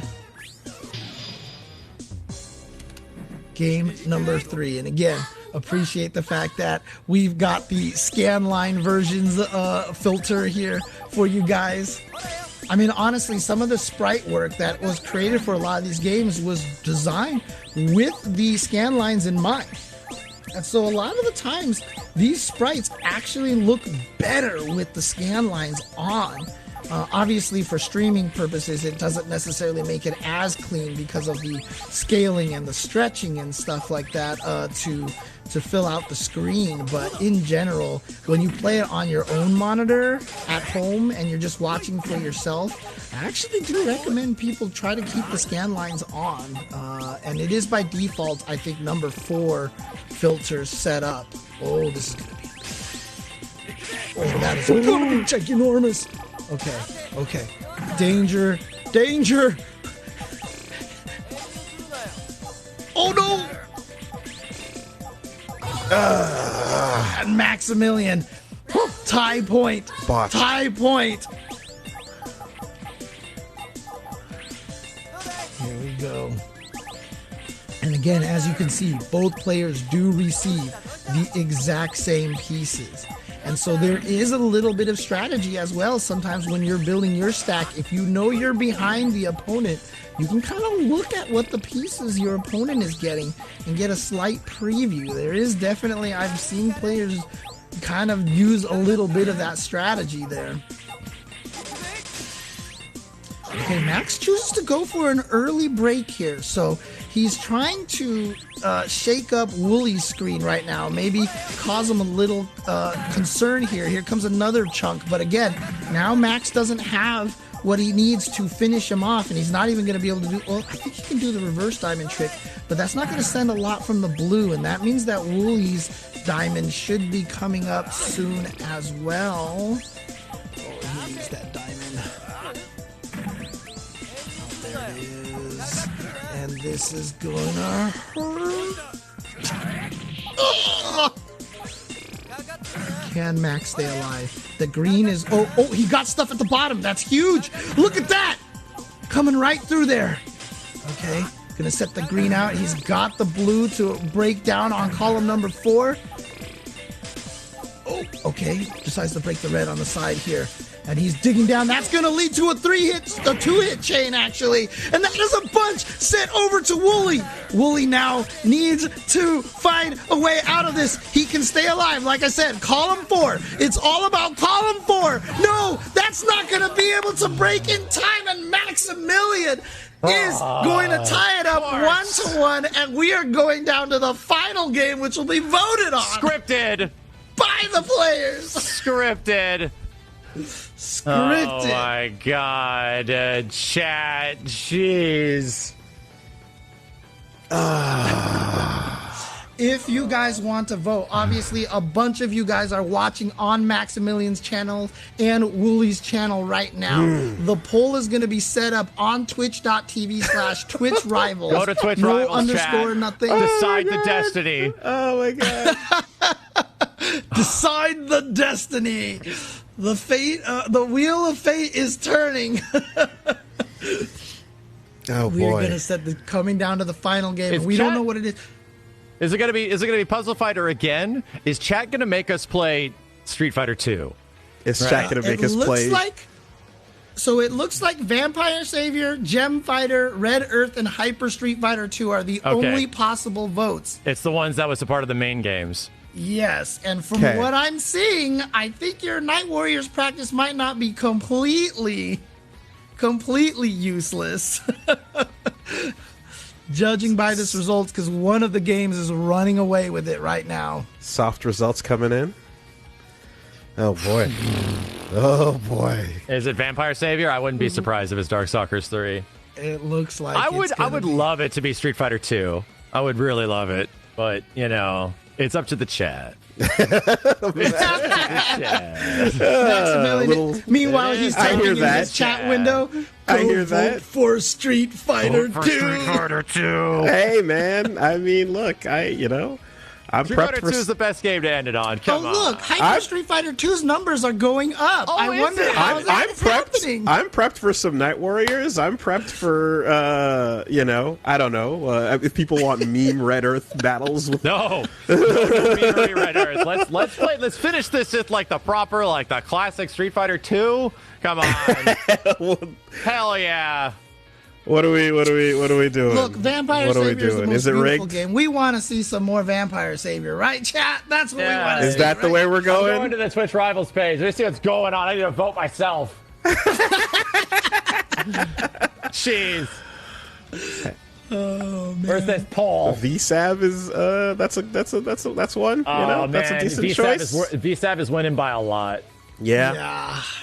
I mean, look, Certainly Hyper Street is. Fighter 2 was actually tied with the other two games until an influencer said something at one point in time, and then it jumped up. So, I mean, honestly, the influencer definitely affected the vote a little bit. Because Come on, chat. Okay. You have a little bit of time left. Just go over to So which version is going? Which version is going? It's Vampire Savior. Okay, I mean, specifically. what's all the right. time? All right. How much time do we have? Savior. I'm waiting for production to see if we have a timer on this Hey, or when we're It's going like to call 5 it. seconds left. That works for me, there's a man. poll That's timer. 5 seconds, chat. well, I'm down. That works. That can go. VSAV is a game that is played. That is a my game. God. It is played. Hyper Street Fighter It's a game 2. that is played. Dude, Street Fighter 2. Hyper Street Fighter 2 is only down by 10% now. And time swimming? is up. We swimming? We're Could not catch going up. to the land of vampires. Okay. 42% to Vampire Savior it Savior. is. We'll get the game fired up. Jeez. Hi, everybody. Hi. Hi. This is a wonderful emotional roller coaster we got going on today, right? Oh boy. Yeah, Max and Oh, Willie boy. like, this is not what we signed up for. It man." wasn't. It legitimately wasn't. It legitimately changed the moment we sat down and they We unveiled it. trained the other Darkstalkers game. Like, we literally trained Night Warriors. The characters change from charge to motion and back. It's a completely different thing. This is amazing. But see, now here's the question, right? Obviously, there's no Donovan in this No, there's game. none. So Not in this game. Who I'm curious, who are you going to go with, Max? I'm curious, too. Oh, it's a very wonderful mystery. Wonderful mystery. I mean, Nothing is set in stone in terms of. we're gonna be hovering that character select for a while and just see like who picks who. Yeah. Oh man! All right. So, I mean, I believe you. I think they're trying to set up the lobby for you Yeah, guys. we're getting the now lobby set in up, bed. chat. Okay. Wow. I mean, look, hey, at the very least, this is the hypest way it could go in terms of like the back and forth into like a final game. We actually got to the final game. That's pretty I gotta sick. make sure my buttons are right in Vampire Savior because do that. Make sure your buttons are right. Make sure you turn the one button supers off. Yeah. Oh man, this is great. This is great. All right. So again, there it is. There it is. There it is. Yeah, we're getting in here, chat. 1 second. How are you feeling going into this, Wooly? How are you feeling going into this? Yo, team, I'm trying to get you paid. What's up? What's up? All right. And Max, how are you feeling about this? Okay, I feel pretty good. Right? I feel pretty good. Feeling fantastic, as good as could possibly be. All right, so here we go. It is going to be Vampire Savior, the game that we started off the day with. Again, to me, honestly, the Darkstalkers series might be my favorite fighting game series of all time. just because of how beautiful and just how perfect of a mix between art and music and lore and fighting style and everything. It's might be to me one of the most perfect fighting games that I don't know if it could ever be replicated ever again. But if you guys do pick up Capcom Fighting Collection and do want to get into Darkstalkers, Vampire Savior is the one that is most competitive right now and has a very competitive scene. Now, again, the game is brutal. So if you get into it, it's going to be a hard one to learn. But the community out there, wonderful community, always looking for new Vampire Savior players to bring into the fold. And honestly, you know, when I look at that community, there's a lot of young faces in that community that continue to, you know, grow that scene. So definitely check it out. But, you know, a lot of high-level Vampire Savior play out there. We won't be seeing any of that, though, with Max versus Wooly. No, I'm just kidding. Hey, keep it real. Pfeiffer. Keep it real. Okay. All Best right, of five. So first to three. Here we go. First to three. Yeah. Again. Are we set up first to three? We are. Okay, cool. Yeah. And again, Max and Wooly, two long time, of course, fighting game veterans. They'll do just fine. I'm going to go mute myself really quick. I'm sorry. I'm going to mute all of this because I can't have James commentating my own match in my ear. I can't do it. All right. I'm turning it all off. Here we go. All right. Here we go. I hear the character select screen. And now the first big mystery. Who does Max go with? We know Wooly's going to go with Fish. Max goes with the John Tal Bane. Let's go. Dog versus Fish. Here we go. And there's that poison to start off and just goes for the sweep. Okay, so obviously a high-level recoil play, dashing medium punch into links after that. But here comes Maximilian, gets the pursuit, trying to keep Wooly in the corner. But again, the sonic waves now coming into play. And Maximilian playing very throw-heavy on the defense there, blocking a lot of jump attacks. But here comes the bubble. Max does make it over. Wooly not going up into the air to challenge that. Max wakes up with the flash kick, tries to get the pressure in the corner, but the stabbing heavy punch gonna knock down. Oh, the poison again. And yeah, just wasn't in time to get the combo, but instead just walks up for the throw, the poison right here. Wooly looking very strong, gets the poison again, a little too slow. You don't get gassed for very long. A little too slow from Max for the punish right there. And we see what Wooly's trying to do. Just playing back and playing very defensive. And there we go, the jumping heavy kick, kind of like a Dawson drill. But here comes Max, gets the chain combo. Oh, too far. He let the geyser go a little too far. And trying to now find the strategy of Justin Wong. Throw out as many fire dragons as possible. But here's the Dark Force, the armor, and he's going for the pressure. But that's delay right there. So Max is able to punish that a little bit, but misses the jump attack and got thrown. Here we go, the gas. Oh, nice. Wasn't a true combo. It's not going to kill just enough. Dude, it's coming down to the wire here. It went full screen. Max didn't think it was going to go full screen. Here we go. Pinball. But not all the hits. That's punishable. Did not hit the button fast enough. Max gets to the other side. Finds the hit on the side switch. Maximilian making the comeback here. Going 1-0 over Wooly with the Tal Bane. I can't hear anything. I'm just letting you guys know. I can't hear anything. Officially with the lead here. And Wooly shaking his head. He's not going to let this go down like this.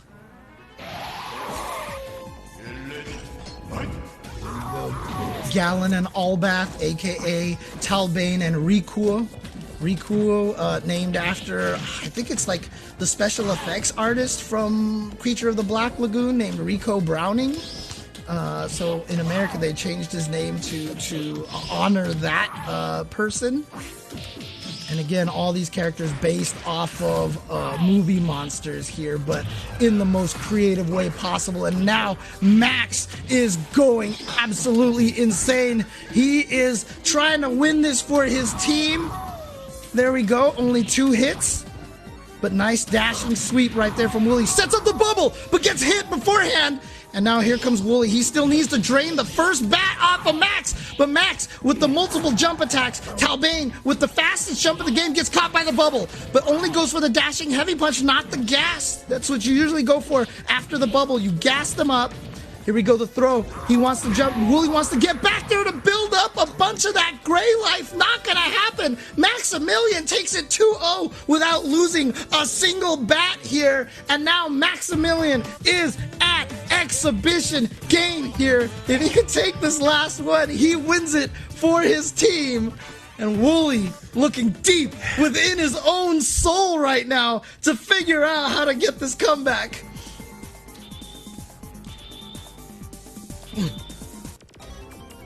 Ah, thank you for the lore. John Talbane's name comes from John Talbot from the original movie.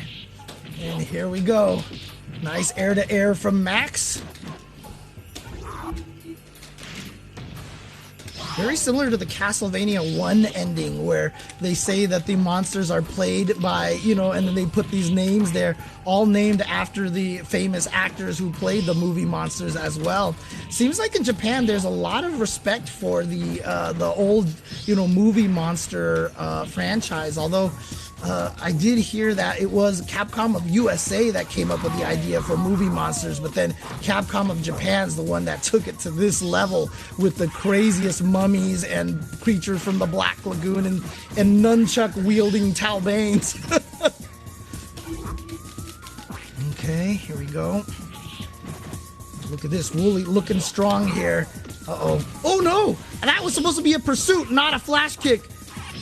You can actually pursue with any button. So with a lot of times when you play John Talbane, you want to try to pursue with the punches so you don't come out with that by accident. I think that was supposed to be a fire dragon, but the crouching heavy punch is going to work as an anti-air. Max is at exhibition bat. He just needs to drain this last bat, and actually, no, Wooly now has one bat as well, but Maximilian with the lead. The Pursuit, gonna find his mark, but Pursuit only does the white damage. Nice air throw by Max. What the heck? He jumped forward and kind of did like this weird cross-up that wasn't a cross-up, and now Max, oh, but watch out, he still takes damage. Rico still takes damage while he's in here. He just has super armor. There's the delay. Slightly punished by Max, but not enough. Gets over the geyser. Max now trying to finish this off. He just needs to drain a little bit of more health. There it is. Nice. Is the Pursuit going to do it? Not enough. Oh, the anti-air did not work. And here we go. Dashing heavy punch into throw. Yo, he's going CE Bison tactics here. Ah, and then he shimmies it with the heavy kick. And Wooly with the comeback. Taking it 1-2. It is not over yet. And Max nodding his head like, okay, I see you. I see you, Wooly. I see you.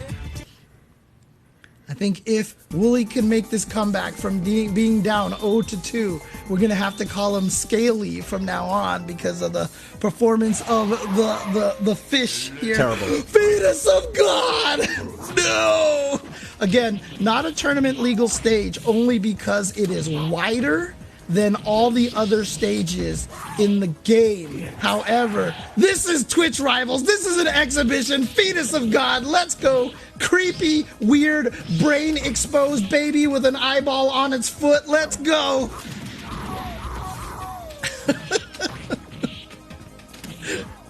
Oh, man. And here we go, Wooly trying to get this pressure in the corner, but nice back throw from Max. Has the corner again, misses the Pursuit because he came out with a flash kick instead. Oh, the dashing overhead. Nice to go and basically jump over the low. Got caught by the bubble. And that's the first bat for Wooly now. We're tied one bat each at this point, but Maximilian with a slight life lead. Trying to find his way in, gets the throw. Nice anti-air heavy punch from Wooly. Okay. Oh, dang. I just saw the baby's eyes open and it completely distracted me. I was like, oh, fire, but not in time. Armor, but you see, like I said, he's eating all that damage anyway, and now here comes the recovery. He's going to have delay there. Oh, nice. Attacking on the way down, so he's going to be okay. And now... Oh my gosh, Wooly trying to make the comeback. The waves, but he got hit, so the waves are nullified. Maximilian now. Oh. Gets away from the pursuit. Down to no life. Both of them so close. He's got it. The jump in from Maximilian over the sweep. And Maximilian has won it for Team Maximilian. They are your champions for the KO Series Twitch Rivals. Maximilian takes it in game number 4. Jesus. I'm sorry, in set number 4 of the third game. These two players having a lot more stress than they intended for today, but honestly, great job to both players. Excellent stuff. Great, Good great games, entertainment for everyone. GG's you. Jeez, dude, GG's this you. was. Well, I mean, one of the most appropriate ways for us to toss this into the game that I'm like, all right, time for me to pull up the move list. Let's just see what we're dealing with over here, man, because we were not training this Darkstalkers game, dude. But that just shows you, that just exposes the lack of fundamentals I got on deck. So, you know. Oh, man. I'm like, oh, yeah, I'll bet this hitting with all that stuff Wooly was telling me about. Oh, good. And, like, yeah. No, it could have gone either way. I imagine the Street Fighter match would have been just Ken Blanca. Yeah. Yeah, and just a bunch of I definitely might have picked Hyper Ryu. Okay. That guy's got some cheap stuff in that game, dude. Wow. Oh, man. Okay. But congratulations. Good job to Team Max. I mean, honestly, just like through this event here, how are you guys feeling right now? I mean, Wooly, like, obviously, I'm sure you wanted the win here, but overall, though, how do you felt like this event went for you? I let the team down a little bit, you know. I mean, they brought it back. The momentum was tough at the beginning. They came back with the last 2 games. We turned it around. It went all the way to the 3rd game. I was feeling it. And I'm sorry to the team. I'm sorry I let you guys down on that. That being said, I'm also really hyped that it went right to the final on that. Dude, that's we super went cool. all the way. As far as final grand finals match, mystery games, it was really crazy. Yeah.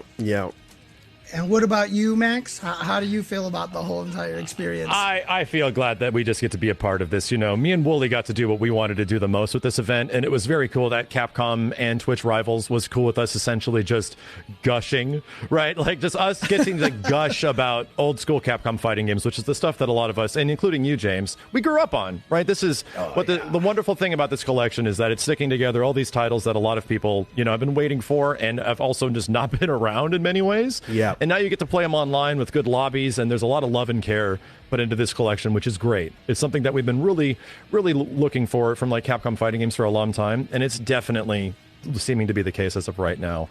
I do have to say that whatever I don't know if there's actual winnings, right? I keep forgetting that if we're playing for tournaments that money's involved, but if it is, I will gladly donate my winnings to the couple of folks in production that had their vehicles broken into. Yeah. So I'm going to do that on my end. Whatever might be coming my way. If it isn't, I'll just pitch in. Some of the guys that put the show on had stuff go very south on them as we were putting it together, and their cars got either stolen or broken into. So I'm going to put whatever was going my way towards them. Dude, shout outs, Max. Absolutely.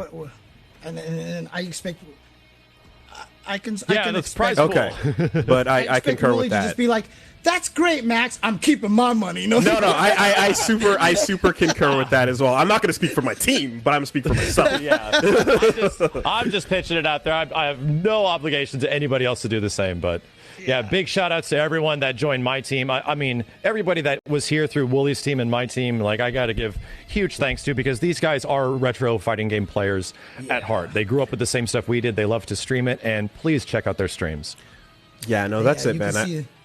Oh, no, go ahead. Oh, no, I was going to say just like not even knowing about that like financial aspect, just like Max, well, you know, this whole thing was pitched and it was just like, yo, do you want to talk about old Capcom fighting games, and it's like, yes, more than anything in the world, we never get to do this, you know, and teach a few people about, like, the Wild West, the good old days of, you know, Warzard. And I get to talk about Warzard tech on stream to so many people. That's super and it's cool. relevant. It's actually like necessary. You have to. It's your employment job as of right now. I'll never get to do that again. It's awesome. I'm thrilled for that. You know, that's what I'm here for. When the Warzard scene blows up, you will be on the call for commentary, Wooly. When Twitch Rivals KO series brings back, you know, the Red Warzard Earth. tech, Red Earth is back. But as you guys all saw, a lot of the players over there did get, you know, a decent amount of money. They all got paid here. But on top of that here, we are now going to open up another vote here for you guys in the chat to pick our Pizza Hut MV Pizza. Finally! Check out the Twitch Rivals extension and vote for your MVP of the day, who you thought did the best today. So again, check out the Twitch Rivals extension. Should be available, I believe, on all three of your guys' channel, on all three channels here, and you guys can vote for the MV Vote, Pizza. chat. But go to Twitch Rivals on Twitch just to make sure.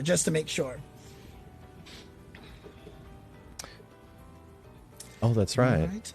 All right. So, and then finally, if you guys remember at the start of the day, we talked about, it's time to check back on our Brave Stakes presented by Crypto.com. Earlier in the show, our analysts made some bold claims and things they thought would happen in today's event.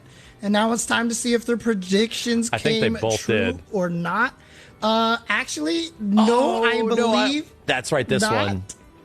Because Max, you predicted Besteban would win his Vampire Savior match. Yep. And he did not. No. Oh, no. And Wooly, you predicted that Justin would get the ghosts on somebody and then throw them. And that definitely did happen. We watched it happen live in front of our faces. It sure did. And then the sword came out. Yep. So there you go. Wooly. See, now you have that moral victory right there. Your prediction came true, and Max's did not, so you can rub that in That's the one I Max's wanted face. to win. Damn it. Man, come on. But again, thank you for that, and that does it for today's Brave Stakes presented by Crypto.com. Fortune favors the brave, and well done to the prescient, pick by Wooly for that Justin Wong situation. So there you go. And I think we have our MVP. So we asked you to vote. The votes are in. It's time to reveal your MVP with some help from our partners at Pizza Hut. Justin Pizza. There he is. Nutritious. The Justin, he is the MV Pizza.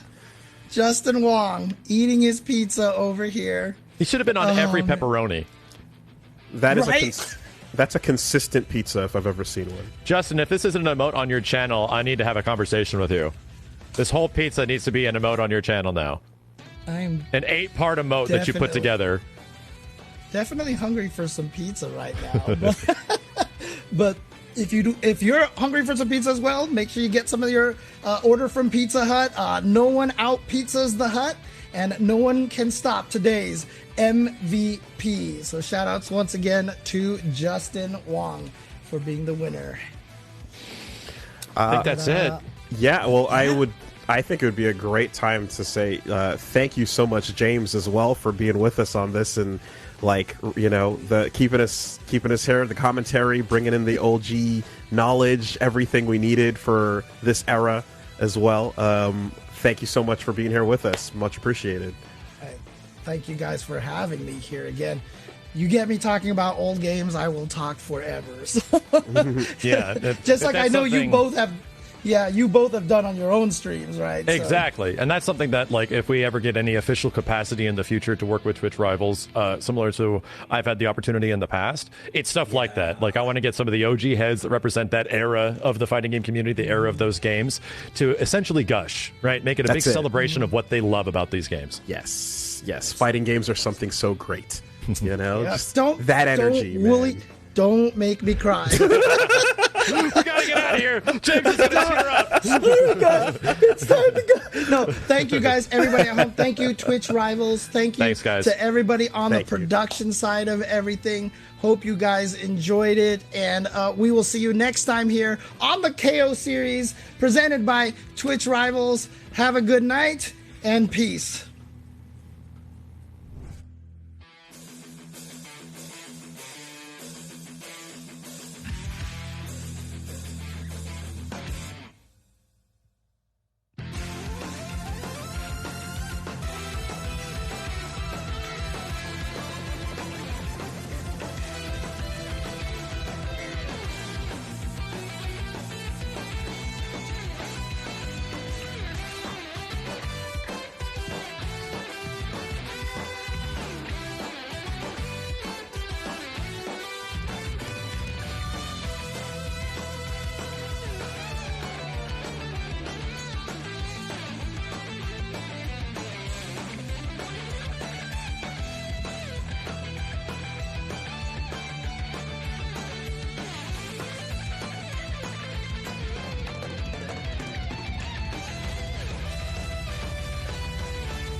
Hype.